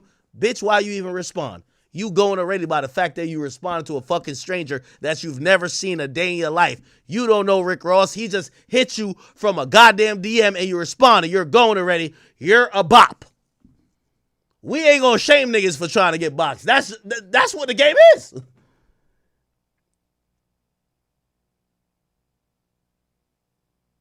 Any self-respecting woman that, let's say she got a relationship with a man she really loves and cares and adores, or she's trying to build a life with. If Rick Ross in your DMs, if LeBron, I don't care who it is, if you love your man, you don't even respond. You don't respond and be like, oh, nah, I curved him. Why'd you respond at all? I've always told women this. The worst thing you could do to a man is give him hope. Because men, we're hunters. As long as we think we got a chance, we'll just keep it going until you eventually break and niggas fuck. So anyway, Ross supposedly texts her, my baby is stallion, pretty ass. She says, thank you, 5'10". Already I know you're going. I don't even want to. Why did you post this? You look like an idiot. Oh, is it to try to say Rick Ross is DMing you? Yeah, he has a dick. He's trying to get pussy. What's the problem? Oh, that's the big thing? Oh, Rick Ross is trying to fuck. Okay. If you were so whatever you're trying to do, you wouldn't be responding. Already I'm saying if I was a nigga interested in you, bitch, you was going. You were going. Thank you. 5'10". Supposedly Rick Ross says 5'10" all mine. She says absolutely without a doubt. I'm going to stop reading here. Bitch, you going. I'm going to stop. She wants us to read this last message. Stop it. Absolutely without a doubt. He says 5'10" all mine. Absolutely without a doubt. It's over. Now, look at her lame ass Shauna, because she just wanted the screenshot. I want the friendship forever, though. Told my friendship. Come on. The nigga said 5'10" all mine. You said without a doubt. You said I want the friendship forever, though. There's always first to me because people be ending on bad terms, hating each other. Shut the fuck up. If anything, Ross stopped talking to you. You know why? Bitch. Look, and you can tell. Look at the hearts. He hearted this. He ain't even respond after because he realized this bitch is being goofy. She sends another message. You can see the blue starting again. He hearted that too. He stopped talking to you. You a bop. You already been responding. Why you trying to play hard to get? He said 5'10" on mine. You said absolutely without a doubt. Now you're talking about friendship. You trying to act like, oh, now I'm not that. All right, fuck out of here. You can't let Ross look bad. Get out of here. You a bop. You're a Boppington.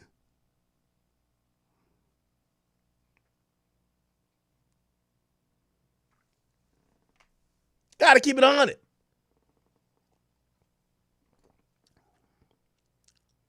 She thought she was exposing him type shit. Okay. Chat, tell me how much of this bullshit you could tolerate. Not trying to bore you with it. Blueface and his new girl. The girl that looks like a dirty bad baby, even though bad baby looks dirty. So she's like a dirtier bad baby. It's just kind of crazy. Blueface like these fatherless chicks who all look like they got BV mixed with like, you know, a petri dish of STD, a slight gonorrhea, chlamydia, you know what I mean? Some syphilis thrown into the mix on some curveball shit. You know what I mean? Like one of them ones. You know what I mean? Like a little HPV up in the mix, right? That's the type of chicks Blueface like. He says he's calling his girls, which I ain't gonna lie to you. I think this is why he likes fatherless women. Because I imagine me having a daughter, and let's say for whatever reason she wants to date a nigga with a bunch of scrabble on his face, a Walmart tattoo, a Walgreens tattoo, a baseball tattoo, a Chase Bank tattoo, and say my daughter is dumb enough to want to date that nigga. Okay, cool. Even though I would be highly against it. Blueface is calling his girlfriends, and he has multiple of them. He's calling them dogs. You're a golden retriever. You're a Dalmatian. Wow. Here's the thing. These chicks is fatherless. They're with all of this shit. Check this out. Oh, who got you that? Who got you that Cartier? All right, baby stock going up. Let me see stand up, baby. Get a 360. Oh, on the dead always? Let's see. Alright. Oh, who got you that?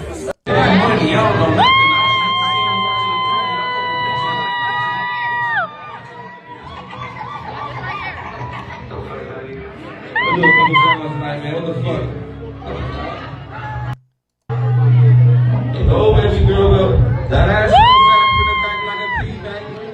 Baby, let me know you really that. Stay me under fuck fast, like a mukbang. For one day, baby girl, let me see some. Go, baby girl, go, go, go, go. Baby. Okay, I don't know what this is. Anyway, we then see some more, and watch this. So these are supposedly the Dalmatians. So that was the golden retriever. The one that looked like the dirty bad baby. These are the Dalmatians. Nigga, Blueface be moving different. Like, what? I'm talking about what? I stay with 2 golden retrievers. Nigga getting lotion down though? Nah, these some Dalmatians, I ain't gonna lie. These some Dalmatians. So Blueface now has a stable. You know who Blueface is? What's that nigga name?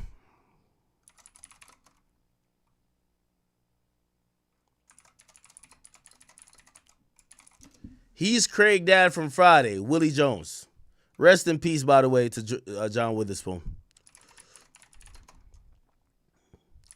He's a dog catcher. Yes, Chad. He's a dog catcher.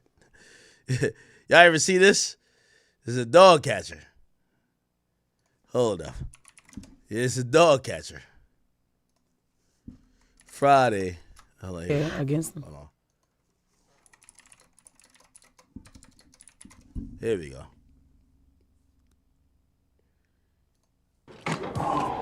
By a stinking ass filthy dog. You should have seen it. Biggest dog I've ever seen in my life. That's a doggy. Please ain't tell me shit. Yeah. That's Blueface. Blueface is a dog catcher, bro.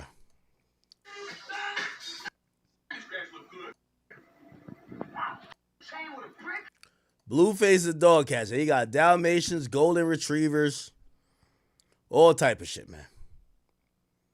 Shit is insane. Anyway. For sure. 103 today. 101, 102. What you got them doing though? Break it down. What they doing? They lotioning my boy up, man. Lathering me up so I can. This nigga Blueface be moving different. Like, I'm talking about what? I stay with 2 golden retrievers. Nigga getting lotion down though? Nah, these some Dalmatians. I ain't gonna lie. Alright, for sure. 103 today. 101, 102. What you got them doing though? Break it down. What they doing? They lotioning my boy up, man. Lathering me up so I can. This nigga Blueface be moving different. Like, I'm talking about what? I stay with 2 golden retrievers. Nigga getting lotion down though? My boy say he stayed with 2 golden retrievers. But apparently these are Dalmatians. I don't know.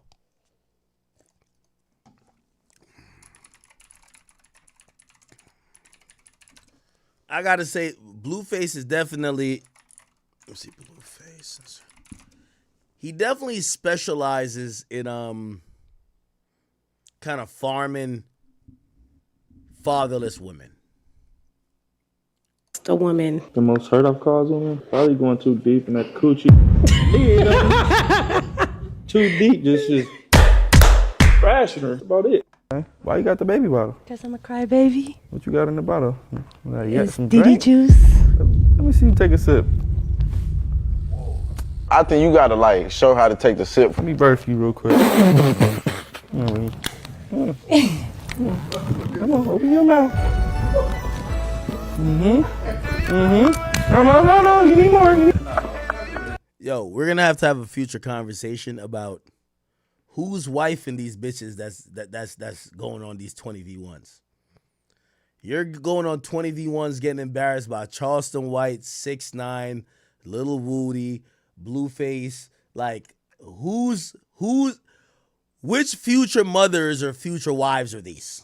That was crazy. Yo, I never seen that in my 20v1 life. Yo, round 2. What's his name?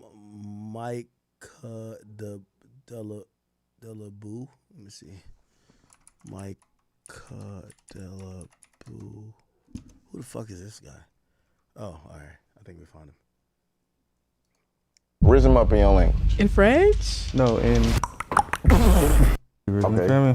Okay. Certain dogs, you know, they don't look the same. Okay. What? Golden retriever. Okay. One dog that's like. Oh, you're explaining how to him, you know, he's in like multiple polys these days. So like he's explaining how these chicks is dogs. All right, bet. Let us hear. Yeah. Fresh up out that cane, baby, can I put it in? I already know that and I cannot pull it out. Looking for a golden retriever. Looking for a Mexican shepherd, German shepherd. Yeah. Caucasian Damn, a German shepherd. shepherd. Okay. Black shepherd. Hold on real quick. For the people who don't know though, what is the real definition of Damn, this nigga's tall. Because I know Blueface is like 6'5". golden retriever? Talk to me. All right, so golden retriever, man. Yeah. They all beautiful. That's one dog that's like. Okay. They all look the same. All right. There's no like bad golden retrievers. Okay. You feel me? Okay. Certain dogs, you know, they don't look the same. Okay. Golden retriever come the same way every time. All right, but I definitely understood that. Okay, so look, what's your ideal woman though? Like, what you really into? Personally, I believe in gender roles, so I think a woman's supposed to do everything a woman's supposed to do, and a man's supposed to do everything a man's supposed to do. Okay. So obviously cooking, cleaning, you know? Okay, look. Yo, chat, would you ever wife up a girl that like Blueface ran through? This is the shit that like, yo, when you see niggas, when you see bitches with niggas like Blueface, you're like, I'm good, bro. Like, even if, yeah, I don't know, man. The type of woman. You know I'm a love doctor, bro. You know I gotta get you right today. You know, we gotta find you a wife, bro. Yeah, bro, for real, man. Like, are you really like still in the streets and shit like that? Nah, I'm out the streets, man. Like, for sure. For sure. I've been out about 2 weeks. Okay. My body count like 2.5. Hey, but look, schoolyard crip, man. Look though, are you the type to really go after one woman, or like you want some like multiple? Be real too. I like options, but I choose up at the end of the day, you know. Okay. So my girl gonna know she my girl, and then all my hoes gonna know she my girl, you know. Alright, so look, how many likes we on this video? You know we about to go up, bro. Talk based off appearance. You can talk to him, but don't. Good. Wait, so we just go $1,000? Yeah. Go play for the first round, you know. Yeah, it be like that first. I want to pinch her. Round 2, come on now, round 2.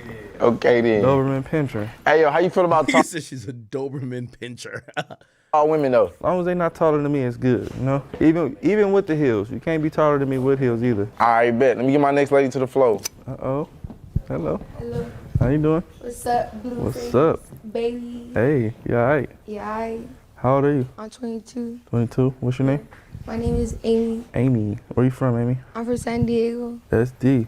Okay. Dago, baby. Dago. Okay, Dago, baby. Dago, baby. Hey yo, how you feel about her fit? Let me see. 360. You like my outfit? 1 out of 10. I like the Tripping a little bit. I like how she matched the distress with Me too. not the material type. I'll be honest.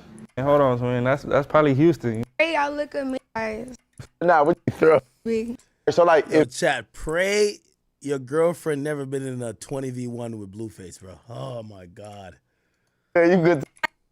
No, that's yeah. Thank you. You work out, or that's just natural? I mean, yeah, natural, but I do work out. 360. Okay. Yeah, you feeling it out. I love the shape. Thank you. How old are you? Guess. Usually young people say that, so I'll say 20. 21. Older? Okay, Blue. You good? You all right? You're making me nervous. You need some chest compressions or something? Yeah. Can you give me some chest compressions? I know how to do Let me CPR. see. That's it. Let me see. Practice CPR on me. I can't. I gotta lay down? mic, and I gotta do the hand. Yeah, now show 'em. Ooh. What's your zodiac sign? I'm not 80. Haiti? Think you better than everybody else, huh? I don't think I'm better than everybody else. I just think I'm me and unique. Think ain't nobody else like you out there in the world, huh? There isn't nobody else like me. I'm one on one. One and only. Why do you think you 1-on-1? Because I'm the only Katara that's on this planet. Okay, I like the answer. Katara? Mm-hmm. You don't think it's nobody else with the name Katara out there? No, it's definitely people with the name Katara, but I'm the only me. What separates you from the crowd, though? What makes you, like, what do you think makes you, like, one of one? Like, if I put you in a lineup with 10 girls, Big dreamers. I need to come back down to the surface. But that's why you gotta ground us. Yeah, I can keep you grounded. Yeah, I like your toes. What's up with you looking at everybody's toes? I gotta pay attention to, you know, I don't got much time. Hey yo, do you suck toes, bro? Yeah. Yeah, sometimes. Type shit. Round 3. Hello. Hello. Hi. How I'm you doing? T. T? Yeah. Nice. T. Can't be talking like that. All right. Whoa, pause. What is this? Yo, is this a pit bull? Hold up. Wait, hold on. I gotta see this. Money. Wait, hold on. This man. Wait, hold on, Blueface. Hold on now, gang. I What's know the you've been deal? locked up. Hold on. Colombiana. Yes, sir. Okay, let's go. Round 2. I'm trying to go to She kind of look like a Spanish Ariana Grande, don't she? noticeably, like, you know, zodiac sign? Aries. Aries, fire and desire. What ethnicity are you? Colombiana. Colombiana. Yes, sir. Okay, let's go. Round 2. I'm trying to go to Colombiana. Man, that coochie was fat, bro. I know y'all see that shit, bro. That shit. Schoolyard. Oh, School. School. What's up? What's the deal?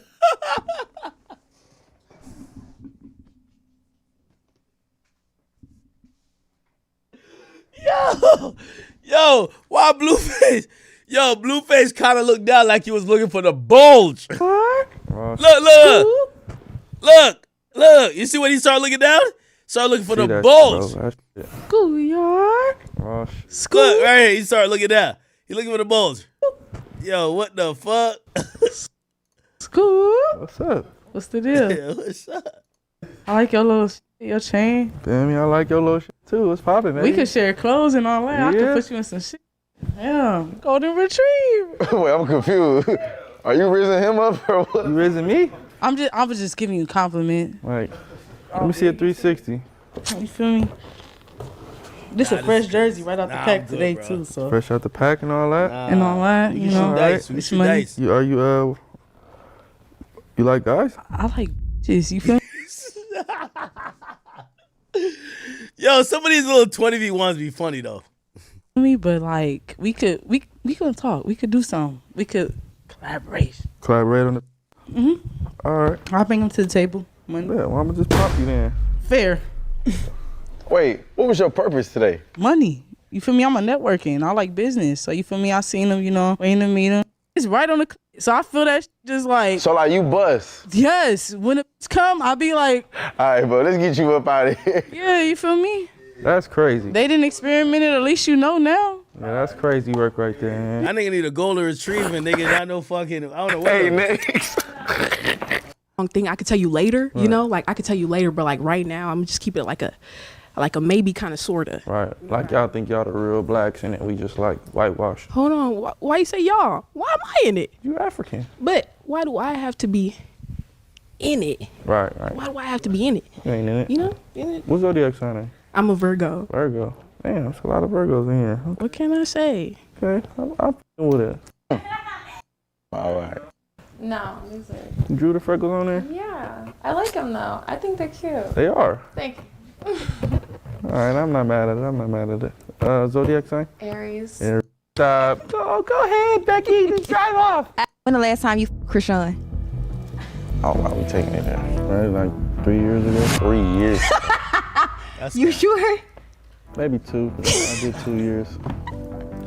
So 2 years, that's your final answer? Yeah, I did 2. Nah, these little 20v1s be funny though. Hold up. 2 years, so yeah, 2 years. Get the DP or no? I don't think they'll ever see it happening. I don't think a DP will never happen. I go to the hood though. You wanna come with me? I'm around. We're telling the truth. All right, okay. Right. Hi. Hello. What's your question? Who is worse, Christian or Jaden? Christian or Jaden? Cristiano Ronaldo? What are you Cristiano Ronaldo. Cristiano Ronaldo. What are you talking about? Like you really don't touch it. Like whatever happened, like you just go see it. Fuck not. Yeah, I'm really having this. She fall up under this program. I'm in your phone. Yeah. I'm in your ass. So are you like the type of? Oh shit! What the fuck? They trying to get down to the nitty gritty. All right. What you got? My question is, have you ever gone through your girl's phone? Oh, that's mandatory. I ain't gonna cap with you. That's definitely mandatory. Yo, women cheat more than men these days. You gotta go through your phone. Yeah. Yeah, phone check. Good. Mandatory. Strict program. Very strict program, like phone check. Like.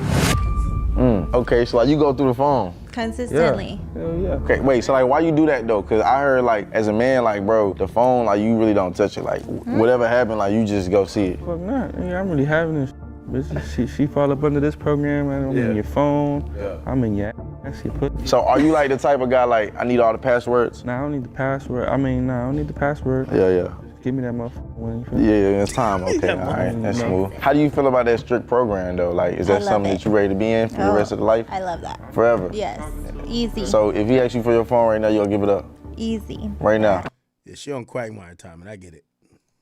I'm not gonna say that per se. This look like she got crystals and some type of sorcery shit. Fuck that. Your booty getting there, huh? Yes. Where you from again? Minnesota. Minnesota? That's how y'all get down?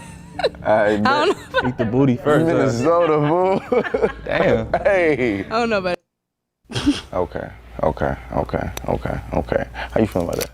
So you ain't never had a one night stand? Never. No. Well, how old are you? 20. Okay. You ain't really old enough to really know, huh? Yeah. In this day and age. Yeah, that's true. Around. Put one leg up. One leg in the air. One leg in the air. Nope. You got it? Yeah. Logo on your face. Which one? The one in between. Washington Nationals? That's Washington National. That's where you're from. Okay, that makes sense. How do you feel about a man that has face tattoos? It's scary. Scary?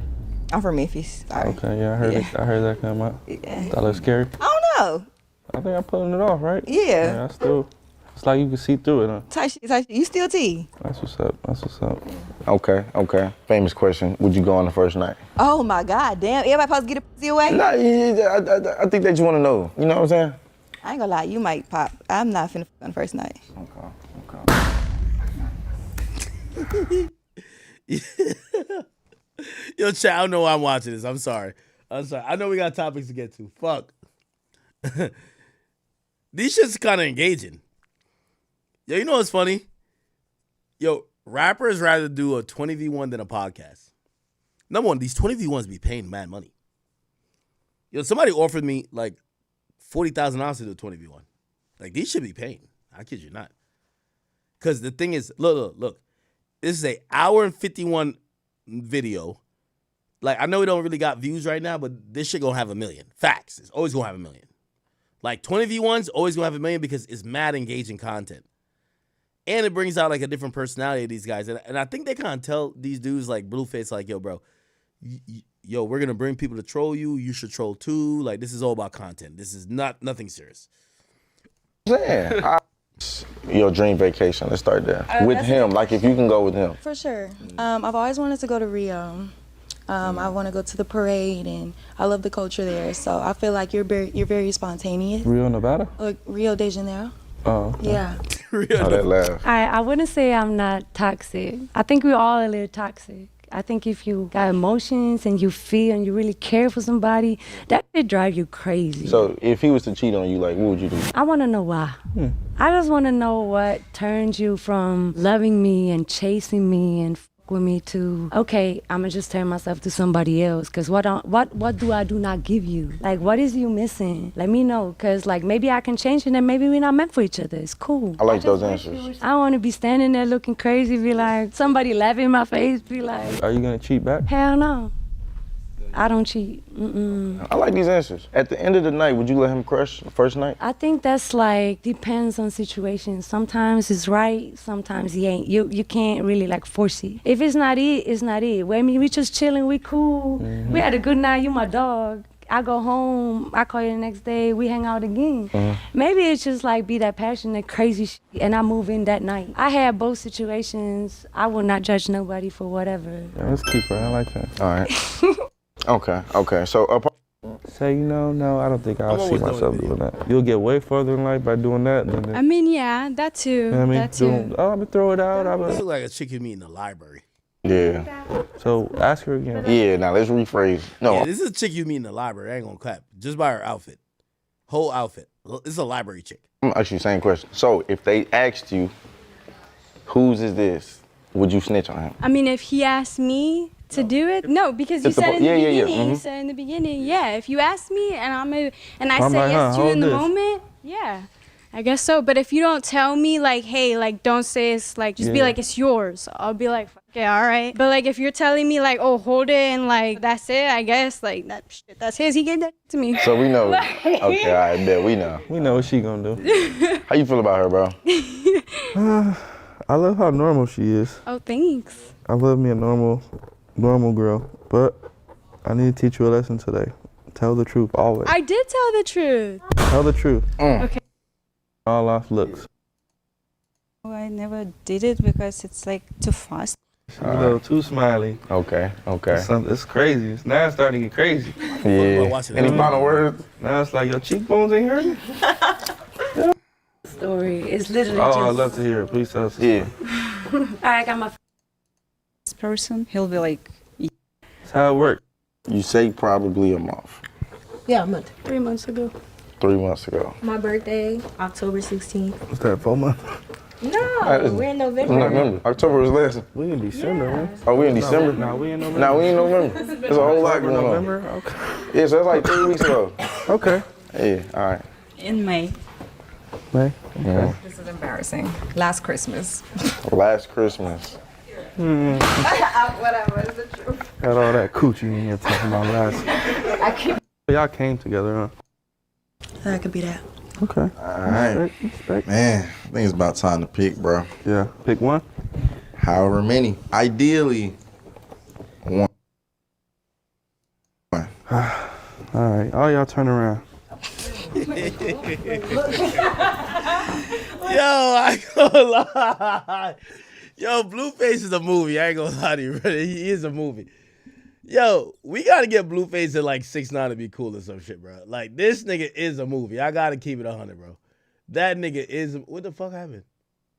What the fuck happened just now? Raise him up in your lane. In French? That could be that. Okay. All right. Ideally...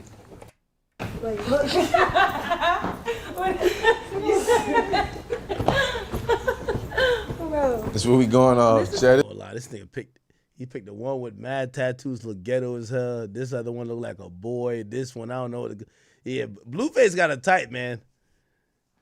That's where we got today. Shows for America. It's got to this point, boo. All right. Oh shit. He want to pick the nastiest That's how it looking gets in one. here, man. Ooh. You don't follow instructions, you will be. Oh, yeah. Oh, okay. I kind of get Blueface. He one of them niggas who fuck the looks. I just need a bitch who get down with the program. He's a program type of nigga. Oh, he on some young boy shit. Young boy don't care if you got a $150. He don't care what's going on. You got to get down with young boy's program, nigga. It's whoever get down with the program. Fuck what you look like. I think a lot of girls, they're like, oh, I'm pretty, but nah, fuck that. You don't get down with the program, fuck it. So, okay, that's what Blueface on. Cut. I think that was a shocker to the audience. Yeah, you see, they thought they was too pretty, huh? Yeah, now they thought they had it in the bag. Oh, they turn around. He told them to turn. He told them to face their ass to the camera. They turn around thinking they too cute and everything. All right, get the fuck out of here. You know what I mean? Blueface got his program going. Oh, all right. I think I can turn around now. Yeah, I like both of these two. Yeah, Blueface fashion would pick both of them. So if you had to pick one. No, I don't want to pick one. I like both of them. You want both? I think they both have to be with it or nothing. So let's see. Oh, shit. They gonna be Dalmatians. Fuck it. Let's start over here. Are you with both of y'all getting chose as a package? If that's what he really wants. Yeah. Okay, we got one on board. Are you No, with she it? definitely with it. Yeah, she got a tattoo on the side of her face. Yes, but why couldn't you just pick me? I like options. I gotta see both of y'all, you know. Not necessarily together, but y'all have to be cool with me dating both of you guys on separate occasions. Mhm. Why limit my options, you know? You're not gonna limit yours. You're gonna go on other dates. Okay, that's fair. I look like, okay. You got some rich. Come on, brother. I know what's going on, man. All right, y'all go get y'all man. Chat, I don't know why I watched that. I'm sorry. I know y'all like your act. Come on. Come on. All right. Oh, man. Nigga said golden retriever is crazy. I have no idea why I read that. All right, bet. I'm getting on Discord. I've been telling you I'm going to get on Discord for a while. All right, let's get on Discord. Where's the chat server? All right. I'm in. Yo, I haven't been on Discord in months. Big Aki's in the building. Hey, mods, cause y'all y'all can move people in here. Whoever is on Discord, y'all can pop in. I'm on Discord.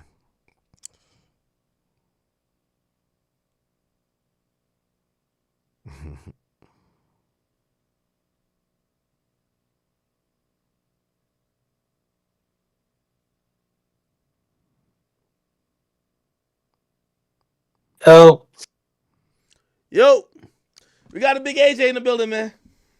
Yo, Ack, man, why you be letting Wack run plays on my boy Aiden, bro? I don't like that, man. What you mean? Nigga, Ack, come on. He told Game to say that to get Aiden spooked, to make it seem like he's the boogeyman, to make it seem like Wack is protecting him, bro. So let's call a spade, bro. Now, listen. I'm gonna keep it 100, man. Aiden hit the group chat. Aiden said, yo, the Game is saying I gotta check in. Am I good on the West? He's about to do a West Coast tour. Yo, Ack, Game is Wack's mans. What are you talking? It's like right now, Ack, me saying, yo, Aiden not good in Jersey. And then Aiden hitting you up like, yo, Ack, am I good? It's like, come on, bro. It was the play they ran. Ack, it's like Tom Brady throwing on Randy Moss. It's not a play. The Game, Aiden Ross. Chat, hold on. Let me play the clip in case people don't know. So, chat, basically what happened is that Neon, and by the way, I got to ask you about the Neon situation. I'm actually after, but let me play a clip. He said the Game told, Neon showed up to the Game's party. And while they were having an interaction, the Game told Neon, which Neon brought it up, saying, hey, Aiden Ross is about to come to LA. Yo, it's just going to be lit. And basically, what Game said to Neon was, yo, Aiden got to check in. Check this out. Aiden, speaking of Aiden, you fuck with Aiden, right? Yeah. He's coming to LA in like, I think like 2 weeks? Yeah. He's doing like the whole LA run. He hasn't been here back in a minute. All right, well, so Aiden got to check in first. You know? That's my brother. Yeah. So he said a whole LA run, so it seemed like he coming out here and he thinking he gonna do what he want to do. But this is LA. All right, so basically, the game said Aiden got to check in. I think the check-in got done already because I was in the group chat and Aiden hit Wack and Wack looked like he's co-signing that, yo, Aiden is good. The permission slip is stamped, so Aiden should be good in LA. And I think that's a good thing. You know what I mean? We talked to Wack yesterday. Wack also sent the message in the text. He said, yo, our streamer's going to be good. Like, yo, nothing going to be good. You know, like, nothing going to happen. So Aiden is not banned from LA. Wack 100, who is one of the top Pirus, top dudes out of there. Everybody know. He is Top Piru. Why are you lying like that, bro? Bro, bro. Come on. Says who? What has Wack done? On some real shit, like I don't got a problem with Wack. What has he done? Like, what has he done to make him a top Piru? Nigga, Wack is one of everybody. Let me test. So like even Adam's calling that nigga a liar to his face, bro. The nigga lies. Like he's not like that, bro. Hold on. Yo, first of all, Adam and Wack, it's like Jackie Chan and Chris Tucker. They're playing a role. It's like, you know, you can't take that serious. You feel what I'm saying? It's like, let's do it for the views. Everybody knows if you go to LA, there's a few niggas you got to check in. Big U was one of them, but he's locked up. Okay, I give you that. Wack 100, you got to. I've never heard nobody say I'm going to LA and check on Wack. Stop it. Never heard that. I'm going to be honest with you. Yo, here's the thing. You show me a nigga that checked in with Wack. I'll give you $1,000 right now. I don't know necessarily check. All right, hold on. Let's not say checking because, you know what I mean? My man Wack don't do no extortion. But check this out. Yo, you know back in 2017 when the whole thing happened with the Migo shit with our show, me and Joe Budden, Everyday Struggle, we were there. And that happened at BT Awards that was in LA, right?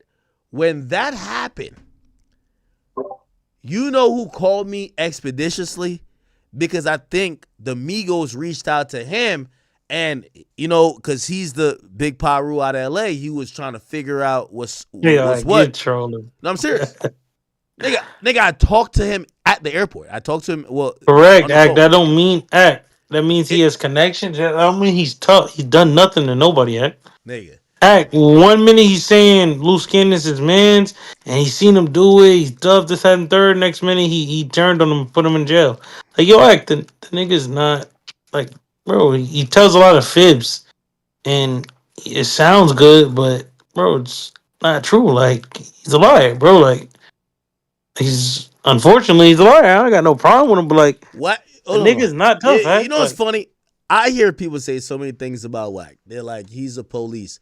Then every time I say, prove to me, it's one thing, like, and I get it because I've been there where people don't like you. My thing, and here's my challenge to anybody, because I hear certain people like, he's a police. So prove to me he's a police. He is. But he showed you his badge. You said out your mouth, anybody that beef with him go to jail. No, because he outsmarts. Hold on. Wack's a street nigga. No one is smart enough to get Wack to admit to street crimes. Put it like this. If I'm a street nigga and we beefing and I could get you to like, I start debating or arguing with you and you start showing guns and whatever and then your house get raided and you go to jail, you're just dumb. Yes. That's not street shit. You want to get up with niggas. Wack don't want to get up with nobody. Who's Wack gotten up with? He owes 21 Savage a fade. He said he's gonna get up with 21 Savage. Why you never got up with him? Drop the address of 50,000 times. He said he's gonna get up with 21 Savage. Why you never got up with him? Well, he hasn't been to Atlanta, and those are both my guys. Smart act is a business decision. He said he's gonna get up with Meek Mill. Why has he never got up with Meek Mill yet?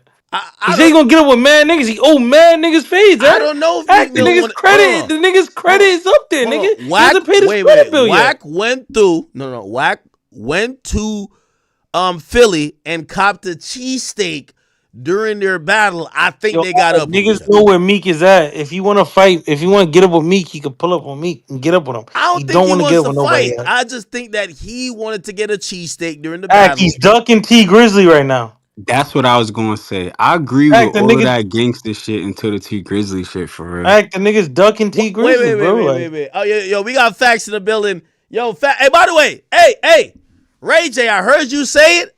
Hey, I give credit, but everybody gonna give credit. I want to hear, listen, I get it. Everybody's stream now refers to their audience as the chat. Okay, I get it. I'm not gonna trip on that.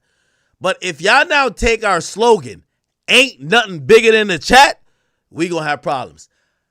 In fact, we trust created that. And if y'all gonna take that, y'all gonna have to pay some proper homage now. It was one thing everybody's talking about, oh, the chat. All right, cool. You know what? We're not gonna just because people won't understand the history of us calling our audience and referring to it as a chat. Fine. But I heard somebody says, it was Ray J, he said to his girl, ain't nothing bigger than the chat. And I'm like, wait, hold on now. That shit didn't just come out the blue. That shit came from over here. Nobody's bigger, bitch. And that came from Facts. Well, Facts, what's good with you, bro? Nah, I'm chilling, my boy. So hold on. Why your boy ducking T Grizzly though? Y'all don't think Wack ducking no T Grizzly, do y'all? For sure. Man, you know the chat niggas not really fucking with Ack, and they be mad at you calling him because he dissed the chat. I ain't gonna lie, he was. You know what it is? All right, hold on. I'm glad you brought that up. I think that day I got Wack off his pivot, and that's when I realized he was a little flustered. You know, you ever see a boxer in the ring and he get a little flustered and he almost like you could tell like he a little out of it. He waiting for the bell. I think that's what that was. I think Wack loves the chat, but that day it was a lot of full court press going on.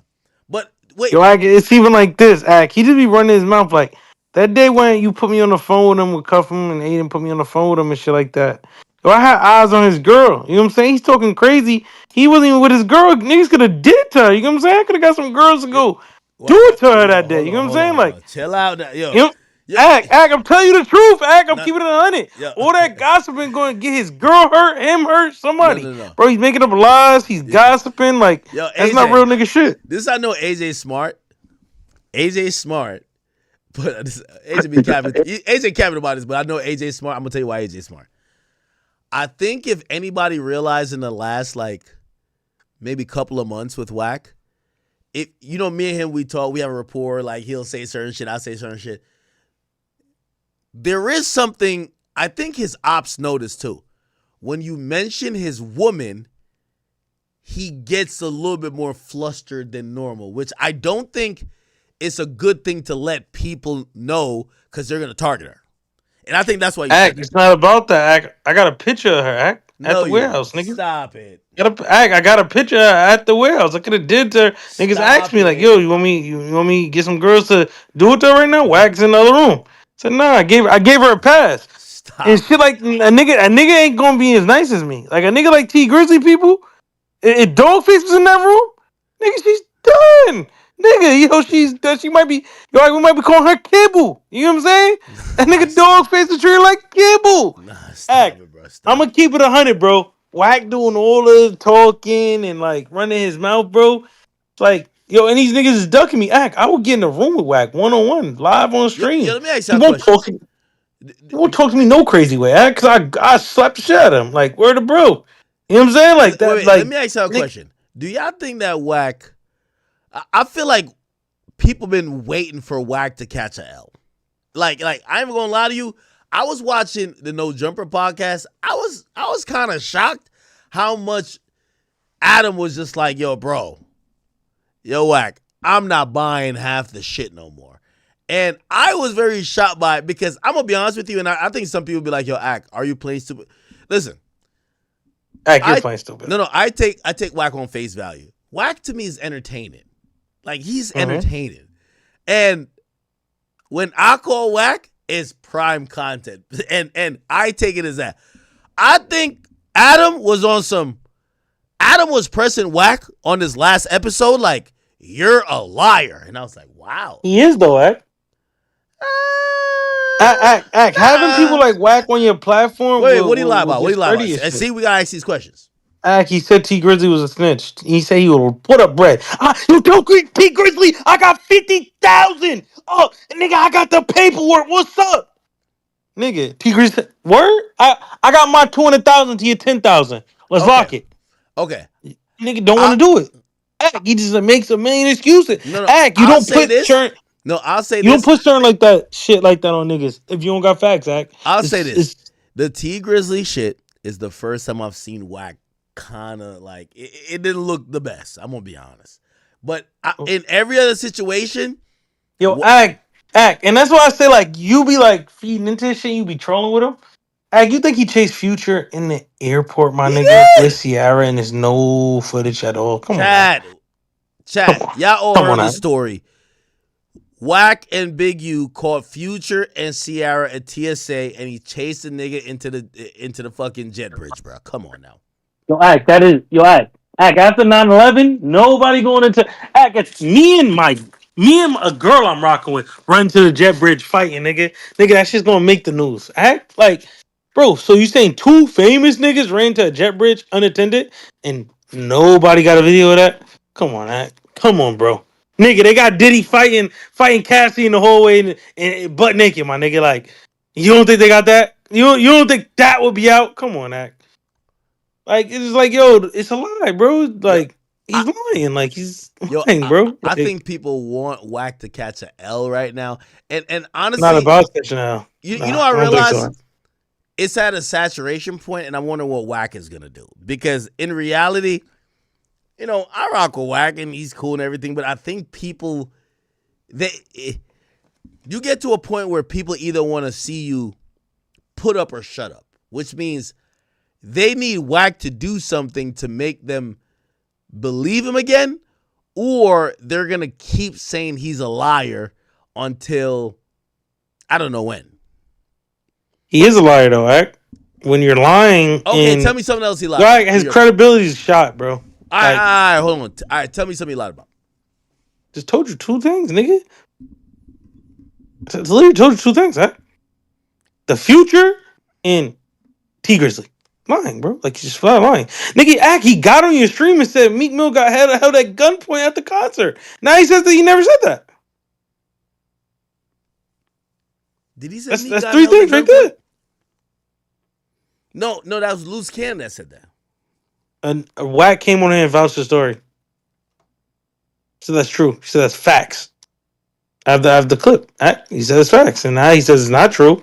And he was lying, but credibility is everything. If you lie one time, you're the same thing you get on Meg for. Why are we not getting on Whack for?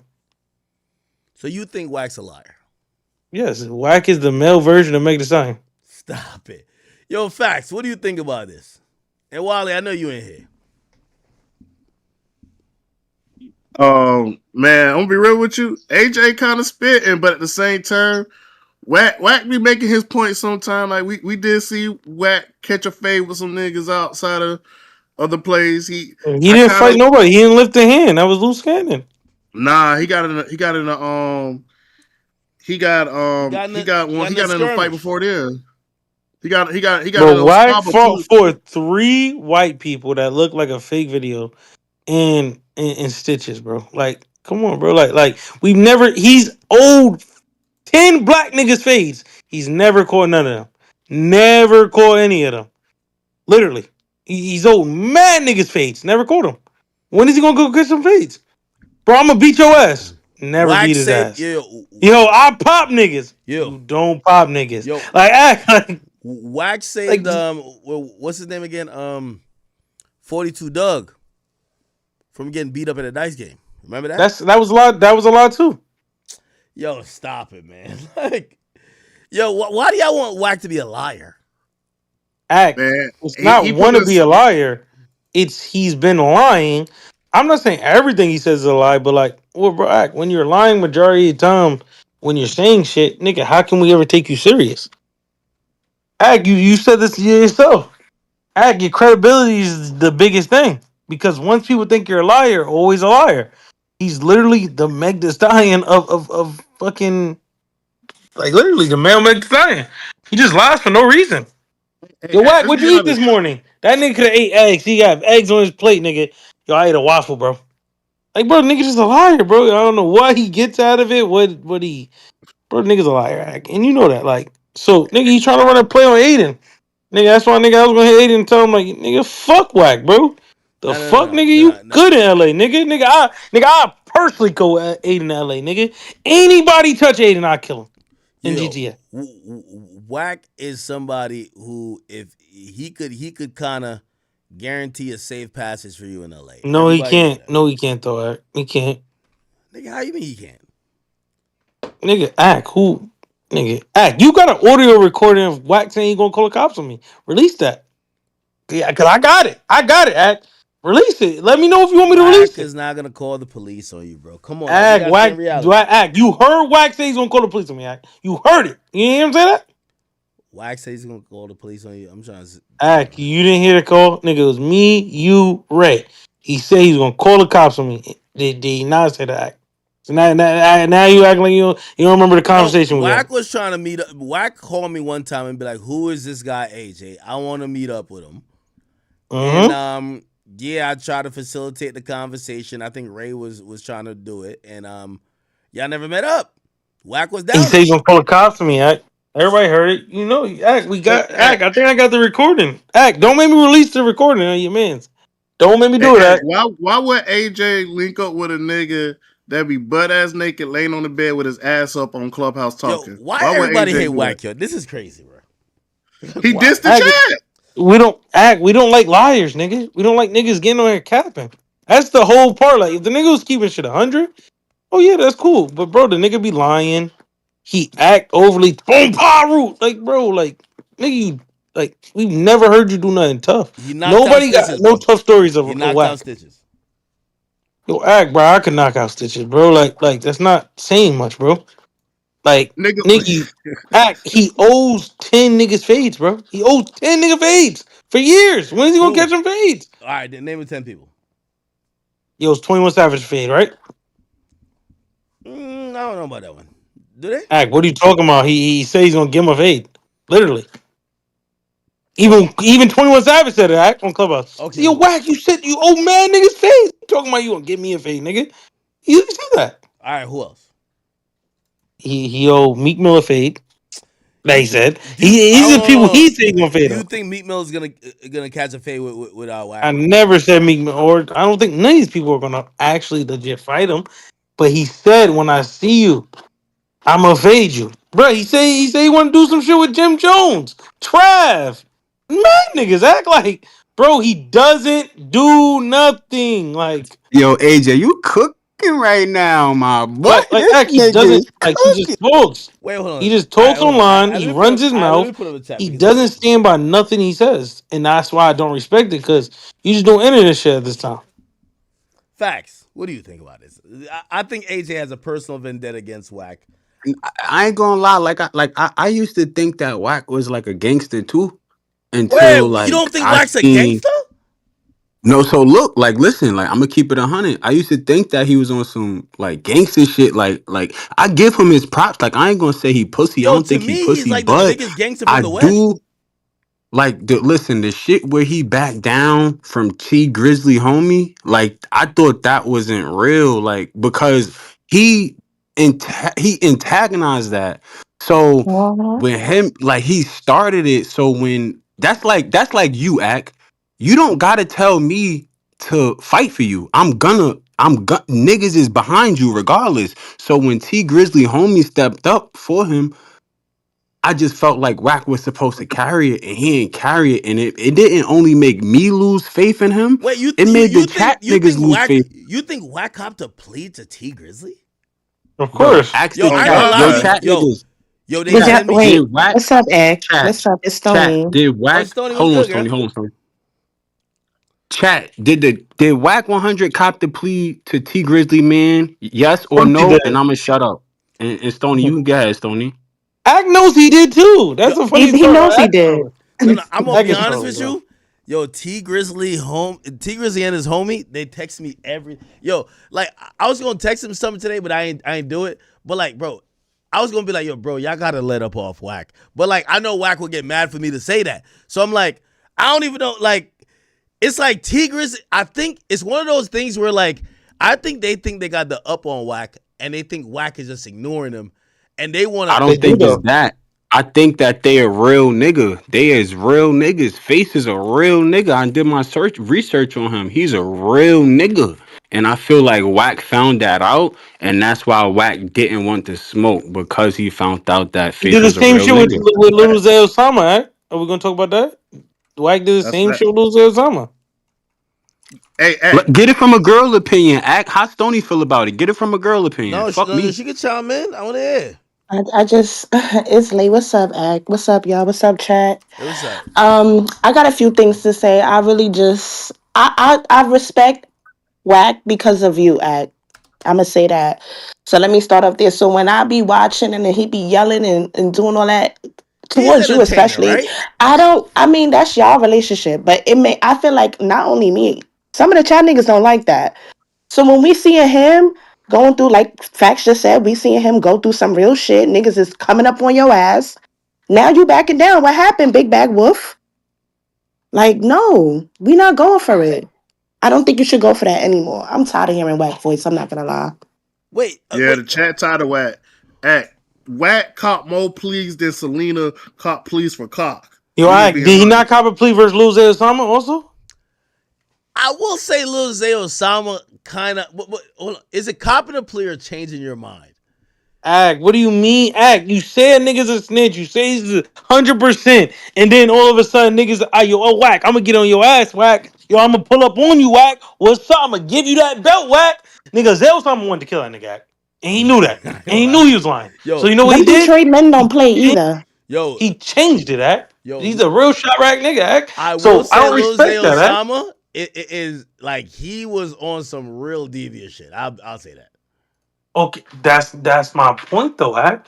So when you saying all these allegations, putting all allegations on these guys, it's like, you know what I'm saying? Like that's not real right stuff to do. That's not real gangster stuff to do. And you putting false allegations on people that could either get them killed, have real beef outside. Because niggas say niggas are snitches. Like, damn, like, you know what I'm saying? That's why 6ix9ine is tucked away in his house like a pussy, and that's why you don't want me to go do something with him. Also, you keep me away from 6ix9ine, so we can go with that too.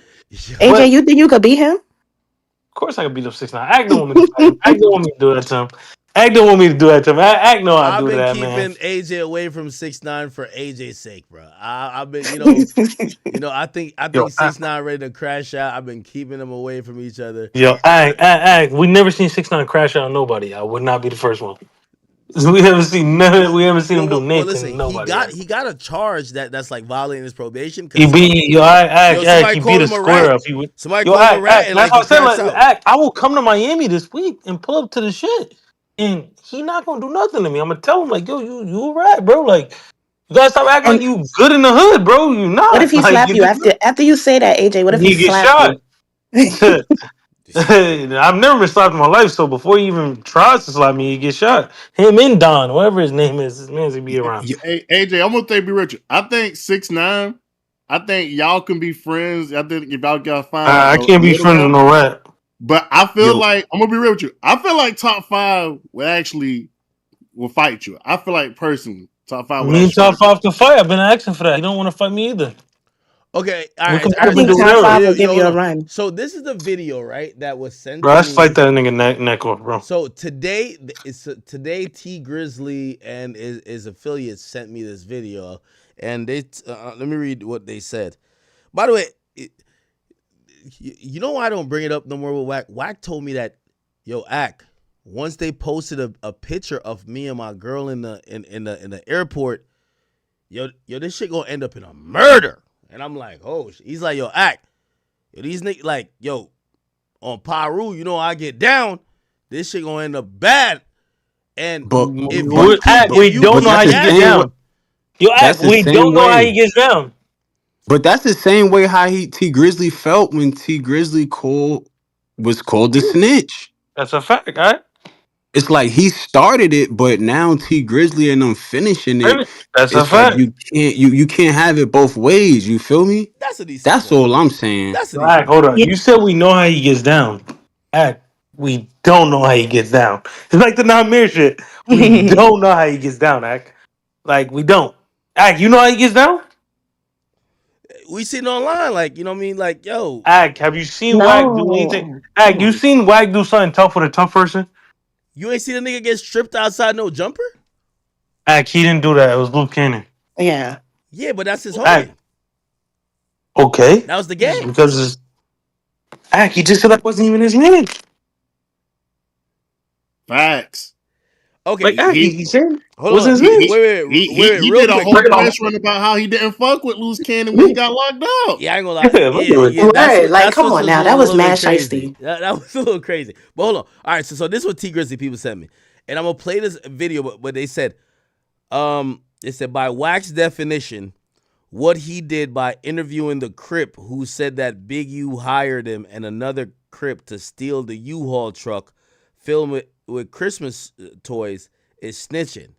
So that is snitching. You're right. So I guess they're responding because Wax said if we don't have the paperwork of T Grizzly snitching from pointing somebody out in the lineup, well, him posting a call with the guy where the guy says, I know who went in your house. He says that's snitching. So they're saying, yo, if that's the definition of snitching, well, Wack did an interview with the Crip who identified the people who help him do a crime. So Wack snitched too. Let me listen to this. It's over with. This is security video showing the moment early this morning when Eugene Henley says someone stole a U-Haul parked in front of his Windsor Park home. It was filled with toys worth nearly $40,000. Boy, you is a scumbag. You gotta stop! All of it paid for by the Henley family, their son, Chargers linebacker Dayon Henley, the team, and private donations. But didn't y'all bring back the toys in another truck, right? Yeah, we brought back the toys in the truck and all that shit, brother. That was Loose Cannon talking about Big U staging a fake robbery of Christmas presents to get money. Right as he was telling us about the theft, trucks of toys started arriving. Damn near Christmas miracle. You know what I'm saying? Here in South Central. Word had spread and donations to buy new toys added up. City workers and the local councilman's office helped organize things, and the LA County Fire Department, which runs its own toy drive, pitched in load after load. This is a great save. This is a great save by the community because we didn't have no toys. And you see Big U talking, and it sounds kind of unbelievable until you read that 107-page report indictment document where Big U is on the phone shaking down guys for $500, $1,000, accepting marked money from this dispensary. He was. So they're saying that Wack kind of bringing light to this. Bro, I don't know, bro. Are we? Hey, let me ask y'all, and I know y'all in the chat, y'all in the Discord. Are people just tired of the snitching conversation? Because I don't think they're tired of Hell yeah. I think they're tired of the snitching conversation. Yes, nigga. No, I don't think you were tired of snitching conversation. I'm tired of the variations, like the different aspects of the snitching. Like it's just like they Now, accept I'm one tired of snitch lying and about the snitching. other. Niggas is moving the goalposts. I'm tired of it, gang. Niggas be moving the goalposts. Is always something new. I seen it respectfully. I don't really care about it. I seen this nigga Wack talking about. He wrote a book on standards to how to snitch. He wrote the new commandments of the YN. Who the fuck is he? Who is he, gang? Like this shit is just Nah, that's crazy. uncomfortable. It's sickening, gang. I really don't Did y'all even read care, the book? gang. Did y'all read the book? Hell no. He says, Yo, Ag, bro. He says, commandment one. I need it for If they research snitch purposes. on you, you Like, snitch on them. We giving a He nigga said that. too much. Like we giving that nigga. We giving that shit too much. Like Ag, I was don't that even. really commandment one? Yo, Yes. No, it yo, is. yo, Wack. If you I mean, snitch yo, on Ag. me, I can snitch on you. Nigga, the only commandments the only commandments and legislations I'm adapting to is the chat nigga legislations. Thou shalt protect the chat at all costs. You hear me? Facts. Oh my God. New commandments. Oh man. But look, yo, Act, I'm so tired of the snitching shit, gang. I don't even got a Wait, problem with are you 6ix9ine tired no of more, bro. okay? Are you tired of the snitching stuff, or you tired of whack? Because I Fuck thought whack. y'all I'm love tired of whack. this snitching I'm tired of conversation. whack. I don't even got a problem with 6ix9ine no more. I actually like the nigga now, gang. I want to hook him and Pop Smoke brother together. Like, let's put him and Pop Smoke brother together, gang. You ain't see what's going on with Pop Smoke brother? Nah, Pop Smoke brother is a clown for that. Bro, listen, gang. What these niggas doing for Pop Smoke, AJ? These niggas ain't get back. These niggas, all they doing is writing rest in peace, Pop Smoke. These niggas ain't spinning. These niggas ain't helping Pop Smoke mother or nothing, gang. How could Pop Smoke brother be That's wrong? just here's what I'm trying to say. At the end of the day, your brother chose these rules, and that's something he chose. At the end of the day, your brother wouldn't want you to do some shit with 6ix9ine. Like, but he made a diss song about him. 6ix9ine been talking crazy about Pop Smoke too, nigga. The fuck? Word, when he died. Pop Smoke brother not a gangster though. Yo, He not a y'all But gotta I check mean, gangster. like, It out. don't I don't matter if give a you a fuck. gangster, If I yo. wasn't gangster, I'm not fucking with no nigga that dissed Yeah, my brother when he died. Yo, yeah. have Like, y'all what you checked talking about? out the New Testament of the Streets? The 13 Commandments of the YNs? It's on Kindle. Yo, this It's yo, Yo, you good. don't fucking promote that crazy, bullshit. No, Act. because let me read it. No, he dead ass. I'm looking at the screen. He It's about to on pull up. Kindle Look at though. that crown. I'm sick of this Yo, this is nigga. Yo, some shit Act, you can block read in me like back, like when you're in gang. the bathroom, like some bathroom reading shit, That's exactly what it looks like. Some Yo, shit you leave on the coffee I table. think R&B wrote it. By the way, she's a good writer. I ain't gonna lie. Like respectfully, she is. No, She's R&B's a bop act. Like, nah, stop it. Don't disrespect this queen now. She's a beautiful woman. Like, and she Yo, looks good right, too. she's not beautiful act. What are No, you she looks talking good. about? I met her a She's bunch lit of as times. hell. AJ, yo, we Act. can't do that. Yo, Act. Think What up? about it though, like on some real shit. As a street, as a street nigga that I was, right, Yeah. and as you being a civilian, Mm-hmm. like these niggas, Pop Smoke brother is a civilian. You think that these niggas didn't ride for his brother? They ain't even doing nothing for his moms. Like street niggas, gang. Like you think that he wrong and he's a civilian for wanting to link with 6ix9ine Okay, and What no, can the collab street with him? niggas do yeah. for him? Like, what In can they how you're do? explaining it, I get it. I get it. But I think I get AJ's point too. But if you're explaining it like, hey, listen, all right, if the street dudes ain't doing shit about nothing, and this guy's not a street dude, and he's just looking at his brother as someone he loves clearly, but he's looking at him as an artist. Why would he have to live up to some street codes to not deal with 6ix9ine because 6ix9ine told? He's not Exactly. also disrespecting his brother after he died. Did he? Where? Yeah, I don't know. I didn't see look it that. I up. never seen it. Look it Cause up. he posted videos.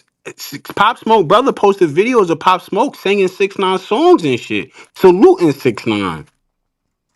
Before he told. After he told Pop, No, this ain't no rainbow head shit. This ain't that colorful head shit. This is real, bro. What are you talking about, bro? but look, you right, AJ. But they Bro, disrespecting Pop. They disrespect niggas is disrespecting. I'm not saying Pop Smoke is riding, but niggas don't like 6ix9ine, and niggas don't even got nothing to do with what 6ix9ine told on. Niggas don't got nothing. Niggas just don't like him if because it was my niggas don't brother, like if my him. brother didn't like the dude before he died, I'm not jacking him. Simple. And by the way, I'm wondering how much this is like playing to like some real shit. Yo, I think Wack gonna have to jump across that table at Adam. Adam is getting hella bold now. Look at this shit. Don't edit nothing, no. We're not editing anything. You know what's crazy? That you're What's lying? going That on you're in our, still lying? No, what goes on in our urban streets has to get hot, become a real topic for you to want it to come. No, actually, I was watching the whole episode.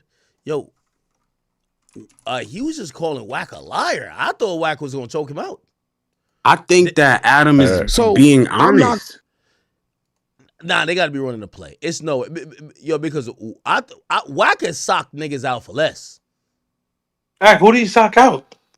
Bruh, come on, dog. Like, come on now. I think Wack knows punching Adam is not gonna get him any like credit. Like, Wack knows you get washed. Meant to do what with him? What are you talking about, Act? You was trying to do. Act, if Wack, All I need to know, punch all I need Adam to know in is there, I'm going to get my $1,000 You're next telling me month. that I Next- Yo, Adam was pressing Wack like, yo, if you wrong, I need my $1,000. I ain't gonna lie to you. This might be the first time Wack gets extorted. Mac on the internet before March of 2021. I'm going to be able to find that. You're not. Because I'm going to be real. ODM Slim got mad at me. If you don't give me my $1,000 next week, then Yo, listen how this nigga's talking to Whack. What? I'm going to be real. ODM Slim got mad at me. If you don't give me my $1,000 next week, then you are. All right. Listen. No. For the record, I don't give a fuck about anything you're saying right now because you're wrong. Listen. And all I need to know is I'm going to get my $1,000 You're next telling month. me that I next never week. talked about Crip Mac until he was up here with you. On ODM Slim hates my my guts. mama. You just blew that up. On my mama. ODM Slim hates my guts, but he's going to tell you. Okay, nah. Yo, why everybody? Yo, I think Wack's entertaining. Why everybody hate him so much, bro? Am I seeing something? Because the truth don't matter to you? Act? You don't care if niggas. Yeah. If he's entertaining, not It's telling the truth, you don't entertaining. care. Yeah, I'm not saying it's not entertaining. Okay. So tell me some truths that. All right, and I'll tell you if I care about that truth. What truth? Name one. Do you? Somebody? It's not about you caring about it, Act. It's about being real. You think he should report on stuff and not being accurate? No, And just making up shit? Okay, so tell me some examples of him doing. I just told you, lose Osama. Inaccurate. By the way, he's running for it for months. By the way, he didn't apologize, but you know you're not gonna get an apology out of Wack. But I think he came back around and he acknowledged that you know what, he didn't have the proper information to say that he's a snitch. I think he said that, and I think that's the best you're gonna get out of him.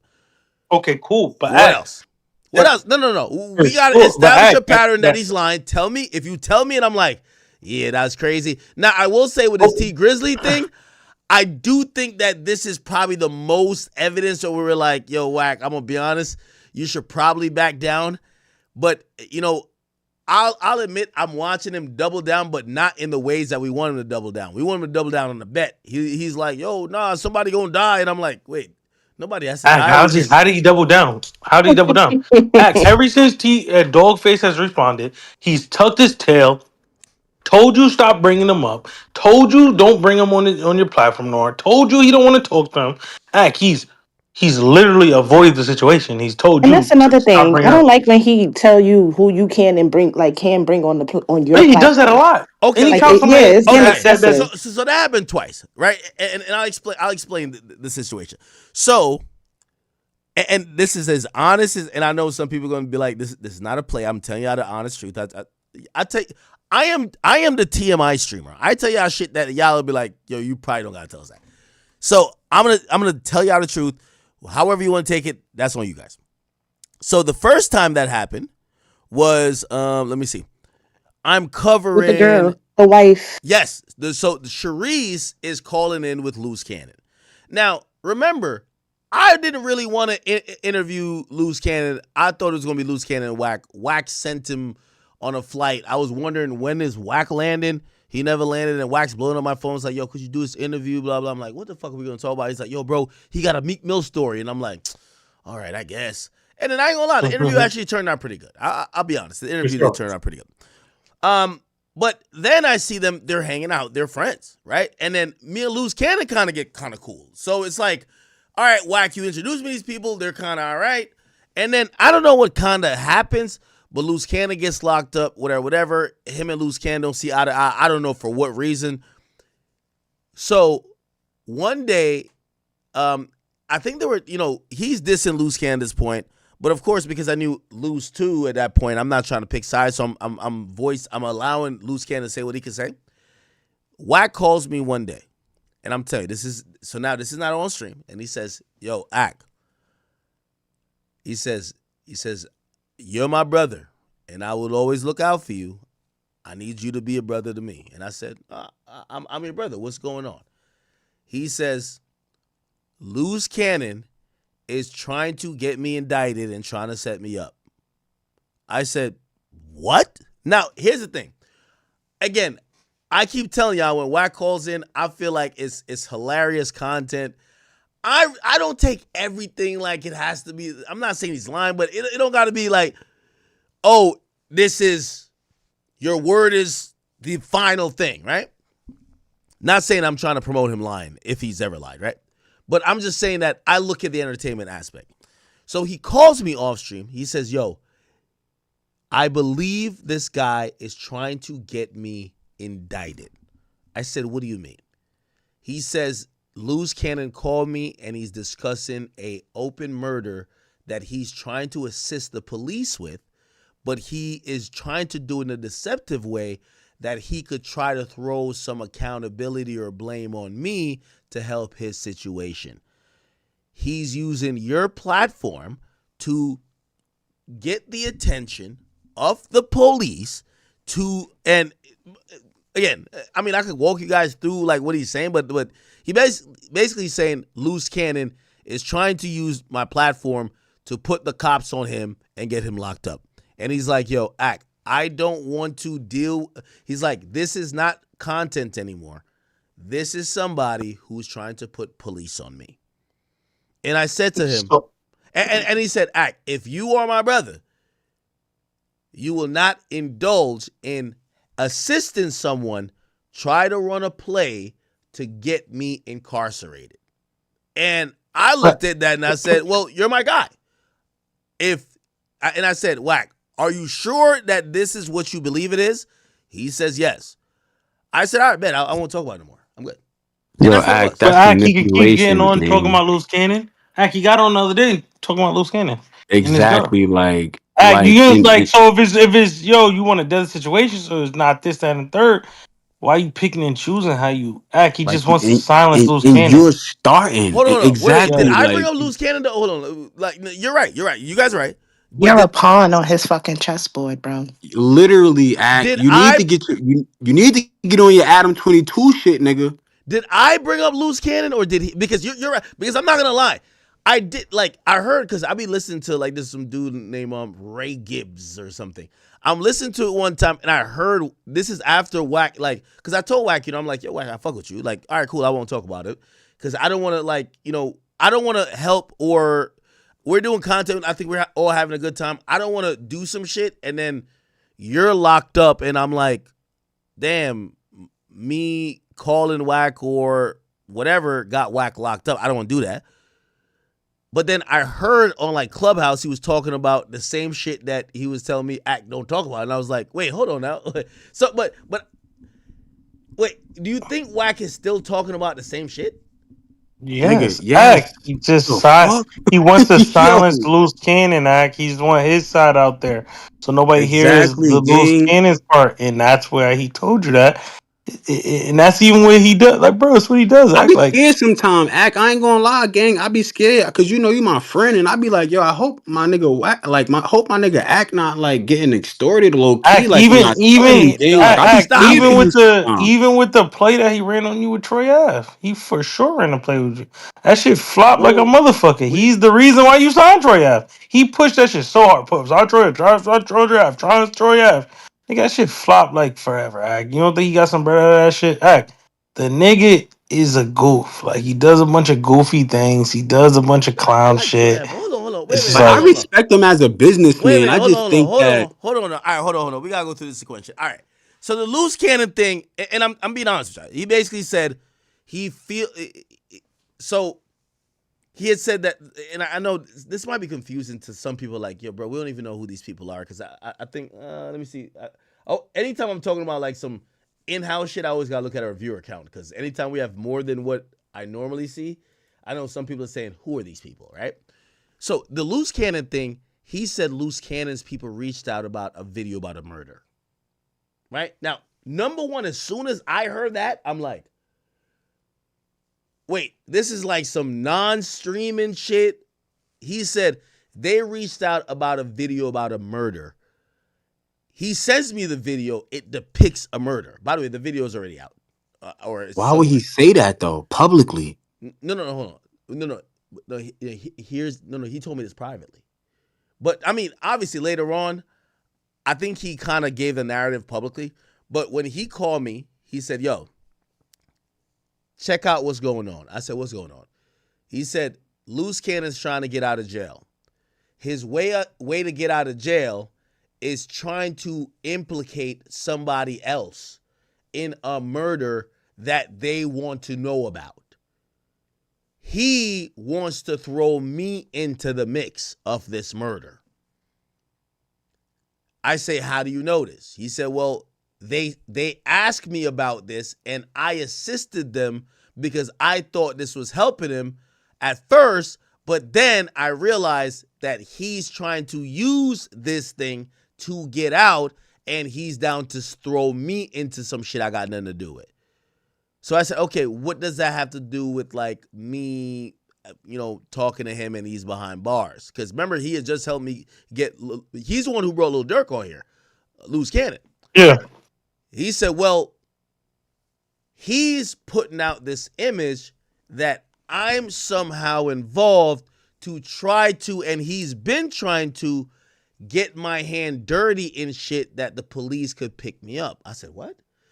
He said, well, think back to the no jumper thing. He wanted me to do something. I was peeping it. Then he says, think back to this other thing. Loose Cannon, he was trying to play me.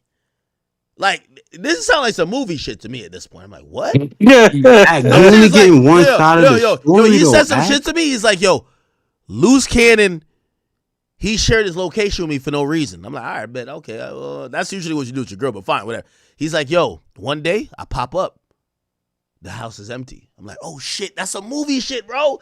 Yo, you know what I'm watching? I'm watching this. Yo, Ag, do you believe this shit though, bro? Like, thank you, AJ. Thank you. Stop you from talking to Loose Cannon. Sidebar. Real quick sidebar, and I'm gonna let y'all rock. I'm like for 30 seconds.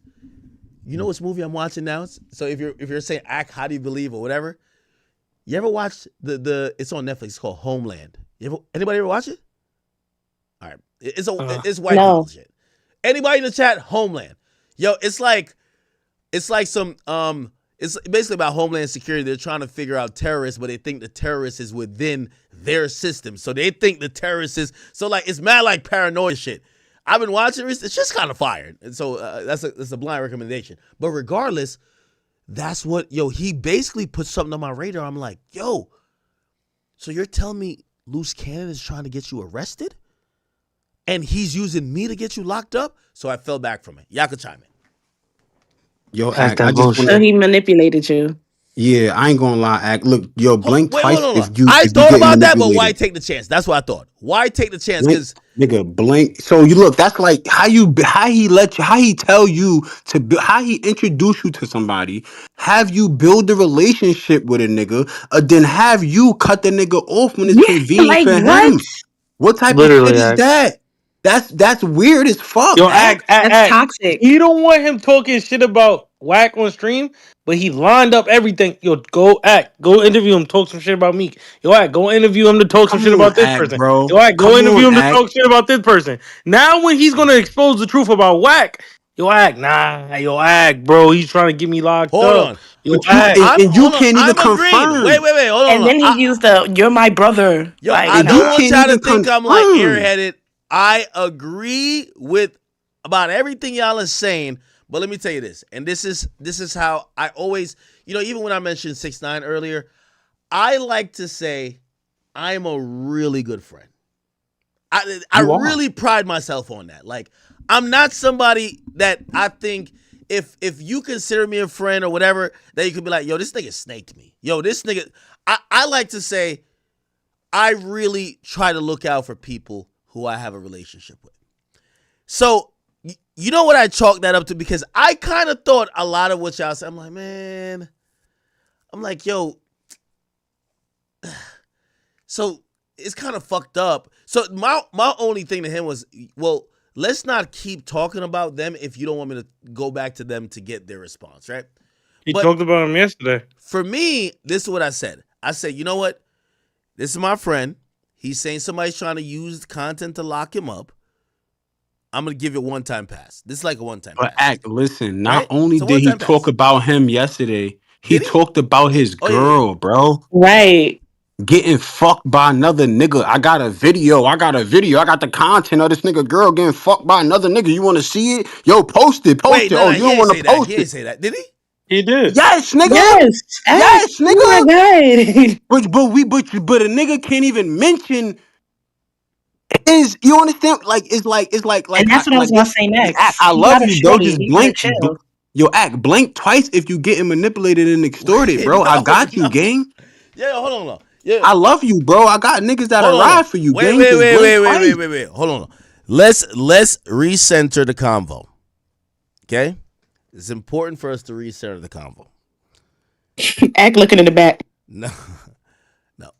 What I'm trying to say is that with Wack, I think we have to. I know some of y'all want to just treat everything like content, but we have to treat him a little bit different because Wack does give us content, and because we call him up a bunch, we can't just treat him like he's like. This is where I differ from No Jumper, right? Like for me to treat a host or somebody who is part of the family as replaceable, it's tough for me. I wouldn't be able to do it. I can't. I don't think he's replaceable. So I look at Wack and I say, yo, Wack is kind of like a segment in our streams, you know, and because of that, you remember the argument that Wack had with Adam where he was just like, it was something about like they had an argument about like some woman stuff and should that be in the pod, and it was like really awkward. For me, it's a no-brainer because I'm going to treat someone like Wack. I'm going to be like, yo, even if I have questions about it, I'm going to give you the homie pass to be like I feel like I'm always scatterbrained and kind of like using too many analogies. You give him the Kasha K pass. Yo, one time, like I'll give an example. When I did the interview with 6ix9ine, it was me, 6ix9ine, Wack, and I'm Hassan Campbell. 6ix9ine called me right before the content came out, and he knew everything that happened, and he was just like, "Ack, I just want it." Like it was a weird call a little bit. He was like, "Ack, if you're gonna, I know you're gonna put this out. I never tell you to take nothing out, but I just want when you put it out." Like he basically was saying, "Don't focus on certain clips that make me look crazy," and really, he was obviously alluding to the clip where the nigga says, yo, I don't jack rats. This the first rat we jacking. And it was awkward. And I could tell he was just trying to say, like, Ack, you're my friend. Don't treat me like I'm just some replaceable content guy. Treat me like my friend. And he was so vague about it, though. I said to him directly on the phone, I said, 6ix9ine, you're my friend. If you don't want a part of this content to come out, tell me. I'll take it out. And there's no back and forth. Just say, take that out, and I'm gonna take it out. And he never told me to take it out. His only thing was just don't hyper focus on promoting this interview with shit that make me look goofy. And I was trying to say to him, I said, bro, you're my friend. Just tell me as my friend because I would gladly live and die on, yo, yeah, y'all ain't see that part of the interview because my friend told me to take it out. And Ack, I'm sorry. We understand what you're saying, Ack, and we get you. Like, we not 100% shitting on Wack. Like, we fuck with Wack. Yeah. Sometimes, right? But sometimes it be overkill. The other day, the whole chat was spamming tomatoes. I never seen a chat nigga spam tomatoes a day in my life. Word to my mother, my nigga. The whole chat was spamming tomatoes because it's just like he be overkilling it sometimes. And it's just like, damn, like you just made my, like, you know, like, god damn. Okay, dang, can I ask a general question? Do y'all believe that it's we're getting fatigue of Wack on this stream, or do you think people are fatigue of Wack in general? Niggas is fatigue of him in They general. are literally telling you, yes. Wait, listen, you read the chat, they say yes. You don't read the chat, gang. No, hold on. You don't read the chat. The chat hate me. The chat hate me, but they over Wack. I'm just being honest. Well, I guess the question I'm trying to ask is because, okay, I know sometimes, and this is my fault. I'll take blame for this. Because sometimes I'll get to a point in the stream and I'm like, all right, I'm going to hit Wack, and Wack is going to he's going to kind of like almost double the topics that I did. Like the topics I did, he's going to give his opinion is usually different, and people can see a different side of it. And honestly, I should just go to Discord, honestly. Like, you know what I mean? Instead of calling Wack every time, I should just go to Discord and hear y'all.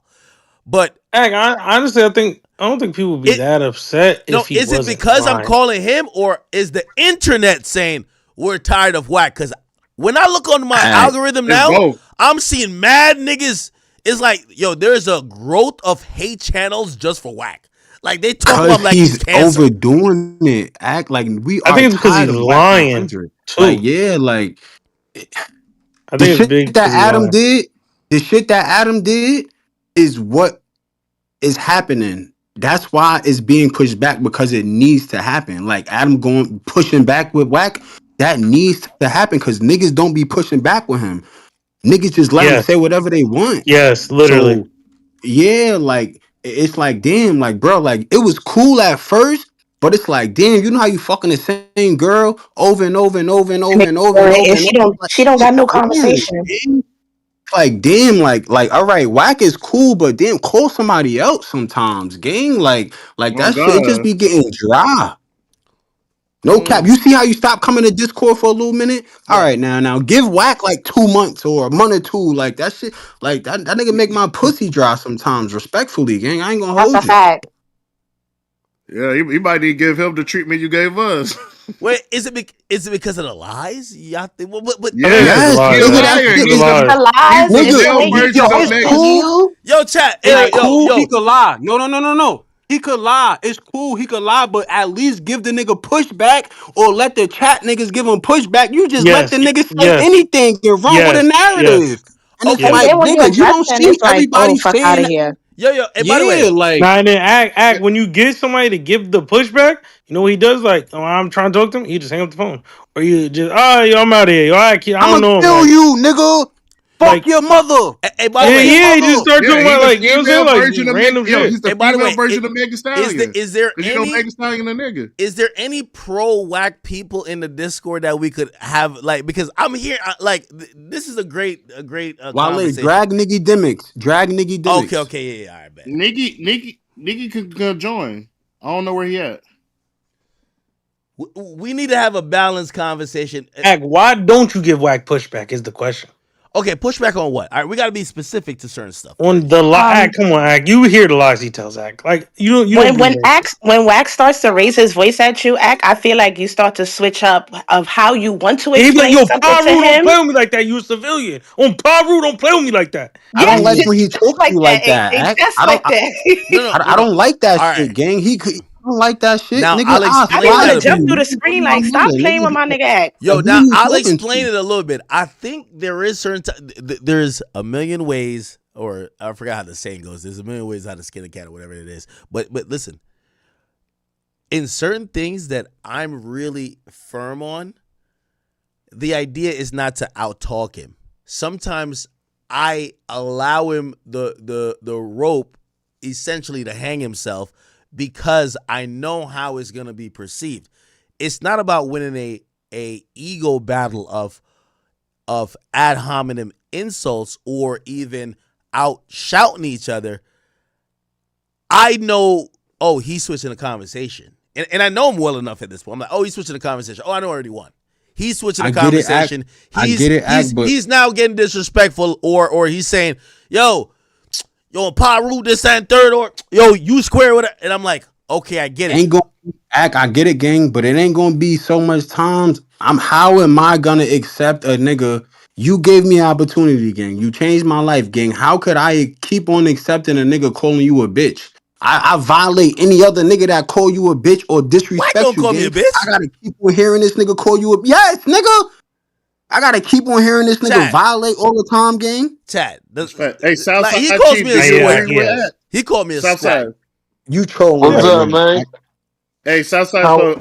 So you think So what you think? So you think Wack be wilding too much and he lying, or you By think the way, Wack be shout out to doing my what he man do? Southside Chief in the building.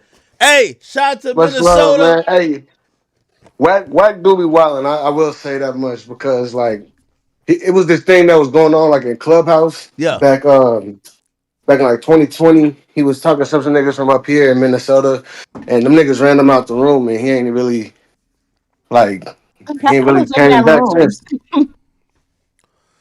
So wait, What'd you say? I'm gonna be honest with you. So this is the energy I'm starting to feel. I feel like, let's say this was a presidential race. I feel like people are trying to almost either do a coup, which means that they're almost switching up on Wack. Like, people found him amusing at first. Some people found him believable. Some people may have been like skeptical. But I think we're at a point where people are legitimately starting to be like, all right, get this nigga out of office type shit, right? Like they don't want to hear him at all.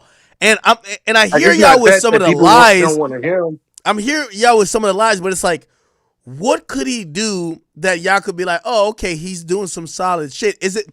I think personally is a Tell that snitching nigga to thing. get in. You see how he trying to get in. Tell that nigga like, and this is like, bro. If he's so like he's so gangster, he's so tough. He gotta stand on that shit, bro. Like he gotta stand on it. We don't see him Is it a T standing on Grizzly it. thing? Yes, bro. I'm trying to tell you, he And gotta not stand. just T Grizzly, he does it with everybody though. Like The Lil T, Zay the, Osama. You can't lie on people. Like, once you lose your credibility, you can't get it back, Okay, bro. so it's a It's snitching like, thing. So it's yes, if he snitching. stopped talking about snitching as much, and I agree because you know what I said to 6ix9ine, and I read the message earlier where 6ix9ine was saying, yo, Ack, you know what? I really appreciate how much you've helped me because he feels like he's having some new life. You know what I mean? And it's in a new environment, even though it's streaming. What I told 6ix9ine, I said, you're getting this attention now. I said the quickest way to start tuning out a lot of other audiences is to focus on snitching. Like, for example, back in the day, he went on the Nelk Boy podcast, which is Full Send, and it was probably like 2021 or 2022. He was on there and he was explaining to these white dudes how Lil Durk and King Von, they're snitches and bitches, and the whole time the guys are looking at him and they're like, we're not in hip hop that much. We have no idea what you're talking about, bro. And that was one of the moments I was looking at 6ix9ine. I was just like, I get that's on your heart and your mind, this idea of Lil Durk or snitching. This is after Durk had a song, please don't play that little boy in the club because he listen to rats. Like, I could tell it really bothered 6ix9ine. But he couldn't stop talking about that, and it felt like he was obsessed. So even this time around, I told him, I said, bro, if you're going on all these podcasts just to tell people that Gunna is a rat and that Young Thug is a snitch, according to you, people are going to listen to you like a broken record. What's going to work for you is show your personality. And that's why the best stream I think he did, I wasn't even there, but I set it up, was the Shay. It showed him doing other shit, bro. Nobody want to hear about the snitching shit no more, bro. Like, we get it. All right, cool. The niggas fucked your bitch. This and third, you told. Other rappers told. But if you want people to get past it, you got to get past it. And I do think that he's been doing a good job at it. Do y'all think that Wack is just only talking? Y'all tired of him talking about snitches? So if he... Act. Go ahead. I'm going to say something, AJ, then I'm going to say it. And I'm speaking for the community. We don't like senseless plugs. The nigga, he runs off of his narrative. He promotes his narrative, right? He say his narrative, the snitching shit, whatever. He call niggas and bitches as rats, whatever is cool. Then he'll be like, hey, yo, follow my artist. Yo, go follow my artist. His name is John J. Joseph at GGGGG. Like, my nigga, you just made us listen And to he you killed live. 5 people. Like, just relax, bro. Then give us these plugs to follow. Like, you literally just used us, slutted us out, and gave us $20 and told us to get on the bus. And then got free promotion for your trash ass artists. And by the way, I'm watching. And his trash ass girl's book. I don't even do that, gang. None of us do that. We don't do that shit. That shit is weird. Oh my It God. comes off as not genuine. Yo, it's not authentic. Yo, see through that shit. There's a poll on King Academics that says, chat, are y'all tired of Wack 100? And read the numbers. 72%. Really? Nigga, word to my dad, cat. We tired of him. Act. He dead ass serious. We not No, playing. I think it would be better if you just had somebody like me on there just push back with him, like, yo, like, bro, you're lying about this. Come on, okay. By the way, and I do want that. Wack to join the Discord and be in the VC Yes. with us. I do want that. But you ain't gonna do that. No, because listen, when he snatched you over the clubhouse, he ain't want to let none of the chat niggas up on the stage. Literally, and by the way, I do agree. I would like for Wack to engage with y'all more.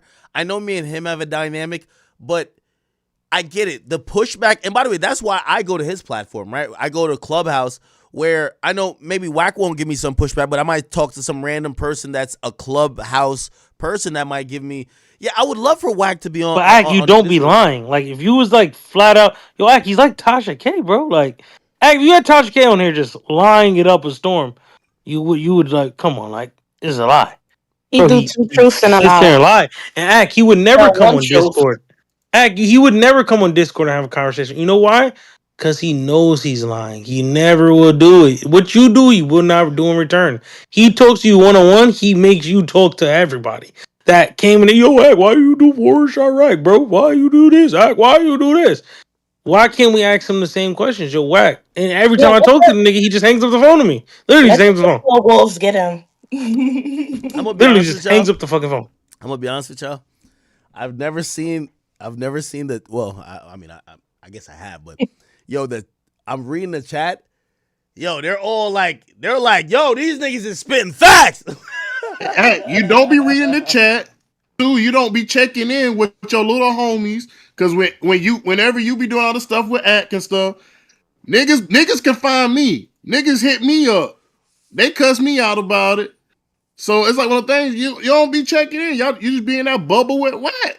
Okay, even AJ be telling you. All right, you know what? All right, and we should get this poll going because, again, chat. We try to do longer streams, 6-hour streams. Obviously, like that's what we do. We obviously we do topics, but we do multiple discussions about topics, right? Like we like to just keep. This is a chat. We just do our thing. Do you think that, and I would admit, I think over the last few months, I have maybe called whack more than I've relied on the Discord, and that's my fault. That's no one else's fault, so I'm taking blame.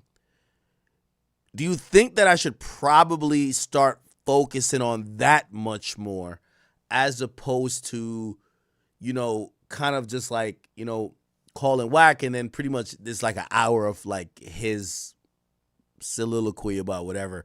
I think if you got whack on Discord, it'd be way better. As soon as he calls in, I feel like it's about 4 minutes in, and I'm like, and then he's like, "Yo, Ack, you seen the new paperwork I got on?" So I'm like, "What?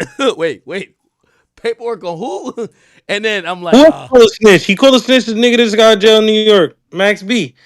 Nigga, Ack just like he just makes shit up, bro. Like, yo, that nigga's a snitch. That nigga's a snitch, bro. He just says things and see if it sticks. That's it. He's on the internet, so you're not gonna get beat up for it.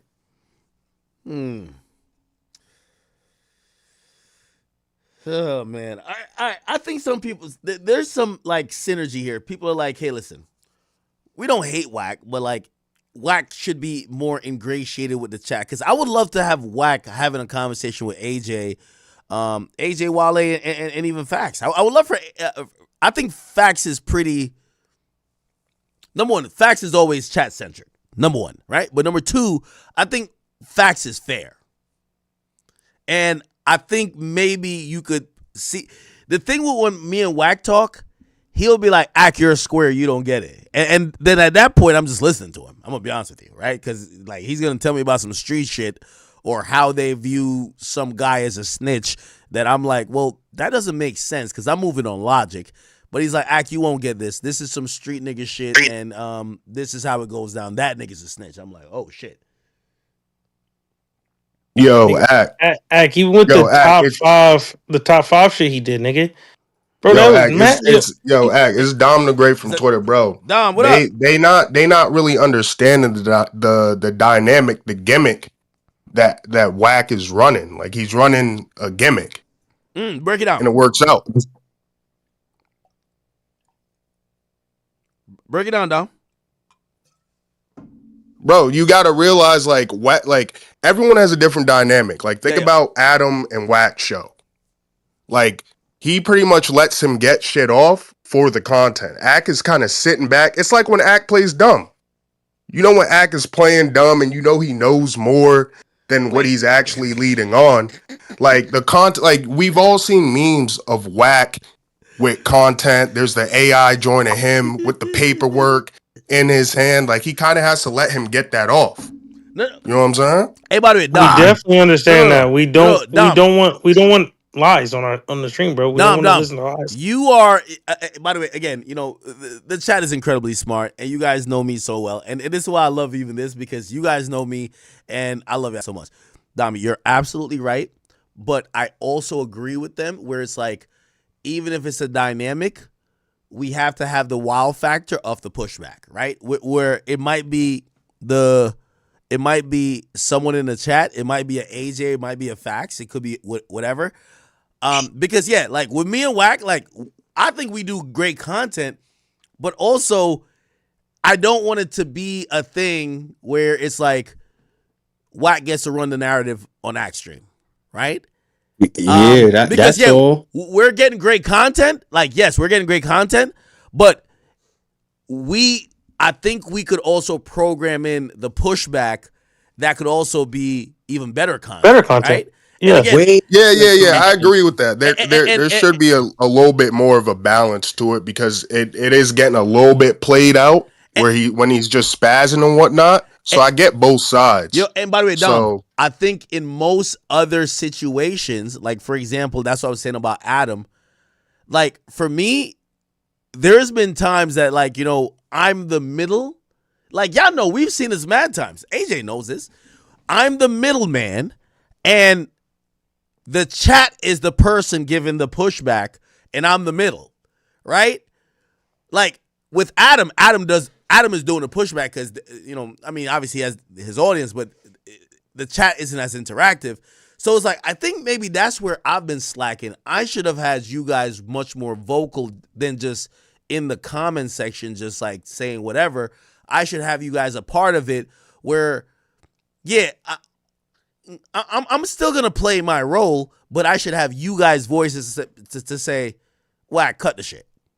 Right? And that's fair. Like that's 100% fair, and I agree with that. And it don't got to be all the time. It don't got to be every time. Because I'm gonna keep it 100. Like we don't hate Wack. Like we fuck with Wack, but he just get annoying.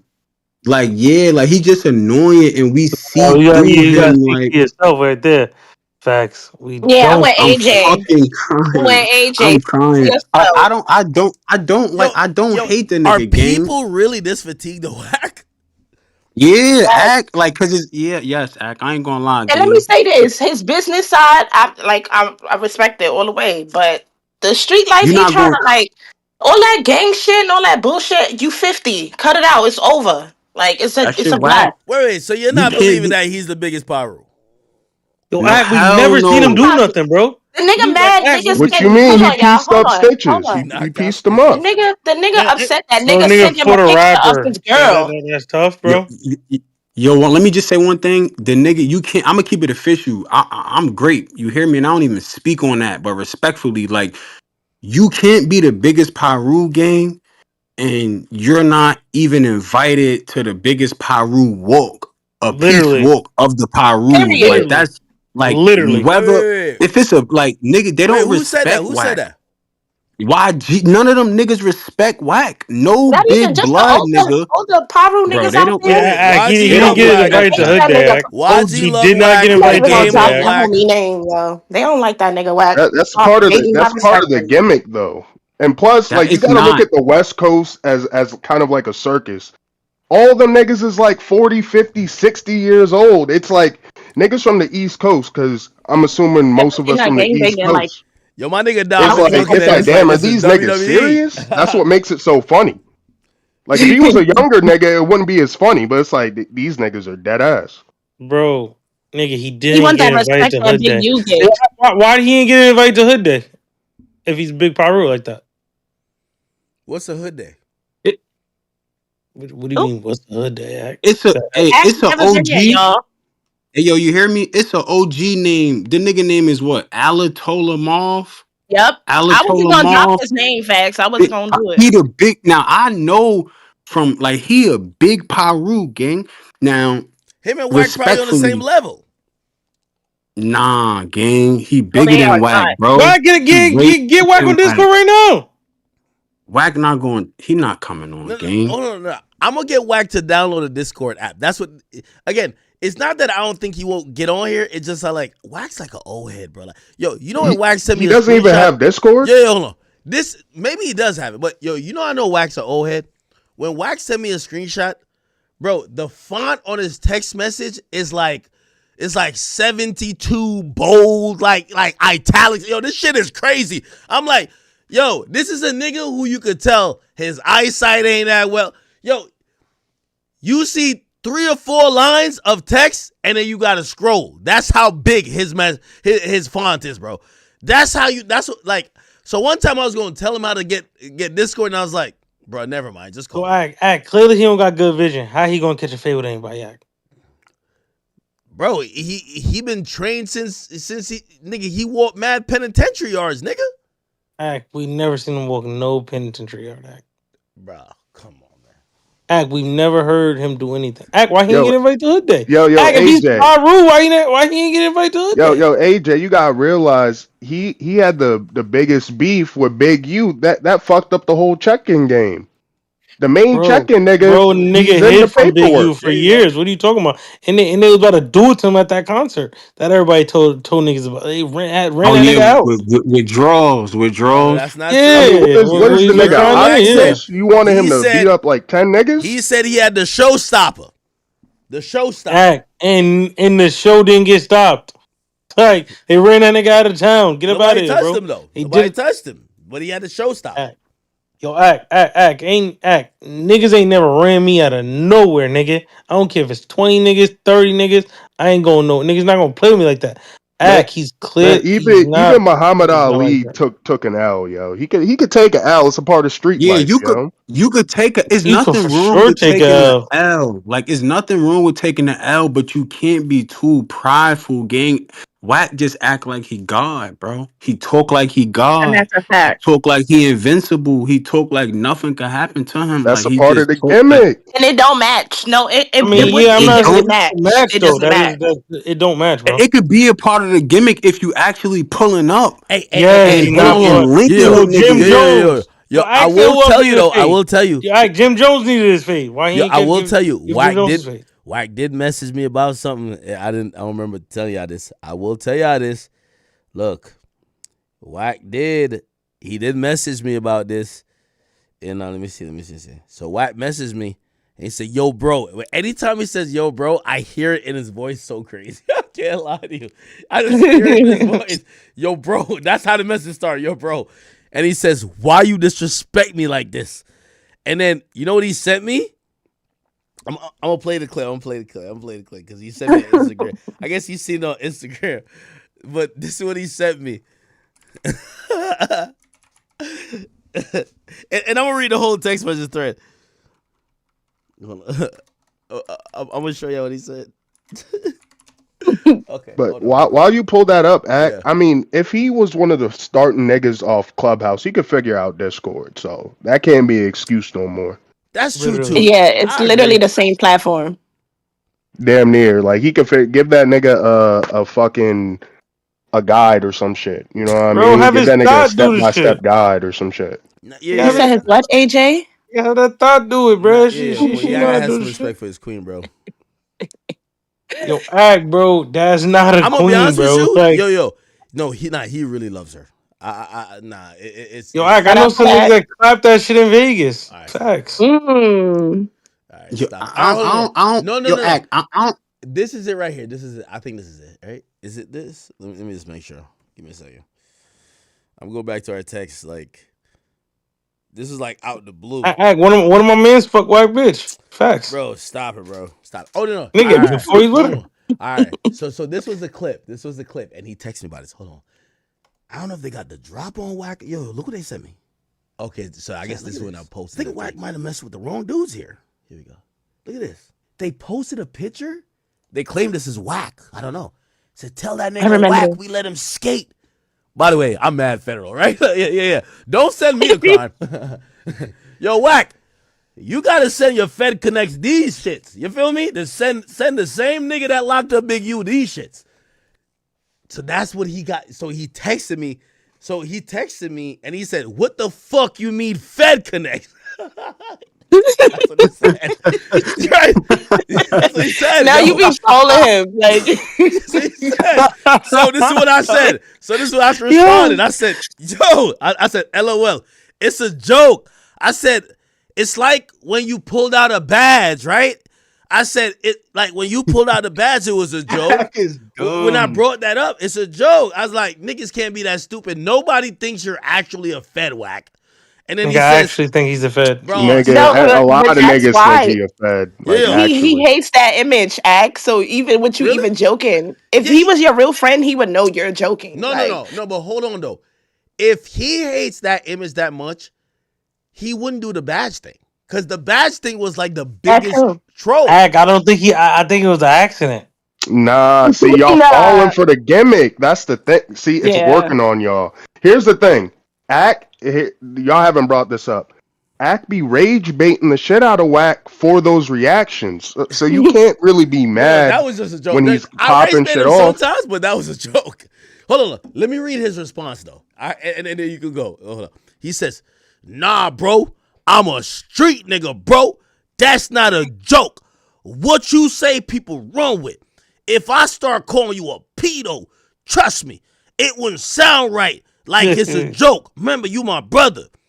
I'm not a rapper. I don't work with no feds. And what the fuck I gotta do with Big U case? That type of shit get a man killed in a position or have. See, Wack always lose me when he start talking about people dying. Like we'll be texting randomly and then he'll just be like, yo, niggas is gonna die. And I'm like, what the fuck? Wait, hold on, wait, what? I thought And we were you like, not pulling like that brother shit. It has to But stop. hold on, the it's not done act yet. It's not done yet. also Yo, he says, I'm from Cali, not New York. You got a voice people believe. I just whooped World Star over this shit, won 6 figures already. Got the wire. You're my friend, bro. This ain't cool, man. Aren't you my friend? And T Grizzly, he said, has an issue. My side gonna react to dude. You don't even know if that came from him. You gotta be mindful of the shit. It might start a war. It felt like a Flacco title. I swear. That's what he so said. act. Yo, hold on. Did he spell everything correctly? Yo, let me read it live. It said, and now he has to deal with it. Cause as soon as he spotted, since he issued that threat, I hope it came from him, bro. Cause you presented that way. So, nigga, I ain't gonna lie to you. Cause he started talking about murders. You know me. I want to get out the murder conspiracy. I sent him the text. I said, nigga, look, T Grizzly's in the chat. Here's go.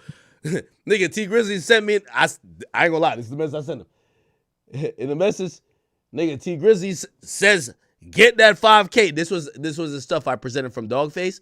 But T Grizzly saying, get the 5K wax line, right?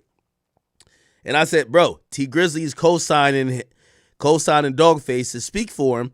He want y'all to talk it out or beef it out or whatever. He's backing T Grizzly. He's backing Dogface. So he's down with him speaking for him. Wax sent me about like 5 addresses. Like, I know where this live, that live. I'm like, all right, this is where I'm gonna just back out. Then the nigga gonna post on his page and say thank you academics, thank you to the chat, like we and post T Grizzly address, like we gave that nigga the info, like we with him on that shit. Like no, we wasn't supporting that. Like he tried to make it seem like I don't I'm cool with all the other shit, but like stop. He gotta stop using the chat for his own benefit. Yo, basically, Wack was saying, y'all keep calling him the police, but in reality, like T Grizzly and them was trying to put the police on Wack. Think about that. That's not true, gang. Face. I did my research on Face, gang. I did my research on Dogface. He's a gangster. Is smart. Hold on. I want to go over the message that you just sent. He said you calling nigga a snitch, a fed, working with feds, getting niggas killed. What he do to T Grizzly? What he do to Zay Osama? Hey, okay, all right. So you have a point there. Hold on. What I will say, and I know people be like, yo, Ack, you're letting Wack control platform. No. By the way, I will have Dogface on. I think Dogface is smart. Dogface has sent me stuff that I could tell that he's doing his due diligence about stuff. I think Dogface is a dope person to be a part of, or even like chime in on stuff. The thing, and I'm doing it out of respect for Wack. I'm not gonna have Dogface just to beef with Wack. Like I'll bring Dogface on right now. I'll bring Dogface on right now if we're talking about some other shit, because I ain't gonna lie to you. I think Dogface is the one who sent me the paperwork. He's like, oh, Ack, I don't know if you see the full paperwork on like the stuff with Future, but yeah, look, he even got pictures. And I was like, damn, thank you for that, because I would normally look that up. Thank you, Dogface. So I do want to let y'all know, Dogface is not getting blackballed or banned from the platform because Wack doesn't like him. But I'm giving Wack the benefit of the doubt. No, I'm giving him the benefit of the doubt when he says, this dude is pushing it to a limit where somebody might get killed. Don't bring him on to argue with me. So wait, who the hell is Dogface? Act. Gangsta. Wack going to text you. If you bring Dogface on right now or whenever, Wack is gonna be angry. He's gonna he's gonna be, yo, you not my friend. Would you like it if I called you a pedo? Like, that's weird shit. He only uses it in that like, defense. come on, Like, gang. I don't like that. He can't come on, mention, gang. he can't say nothing about Dogface being on the platform if Dogface isn't direct. Again, I'm giving him the benefit of the doubt as this is a courtesy to a friend, right? Okay, I respect that. You feel like since and what it was is that he felt like the picture of him and his woman in the airport is triggering it where he needs to move on. I might have to defend myself and ultimately do some unthinkable things. You just called a nigga that put me in a position of fucking rat. You could fuck T Grizzly Carrero. You could get T Grizzly killed. T Grizzly put literally. Dogface in a position, gang. So why the fuck wouldn't they do what they gotta do to protect their bag? How could you be offended that they Especially if protecting you their lying. bag? Especially if it's a lie. Come on, gang. And he brought it up. Okay, Chad, I'm gonna be Again, honest with you. When facts is spitting facts, it's like double facts. I ain't gonna cap. It's a double entendre. Don't even ask me how. Yeah, that was kind of facts gang. you said. Well, you know what it is? I don't think Wack acknowledges that when he speaks and he accuses someone of snitching, like there are people that might not take that too lightly. I think we all in here, like we might be like, oh man, or we're like, what? But there might be somebody in the streets that said, oh, this guy's a snitch. Oh, okay. Yeah, that's a good point. But Ack is not. He clearly knows that because he texts you and say, "Yo, Ack, you saying I got Fed Connects could get me killed. It could get some shit happening." Right. Like he's saying it to you, so he knows the danger of putting that on somebody that's not that. So why is he doing? I think he knows. I just think he doesn't care, and he thinks He he's only invincible. care when it's convenient for him. He just thinks he's invincible, so he's like, you know what I mean? But that's how all the West Coast niggas think. No, they're not, gang. They don't all think like that, gang. He they thinks do. that listen, bro. He thinks that he could use the chat niggas respectfully Act platform to benefit his game. Hold on. Wait. Our platform, because this belongs to the chat. Let's give it a B. To run his narrative, and that's cool. You could do that. Like, I'm not mad at that part. That's cool. So facts. So and I want you and again, I think you are always a voice for what the chat is feeling, right? Because you are. I've always said that you're an even keel dude who, you know, we're all individuals, but you're very reasonable. So when you speak, I know that you're not just speaking out of ego or just you, like you're kind of representing what a lot of people think. So this is what I always want to represent to you, right? So it's like, hey, we stream a lot, and you know, I do want to say, and I do thank everybody who is a part of the stream. And I do think Wack has contributed to the stream. And because he's contributed to the stream, I don't want to be the guy who's like, fuck you, you were just content. Like, fuck it. Like, we just got ours. Like, I want, if you say, hey, listen, bro, I'm going to be honest with you. This is disrespect to my woman.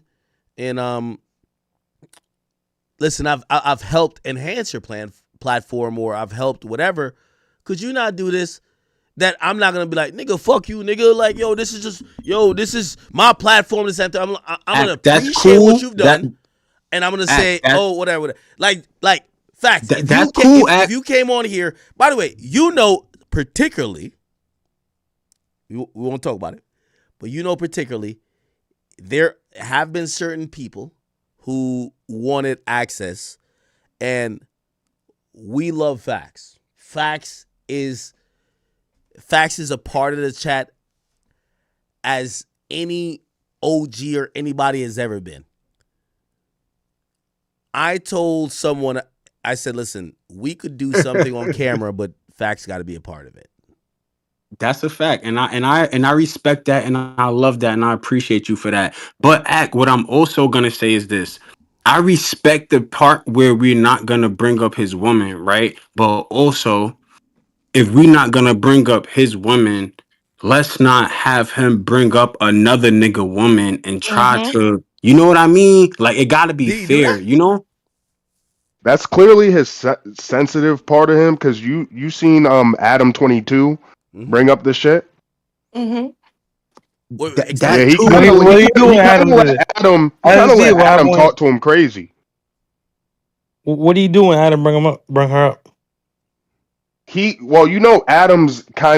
Adam's in a trick bag where his woman is so exposed that he feels like he could kind of just let shit loose. I feel like Wack kind of values Adam's platform where he kind of lets it slide, but you got to peep it. You got to peep what happened. Like it seemed kind of serious because he let somebody come on his platform and pretty much be like, yeah, I used to mess with Wack's girl, and Wack was like yo, like you should have hit me before. Blah blah blah. It's the typical Adam play. That was the thing. Adam will have. Like I just told Ack, one of my mans fuck Wack Queen. That's fuck not that true, R&B bitch. AJ, bro. Stop it. Ack, I know who a nigga AJ, that what fucked her, happens bro. in Vegas stays in Vegas. Yo, Ack, you know I lived in Vegas for 4 years, right? I know niggas that rent fucked R&B. Yeah, it was harmonizing that shit. But even it was so, saying I'm no. jazz music. Ain't she like 40? We expect her to have like 5 bodies. Not R&B Act.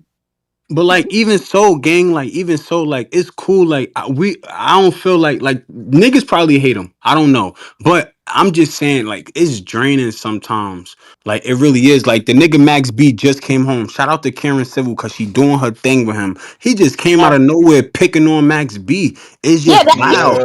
Like Thank you for reminding me. Yeah, that was. I brought that up in the other chat. That was the clown shit. Hey, To make it a celebratory moment, and the guy just shits on it.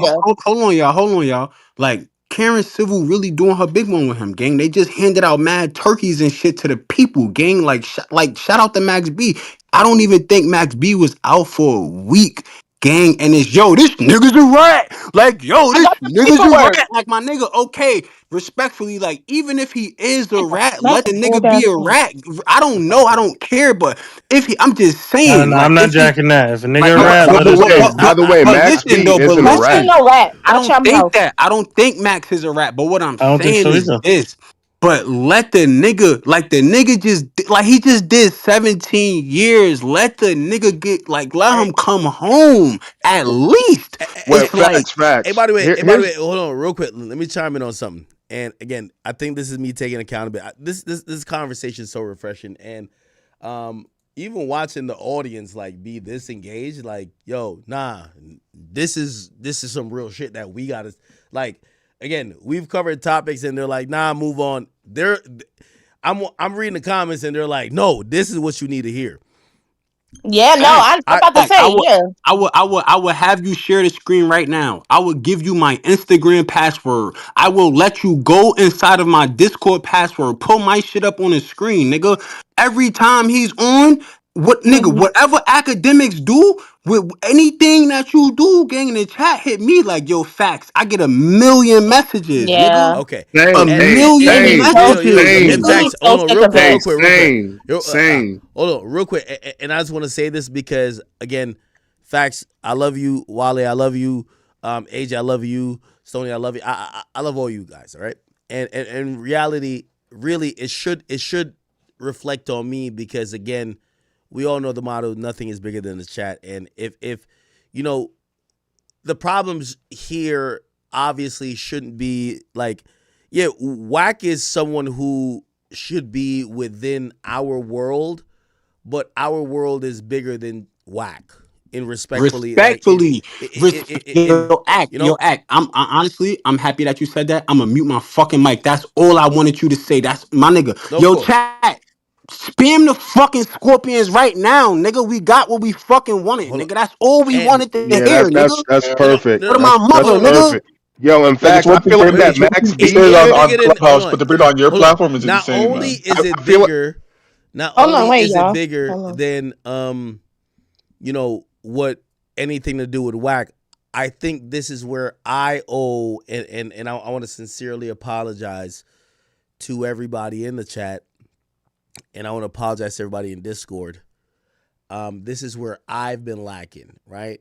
Because at times while I'm consumed with trying to stream and content, and you know, it feels easy just to hit whack, and yeah, it's a 45 minute segment, but like I'm losing sometimes the core and the heart of the chat in what they're saying. Like, nah, that's not what we want right now. Like, I get it.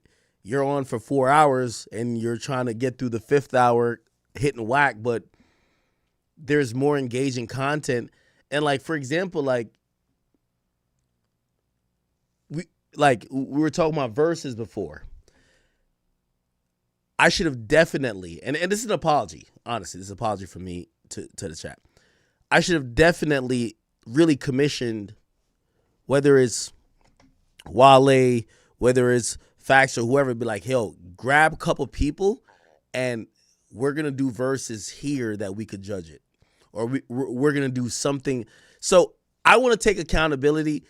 I don't want to just sit here and just place blame on other people. This is we've been doing it for a long time, man. I love y'all, and I know y'all love me so much.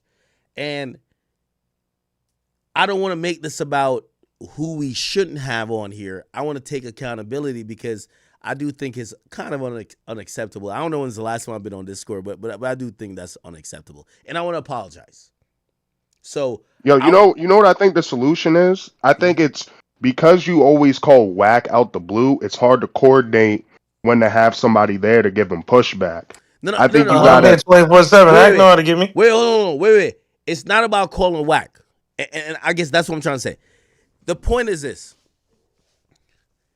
If my audience, which this has been always built, if you go back to when I first started streaming, it was on like some PlayStation like voice chat, and I'm talking to y'all. Nigga, we was on Skype, nigga. Yeah, right. You get what I'm saying? So it's Call like, of Duty at days. the end of the day, Skype I days. do think whack is supremely entertaining, but if I am forsaken or not giving you guys the voice that is deserved, if the chat can't relay their thoughts or the overwhelming sentiment on my stream, it's not the chat anymore, right? That's clear. Mm-hmm. So if it's not about like whack is part of what we do, but the chat is what we do. That's the point. The chat is what we do. That's again, I'm streaming every day, at least for the rest of the year. I need to figure out how to recenter the conversation around the people who are in this chat. Let me just say something real quick. You do not have to be in Discord every fucking day. You don't gotta do that. Don't feel like you gotta do that. I know. Respectfully, you do not. Respectfully, but just keep in mind that you got a million chat niggas that's coming up every day, that's working every fucking day, stamping that name like Stony. We got her recording at your studio constantly. Yeah. Oh, you know what I mean? Like, she putting it in for the chat, and she stand on the chat nigga shit. Like, you feel me? She a chat queen. Like AJ, That Twitter he's community streaming. Like, shit. I be holding it down for the Twitter community. I know holding it you scared. down. Like, I know you you scared of feel them, me? but I be having them in check. Those my Like, guys. They love you over there. That's why I be telling you, pop in. Yeah. So okay, and I guess we'll, obviously I want to stay on Discord for the rest of the stream. So like, we could bring in whatever other topics, but I just want to say I'm not gonna make this about whack, right? Like, I get it. There's some fatigue with whack dissenters. Some people think he's lying. Whatever. Cool. The bigger discussion is this: we've built this amazing platform. You see when I post on my Instagram how you guys get like a small creator from 700 followers and double his following in like 20 minutes or whatever. I'm so proud of you guys. I think we have the most amazing audience. And for me, a lot of times, the thing that matters to me is to make sure not only am I entertaining you guys, is that I want to make sure that this community that I'm so blessed with, everybody's feeling fulfilled. And respectfully, because I fall up under that too. The saying nothing is bigger than the chat, it means me, but of course it definitely means Whack. And that's the point. And I feel like in this, we're going to be streaming for the whole December. We need to really reconnect with the people who are the heart and soul of this community. And obviously, Discord, and it might be Twitter, it might be whatever. We have to do that. And I want to issue an apology from me, because I do believe it's completely unacceptable. Because I've said, I wish I could do it Reddit, right? Like, I've said, but like, I looked at Reddit. The Reddits belong to my ex. Like, my ex owns that. Like, they only post about her. The Twitter comms, I actually rock with the Twitter comms. You know what I mean? Like, they post good stuff on there. I do Discord. I love Discord. There's a lot of times that people think I'm not watching, but I love Discord. And I think I have to give the love to the parts of the chat that is already giving love to us. And then, I'm taking accountability for really not even doing Discord for like, when's the last time I've done Discord? I apologize for that.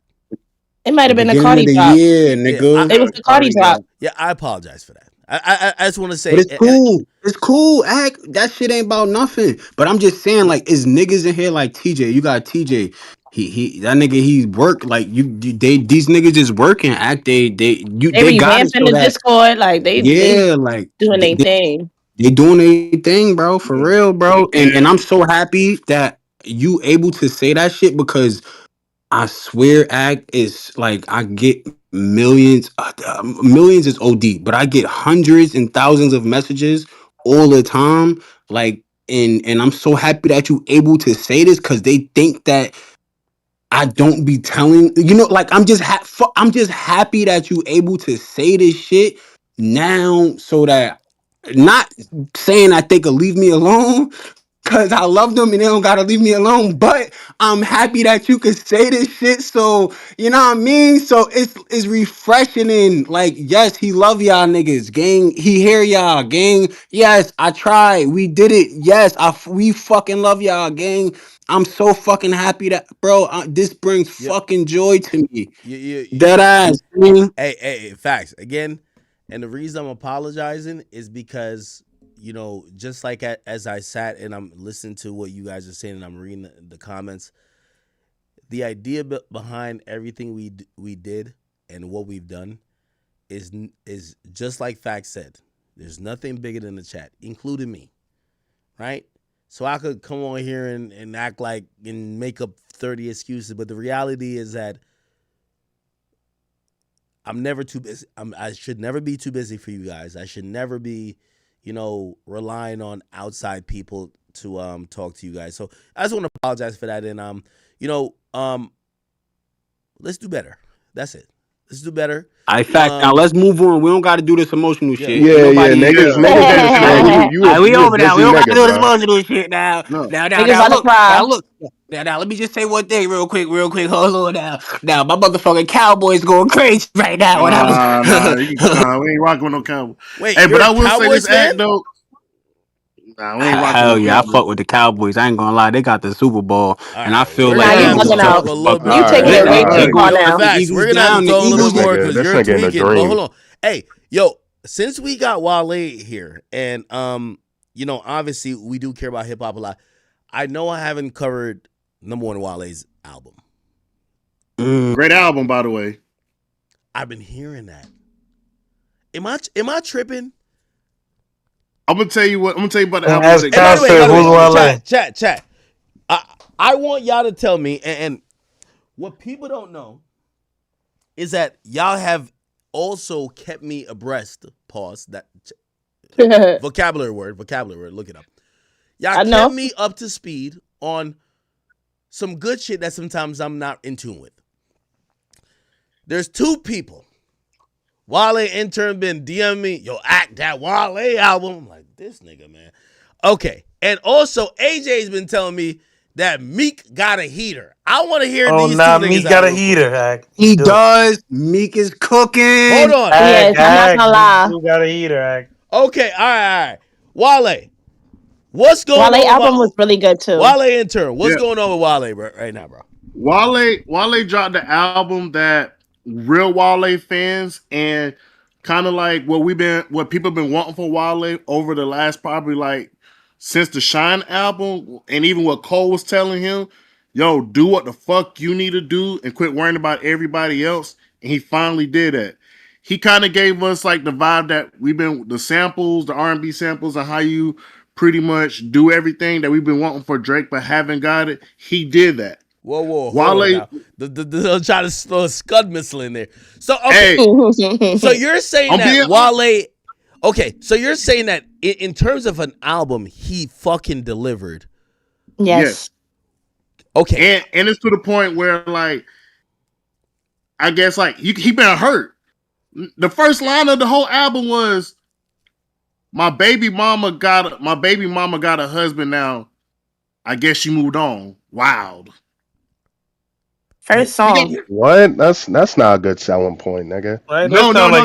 Bro. But it's a hurt. It's a hurt. But same thing. It's the same reason we like Drake. The same reason when he getting his feelings and emotion about a girl that he did wrong. Yeah, but Wale always in his feelings though. If you're Wale's intern, how come you don't help him with his social media? Before we get to that, I ain't gonna lie. Hold on. I would love to. Wait, Wale intern. I'm gonna validate what you're saying because, and I'm gonna let you guys kind of like debate it out or whatever. You know one of the few times I think I've met him, maybe like I don't know how many times I've met him. Wale was a new father, and I remember he came to Everyday Struggle, and he came with his baby, and I remember the baby was in the little thingy that you just kind of bring in your hand, and everybody at Complex, I remember looking at all of them like, y'all little pussy, because they were all like, oh my God, this is so cute, and I'm like, yo, a baby really like makes people like mad soft. And I don't know if that's the child. I don't know if he has multiple kids or whatever. But I remember him being very proud about that. And me looking at everybody else and I'm like, damn, a child does change things when people are viewing you. So if his opening statement to his album is that my baby mama is married. Now, granted, I never met his baby mama. I kind of get it because when I met him, he had his baby in tow. Like he had, I don't know if it's a girl or boy, but it was you could tell it was a very young baby that was in like the little thingy. I don't know even what baby things are called. So the carrier. Yeah. You got it. But yeah, so I get it. I get that part of it. Now, did anybody else listen to the album or no? Look, Wale's intern, if he's not talking about, he needs to address the Diddy hanging off the balcony shit. That's true. That's what I want to hear. That's still like a little crazy to me. Like, if he not addressing that, it's like with Cole's new album. If Cole don't address everything that has to do with why he apologized and if they had like his brother or his mom in a Rock Nation black truck, I'm not trying to hear that Cole album. But same thing with Wale. Like, nigga, address Wale, some of these narratives. Wale nigga. had bigger shit than the fucking Diddy hanging on. Wale had to deal with, he got dropped from the label, then going through a new label situation. Diddy almost killing him is bigger than that, bro? Yeah, I think him but almost Diddy dying almost is the biggest. unalived him. Yeah. Hung him off a balcony. That's the biggest thing ever.